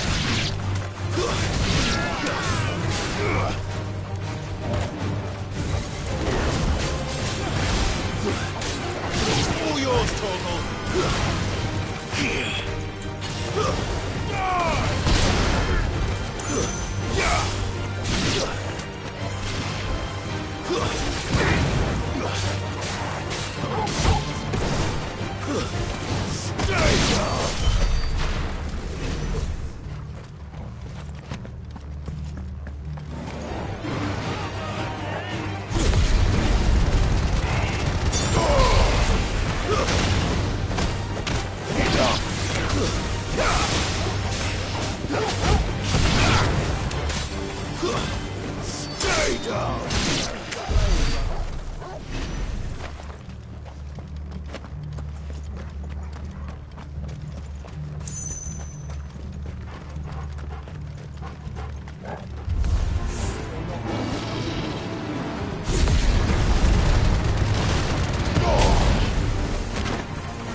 Amber all over again. Where the hell are the Royalists? Seems you were right about that welcome after all, Clive.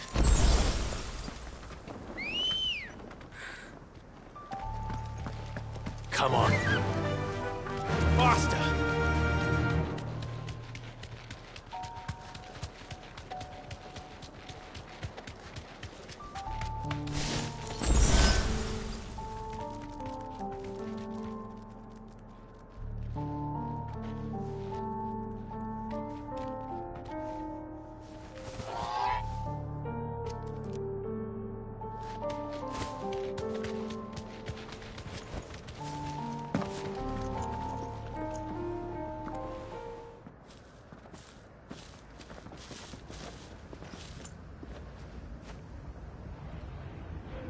Aye, aye.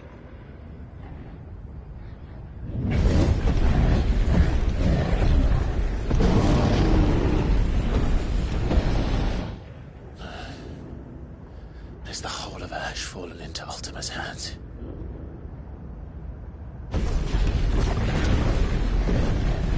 That's no peace delegation. We should send a warning to the others. No. My uncle will have an eye on the coast. I trust he'll find a way to entertain any uninvited guests. Our mark is Drake's Spine, and there's a lot of road between us and it. We press on to Stonehere. Aye, you never know.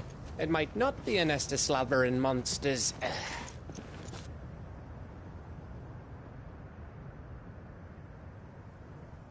Clive, you must go on ahead without me. This stronghold is as old as Phoenix Gate, perhaps older. It may yet hide Ultima's remaining secrets, and if we are to best him, they must be unearthed. All right. Stay out of trouble. I always do. Mostly.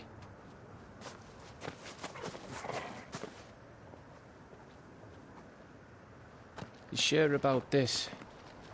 About leaving my brother on his own. Of course. Mostly.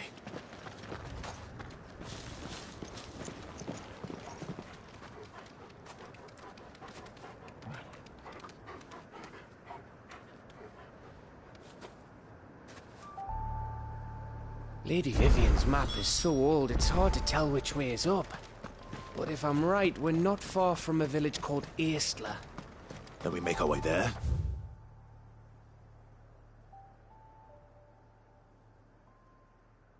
Resupply and wait for Joshua. Let's go. Run like the wind.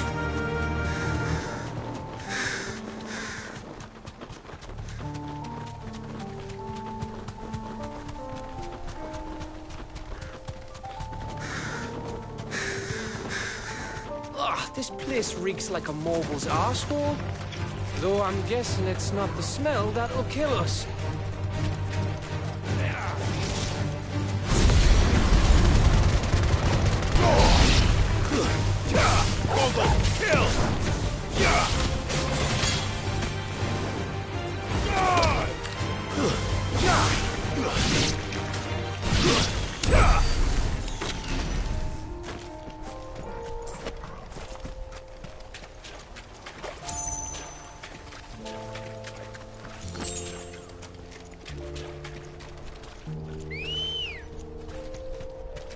Ready, girl?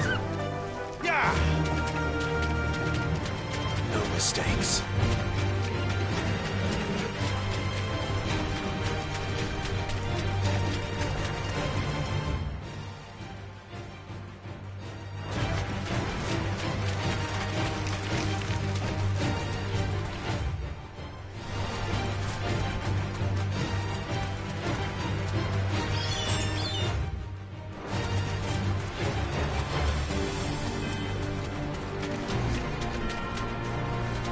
Straight home now.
This one's awake.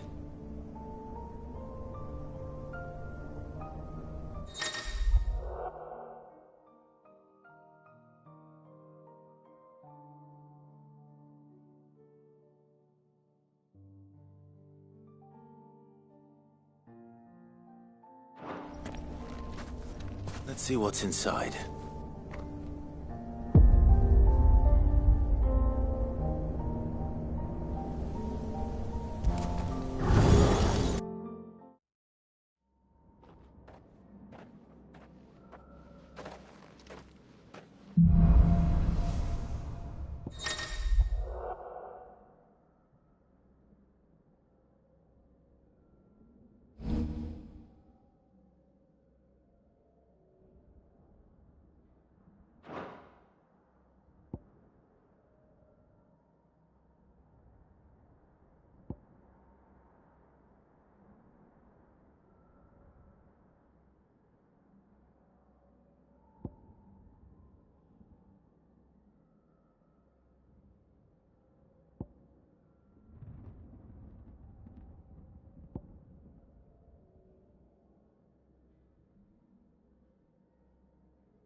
It's over.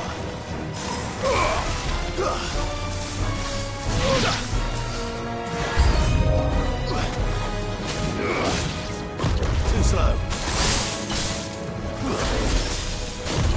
Nice try.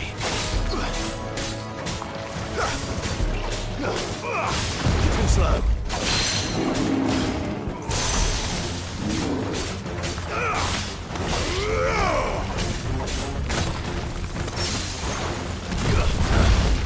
And another!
Nice try.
Let's go. Faster!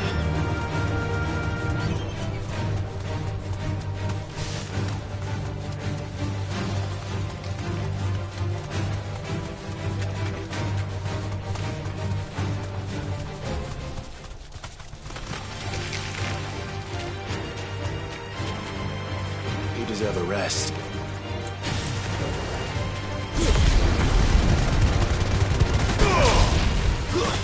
Stay down! Kill!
It's over!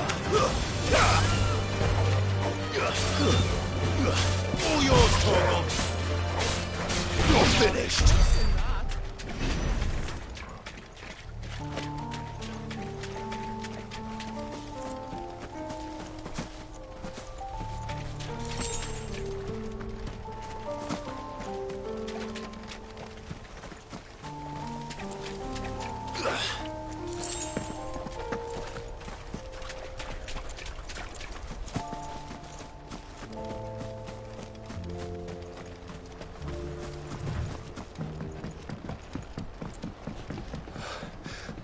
Bahamut's breath.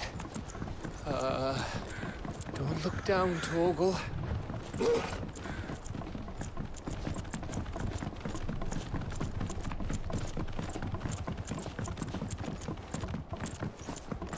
That must be Aistla.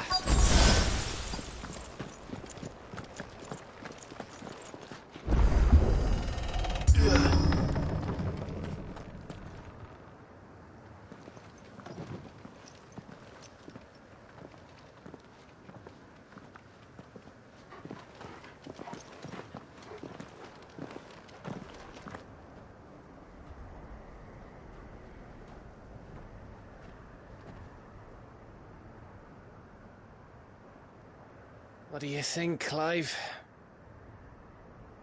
Then we're too late.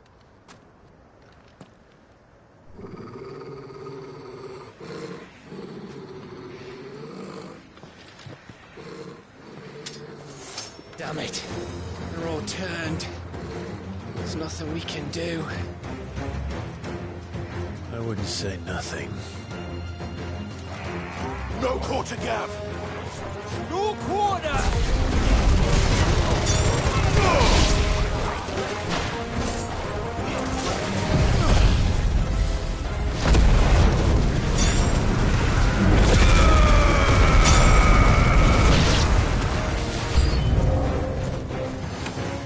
You think all the villages in Ash are like this? A question for later, Gav.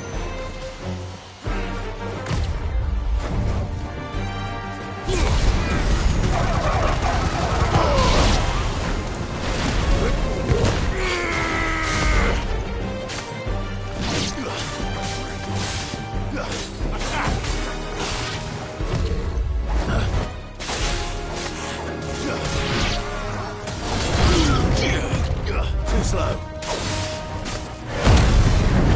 Here they come! And come.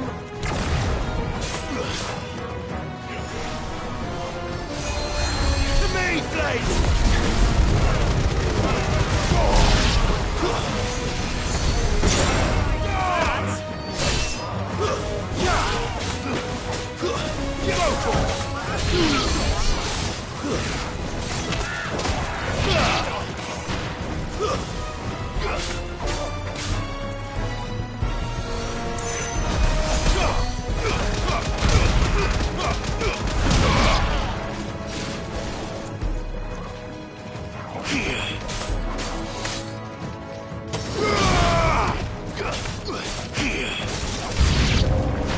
I don't want to die here, Clive. Then don't!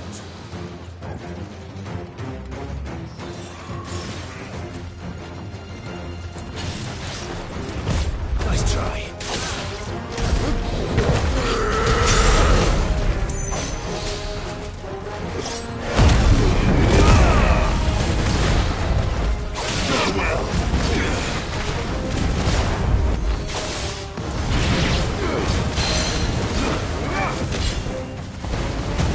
All yours, Troll!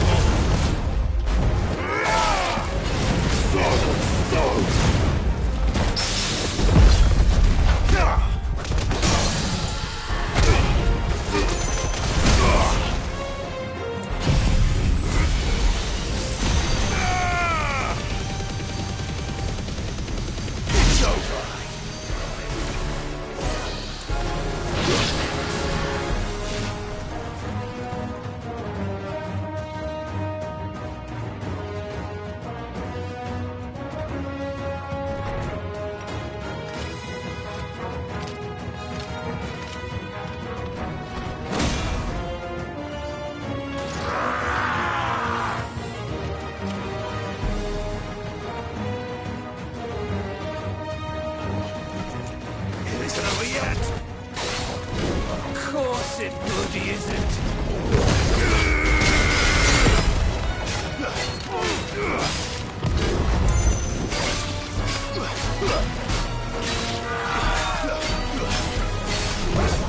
Too slow.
Gav.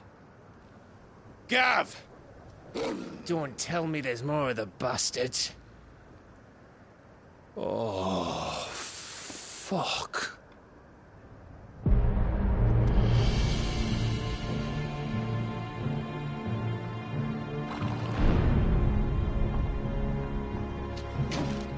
Have you come to watch, Odin? Bound for Stonehill. Good. My master awaits you in the capital, though I cannot allow you to attend him in your present state. And how are you going to stop us? Why, with this!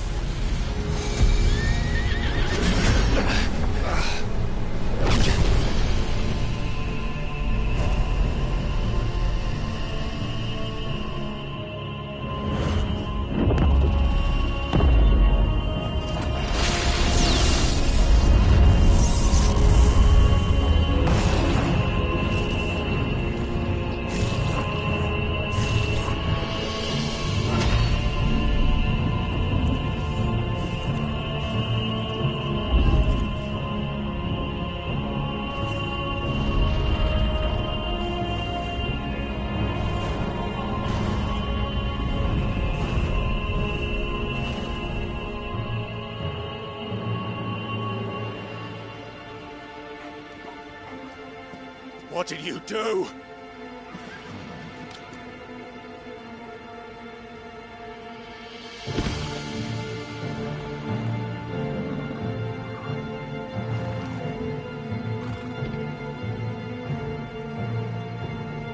If the vessel would see the path opened, it has but to ask. I shall see that my master's prize is made presentable.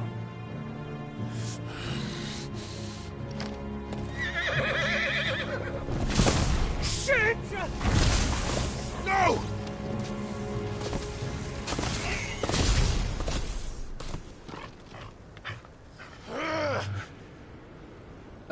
Clive? Would you mind telling me what the fuck just happened?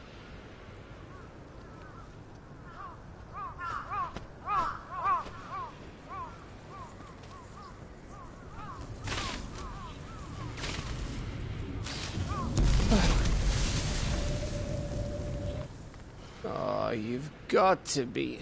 How are we supposed to get through that? We seek an audience with the king. If His Majesty wants me to come and ask him, then that is exactly what I'll do. Before you go practicing your petition, we don't even know where the fucker went. How about we cool our heads and think this through, eh?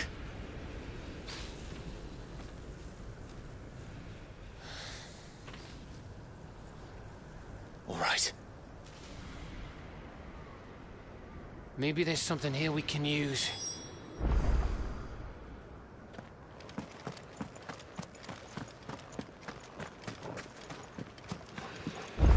I thought we got them all. So did I. Well, this isn't at all foreboding.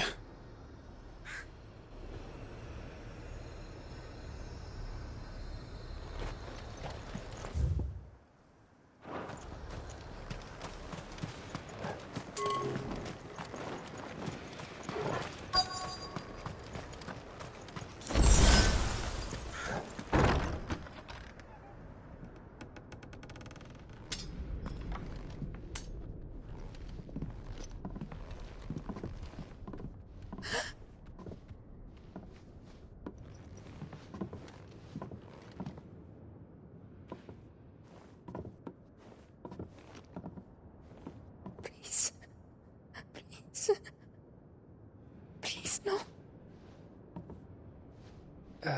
Miss. Whoa. Easy. Easy. We're not turned, all right?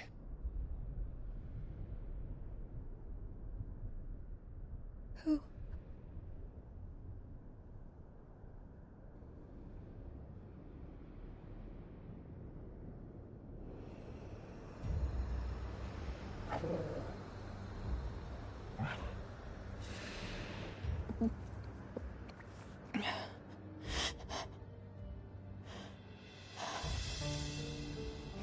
My thanks, kind travelers.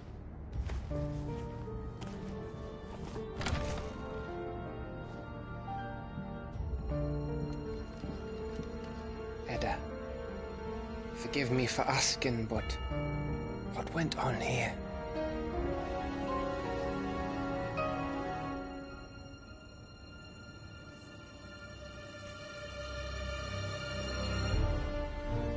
It all started when the skies changed. The elders said it was the Arche. One by one, people went mad.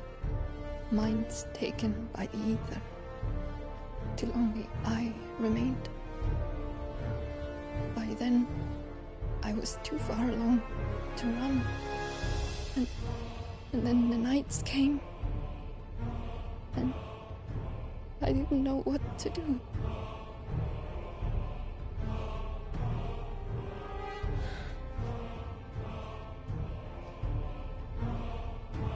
And this, Arche is... Just a story. Something our grandparents told us when we misbehaved. About how the heavens would grow dark before the land took her last breath. The end of the world. You said the others went mad. But where did they go?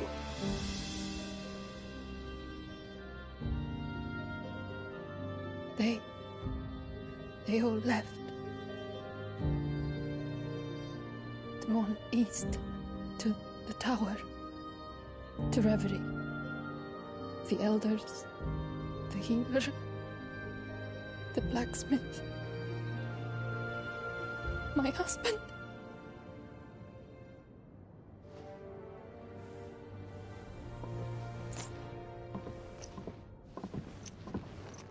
You thinking he did this? Of course. Who else could it be? You were in Canva. You saw what he did to the people. But then what about her? How come her nut hasn't cracked? The baby, perhaps? Could be protecting her from the ether. I can't think of any other explanation. You mean... it's a bearer? It won't matter what it is once Ultima's magic takes hold. Time's running out.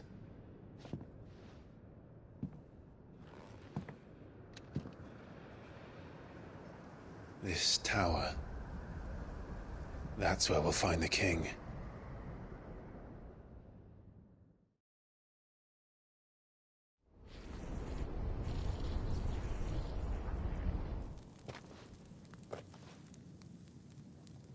I knew it.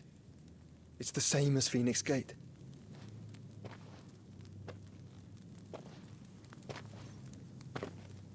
Which means at the end of these stairs should be...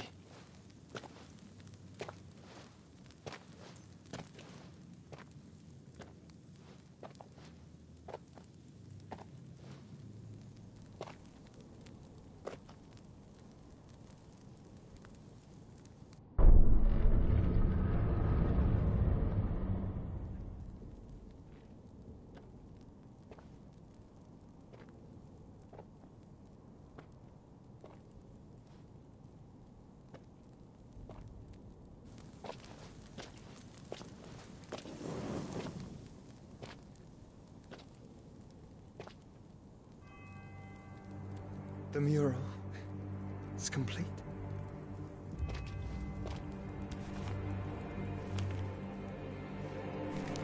Ultima and his vessel, Ifrit. Garuda, Ramu, Shiva, Titan, Bahamut, Odin. Even Leviathan the Lost is here.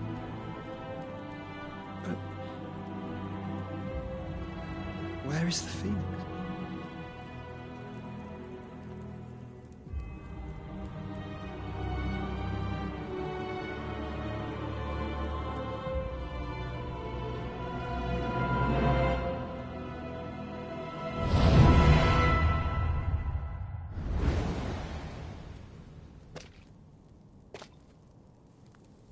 By the Founder.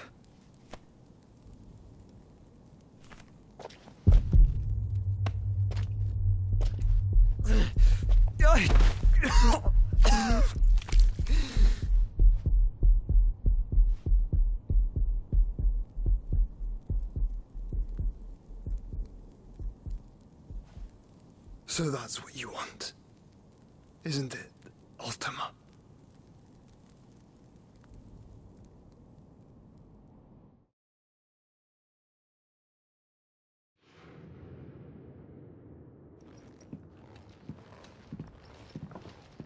So that's how it's gonna be then? I'm not asking, Gav. I need you to stay with Edda. What? I must do this alone.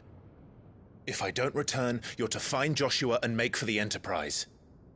Understood? Aye.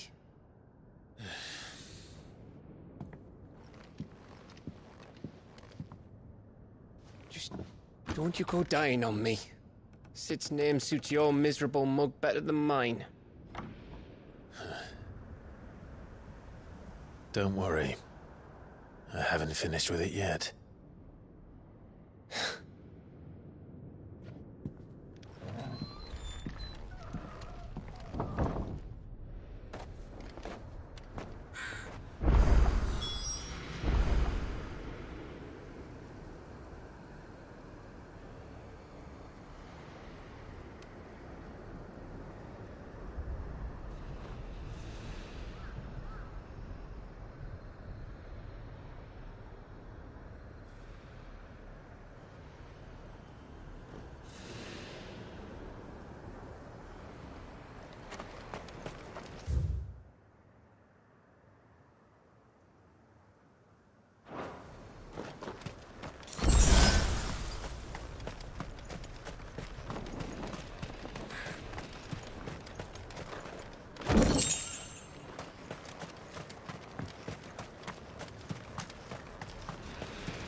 If Barnabas is controlling the Akashic,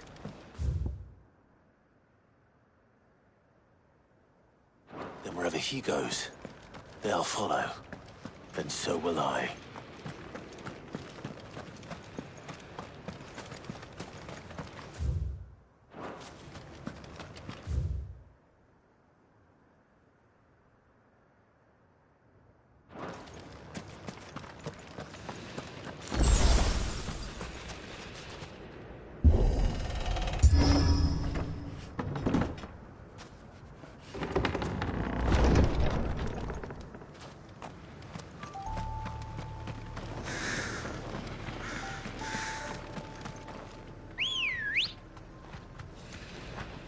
Good girl.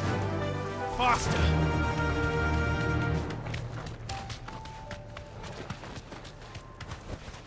Straight home now.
mistakes.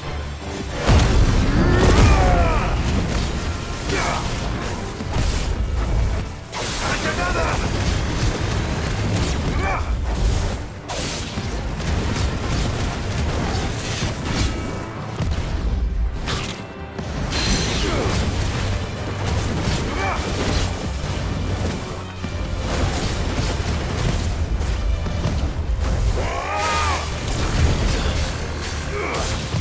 Nice try.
This is it, boy.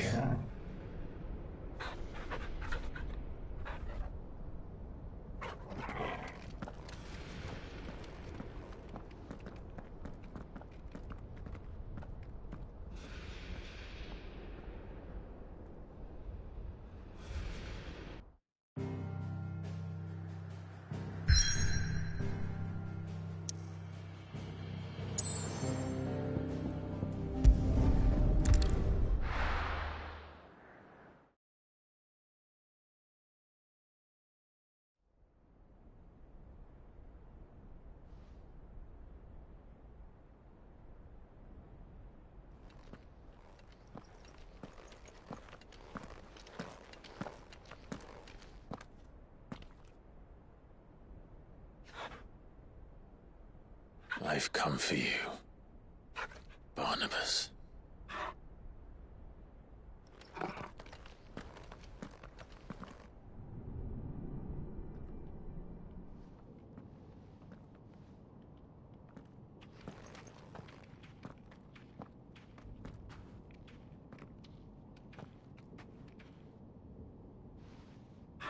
Stay close, Torgal.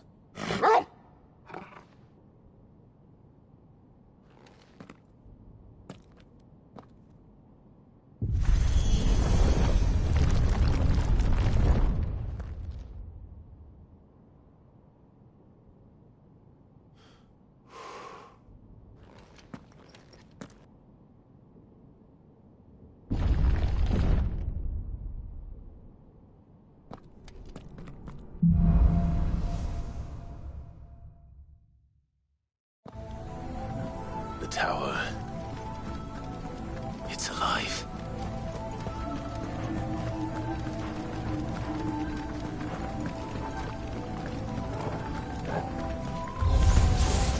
More echoes of the fallen.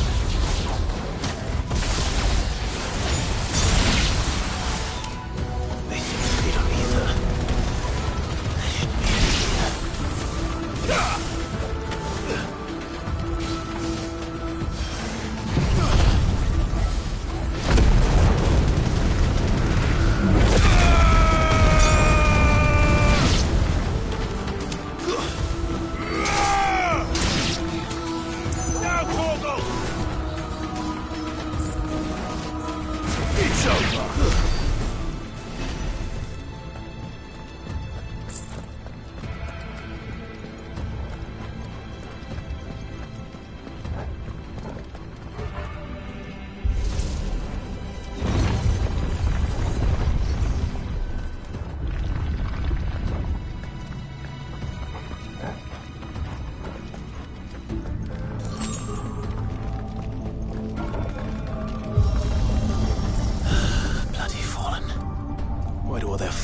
to have a mind of their own.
If I were Barnabas, where would I be? The top. So I could look down on the world.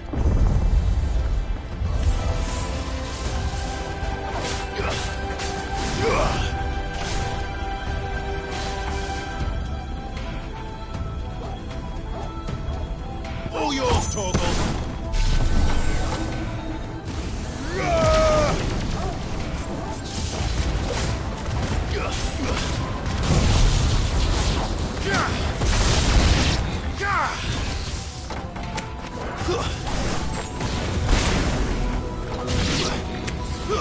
Now, Torgal!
That's new.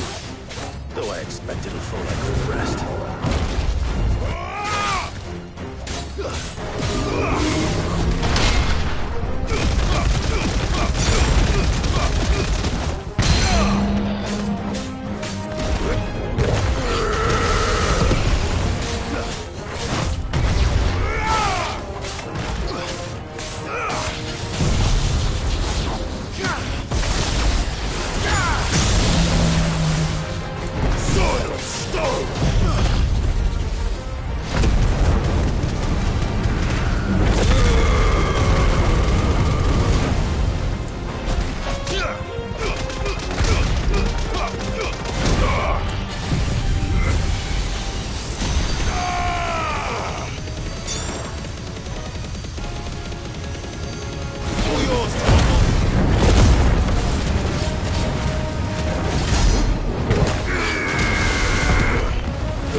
What was that thing? Hopefully there aren't any more.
wrath.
Almost there.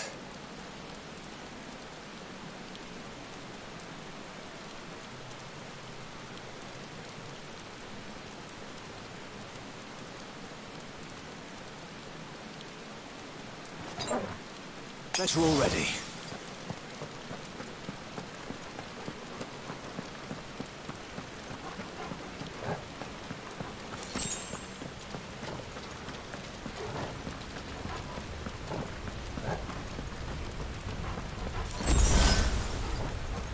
He's here. I can feel him.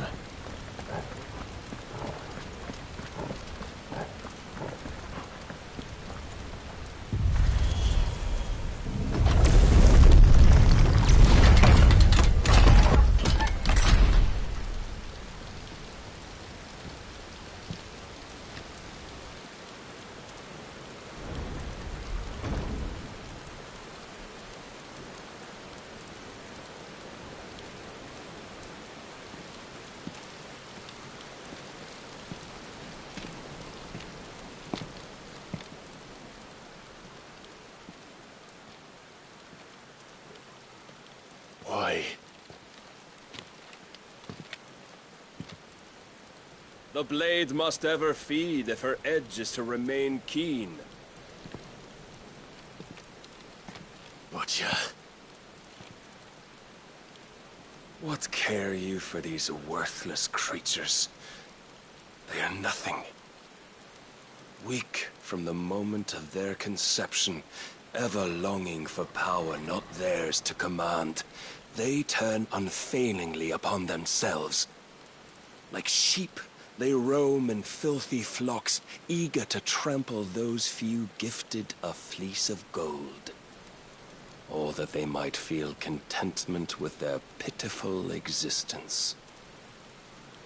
Prejudice and persecution, severance and strife, every earthly wrong springs from the malice in men's hearts. Malice born of the pain and suffering that is free will. Its corruption is gnawed at your being from the very moment of your birth. You're wrong. It is no corruption. It is who I am. Every choice I make, right or wrong, gives me reason to carry on. And carry on I shall. Not as a puppet, but as a man. Which are you? There was a time I too thought those the only choices. What?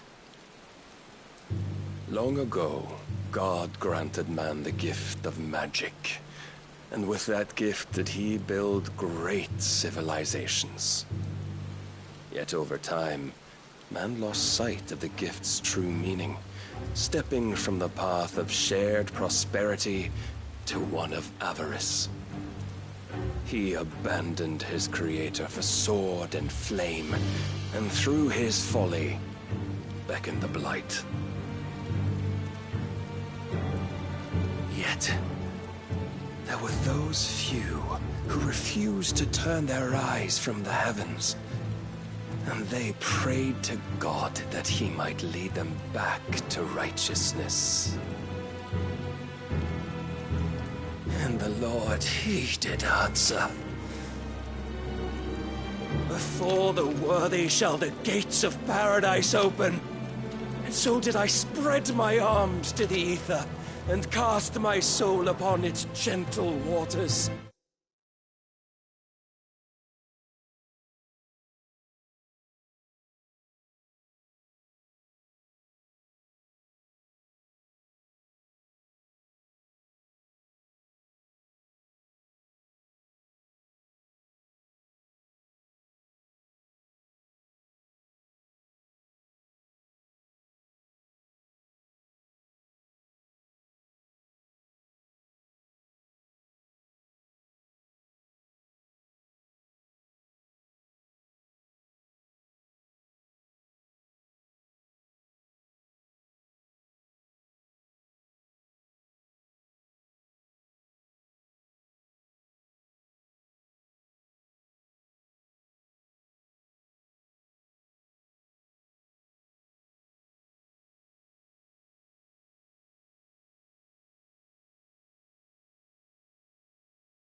I gave myself unto him.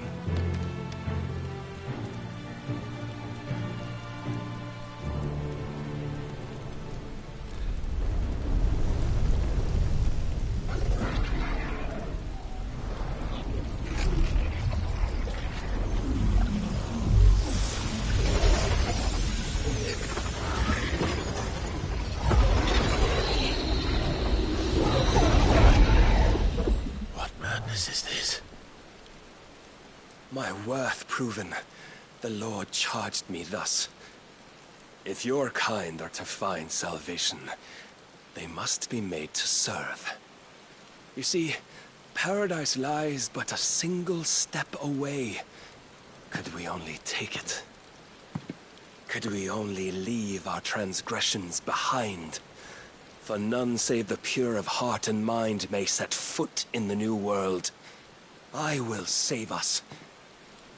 But it all begins and ends with you. You are the key, Mythos. And with this humble offering, shall I prove my faith once more. So you forsook your kingdom. You forsook yourself to serve. Tell me, how is that living?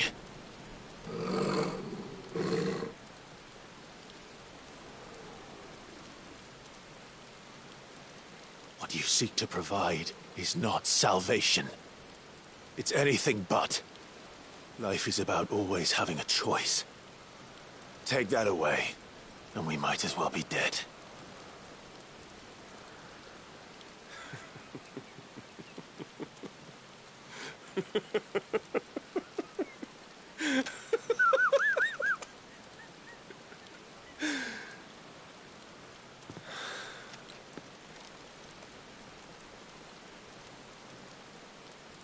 Very well. Come then. Show us the strength of your will. It's not the strength of my will that should worry you, but the weakness of yours.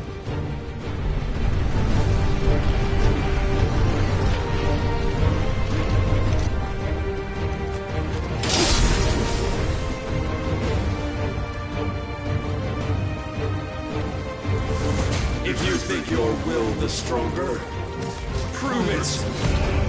By this day's end, you shall know the truth.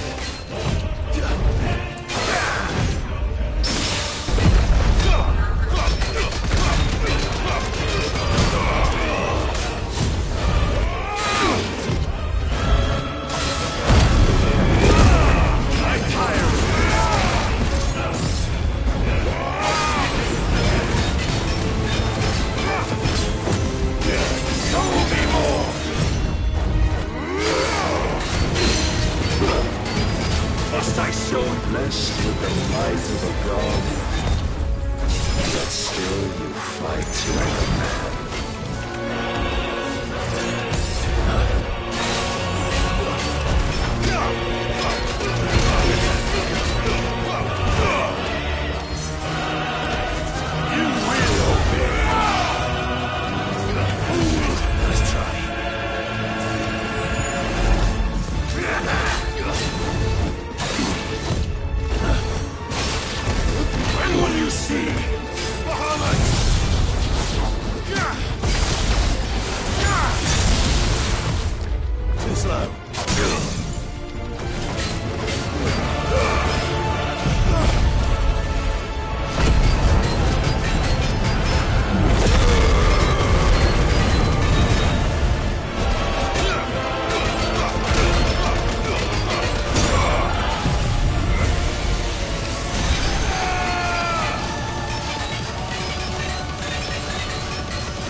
chose you to serve as his vessel, and you cling to this foolish notion of hope, when there is none.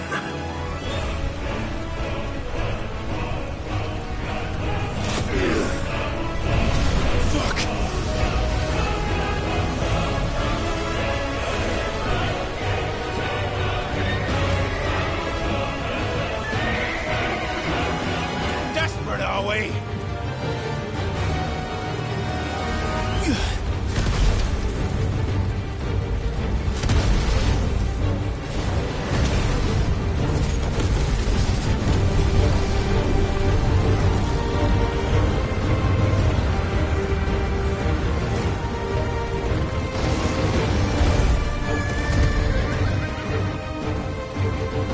Finally, we can begin!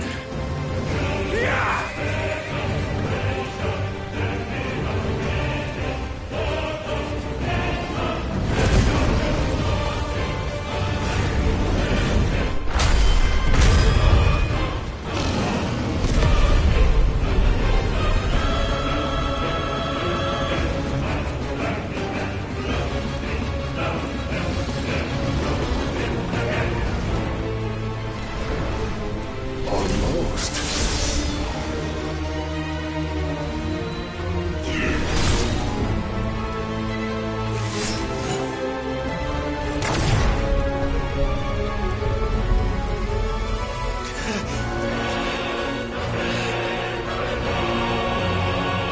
You have been shown the path.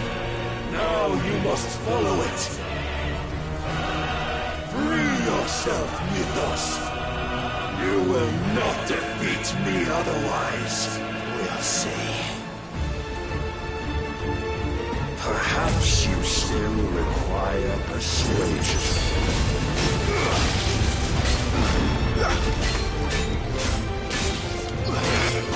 Don't disappoint me.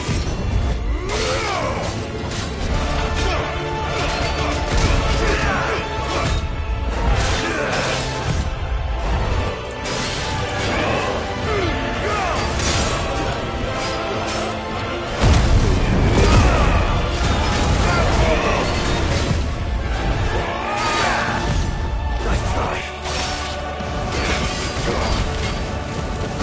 Enough, Mythos!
You admitted defeat the moment you turned your back on us. When you turned your back on the truth, Barnabas. We are not as weak as your god believes.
fighting for?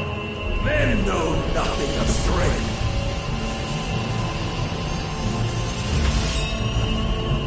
But you will.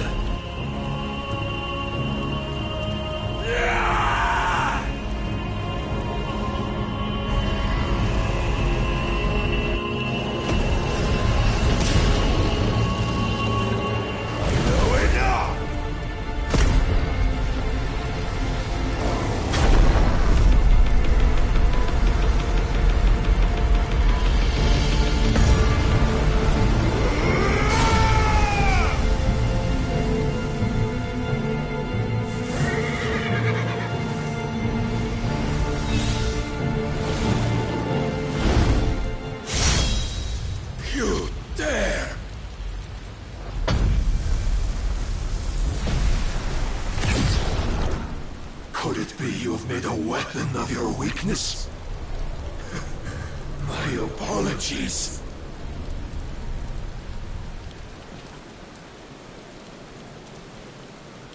You are not the fool I took you for.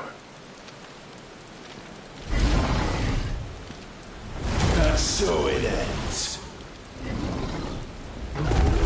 No!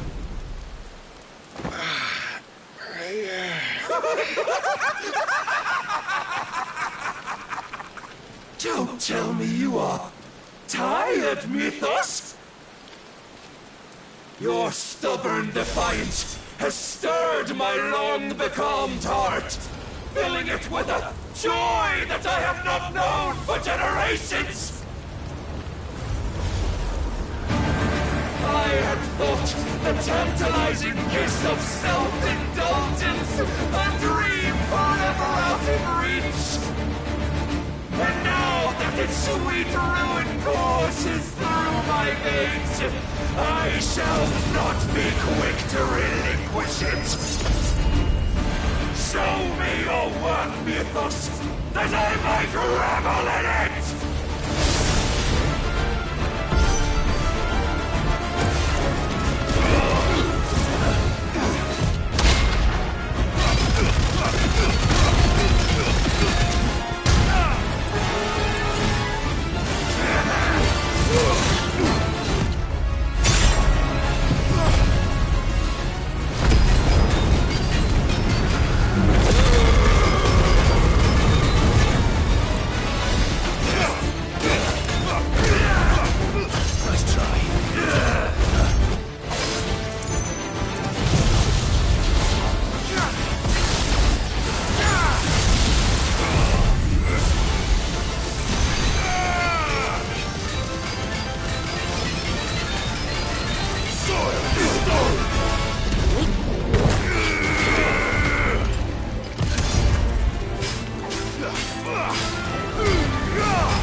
Claim me as your prize!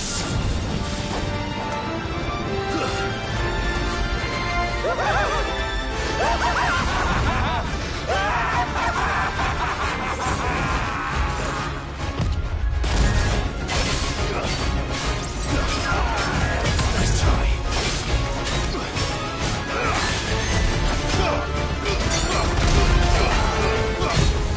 Prepare yourself. Nice try.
Is at an end.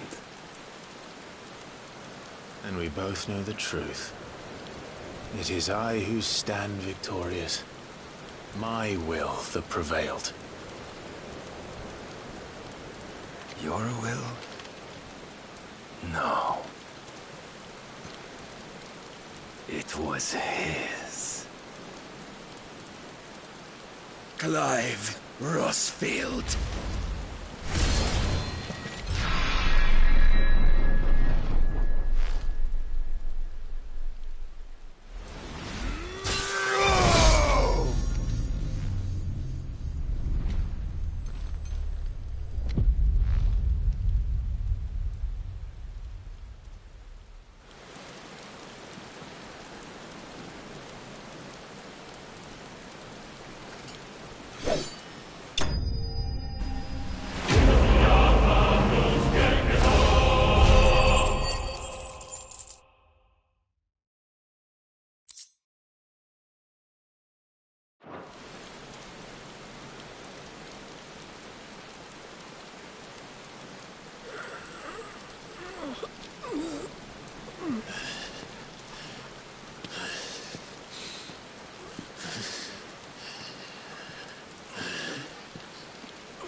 Perhaps there is strength in will. Would that I had not relinquished my own.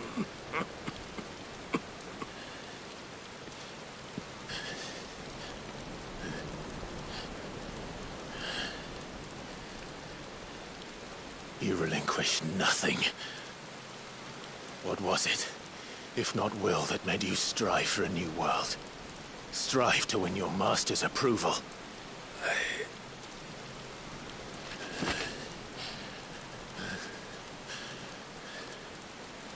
You were shown a fantasy, and you chose to believe it. But you were wrong. There is no world, but the one we live in.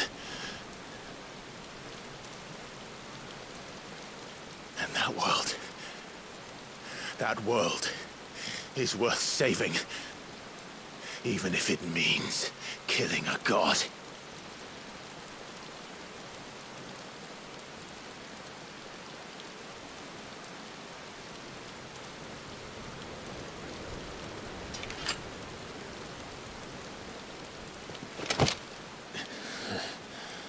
Bold words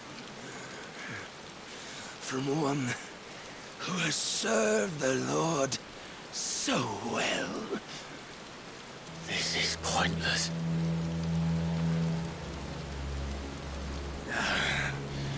But I almost forgot. I promised that I would make you presentable. Did I not?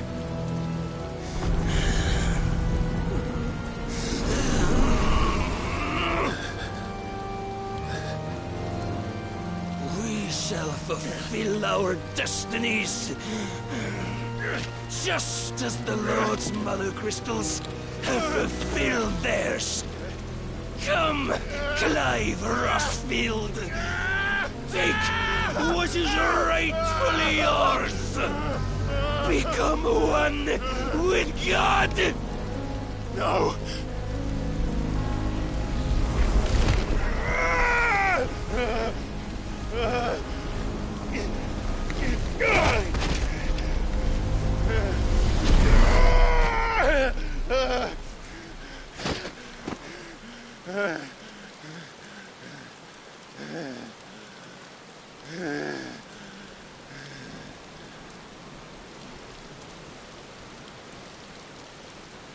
At long last, salvation.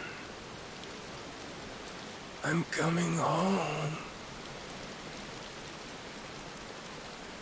Mother.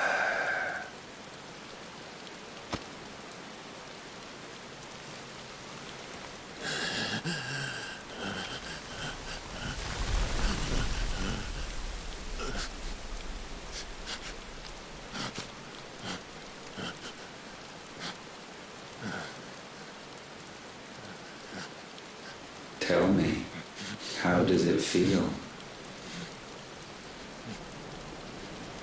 Show yourself! Face me! How does it feel to consume your rival's strength, to gorge yourself on their being, to edge step by trembling step ever closer to the divine? With or without a will, you are still but a vessel, our vessel. Behold, how your body shudders in anticipation of its fate.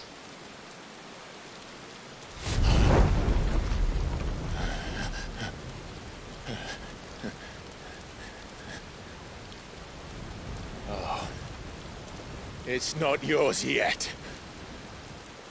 No. Come then, O wayward child. We shall await you upon the back of the first worm. There all shall end and begin again.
Why the hell is my city crawling with the captain?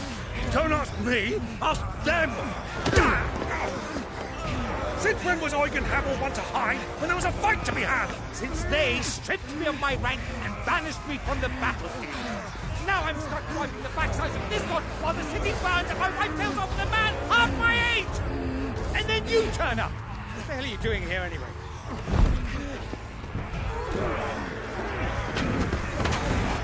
What indeed?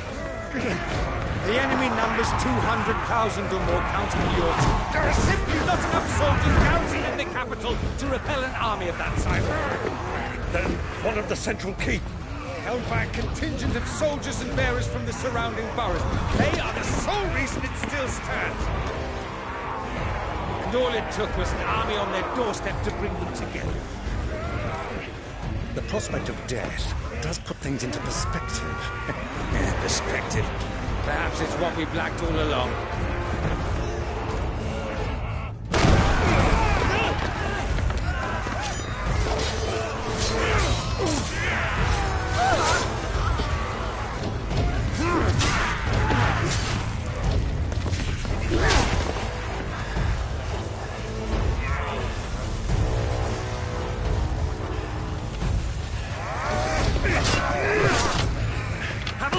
I need you to lend me some of your best men, preferably all of them. My best men? Does it look like I have any more? I admit this might not be the most convenient time, but my nephew's in trouble, and I may have already promised him your help. Your nephew, the outlaw?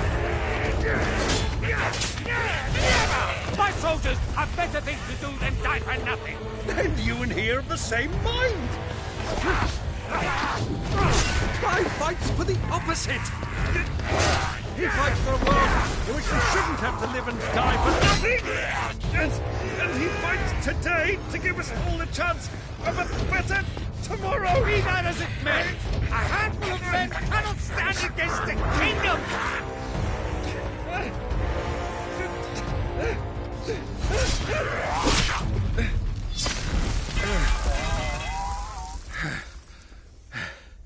Then mayhap they are the wrong men. Well, I'll be damned. Our numbers are few, but I shall rally as many of my dragoons as I'm able.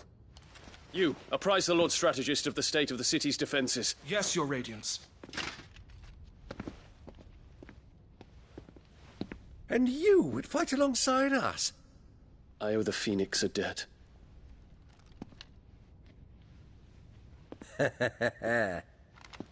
Does this vouch for my nephews? Aye, but I still have my doubts about you. Which we can discuss later. Indeed. You said you had men garrisoned in the keep. Captain, do you know how many yet remain? Allow me to confirm. Commander? Whatever their number, Randalar will be needing Gather the them bodies all. and build a pyre in the courtyard. Quickly. Terence. My lord.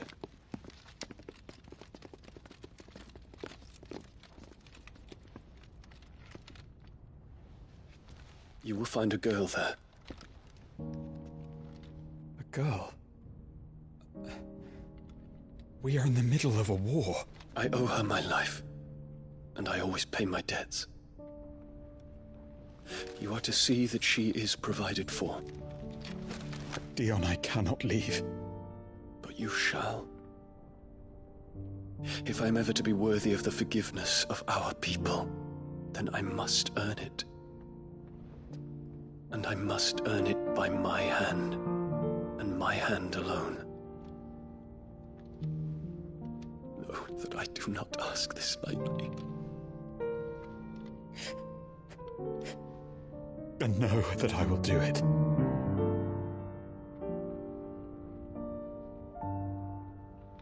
Farewell, Terence.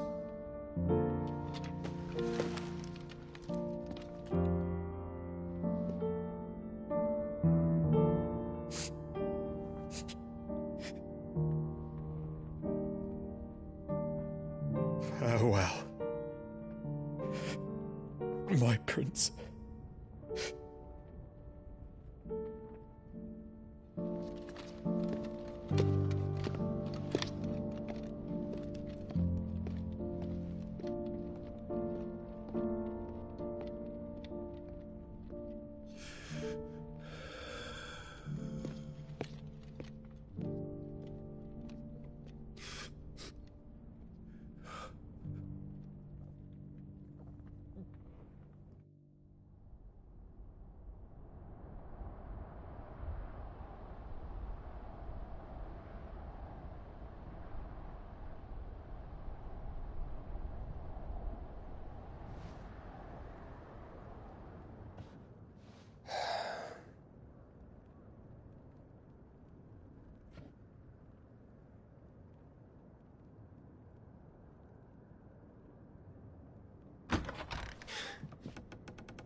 Clive! Thank fuck. You alright? I am. But I'm a damn sight better for seeing you, Joshua. And Barnabas. The king is dead.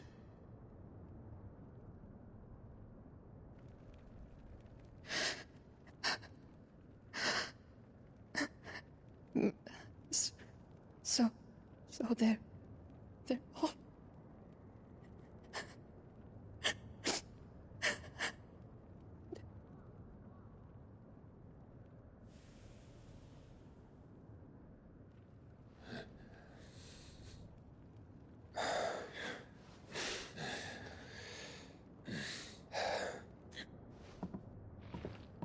They are, but so is their killer. He can't hurt anyone anymore. You're safe.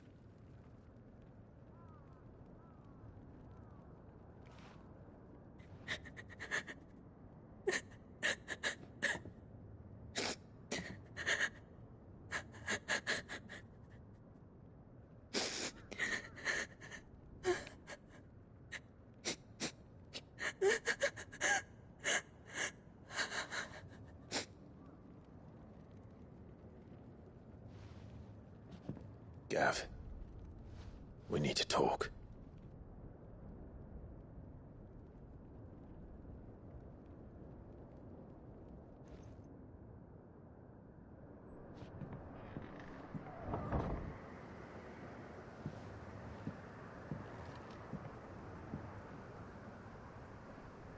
I'm sorry, Clive. You know I want nothing more than to go with you. I do. But I'm glad you're heading back to the Enterprise nonetheless. And not just for Edda's sake. Our people need to know what happened here. You can count on me. As can she, I hope. Thank you, me lords.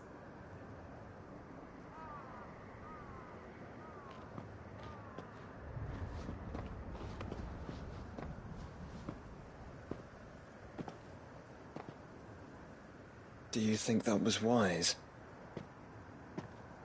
Wiser than leaving a woman with child alone in the Deadlands. They'll be safer at the hideaway. For now, at least.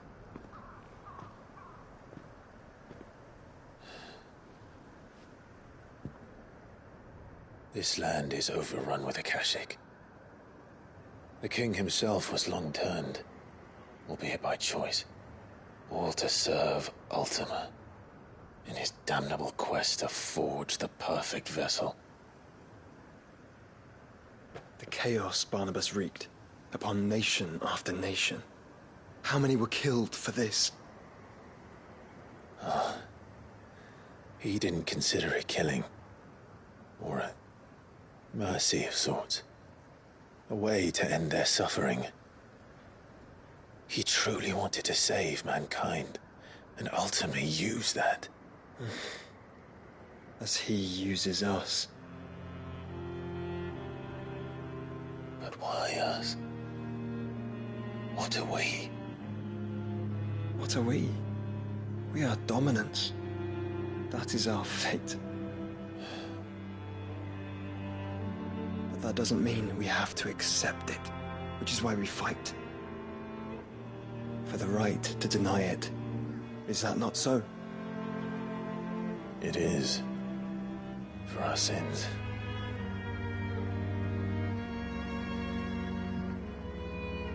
Barnabas said something else. That the Mother Crystals were Ultimas. Ultimas? Are you certain?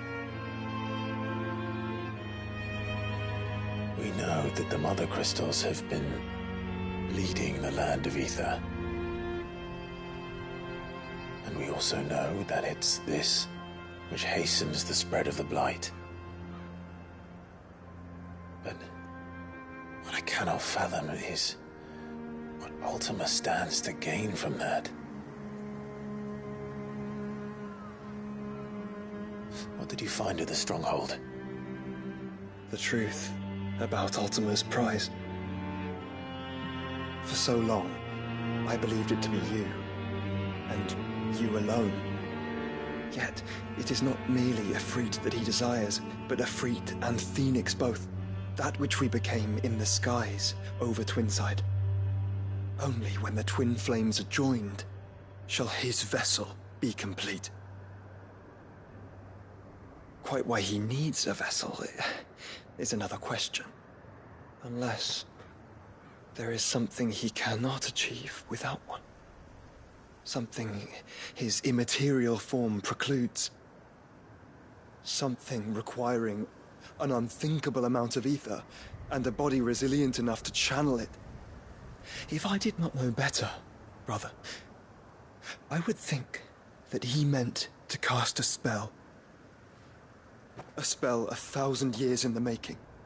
A spell to end all spells.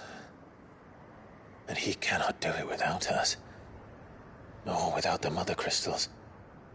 But if we destroy them all, we will stop not only the Blight, but Ultima as well.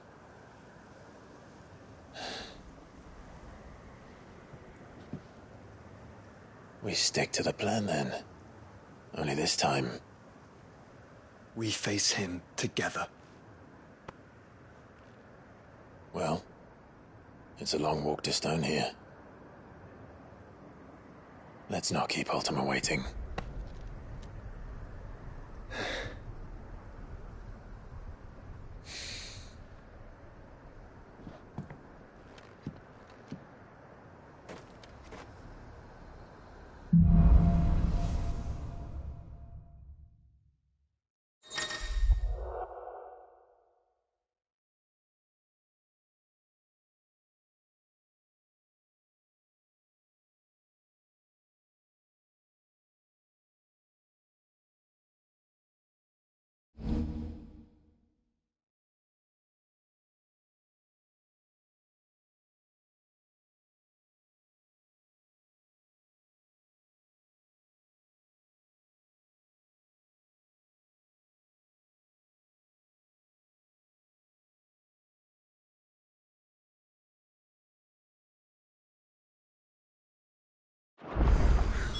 When Barnabas fell, his magic died with him.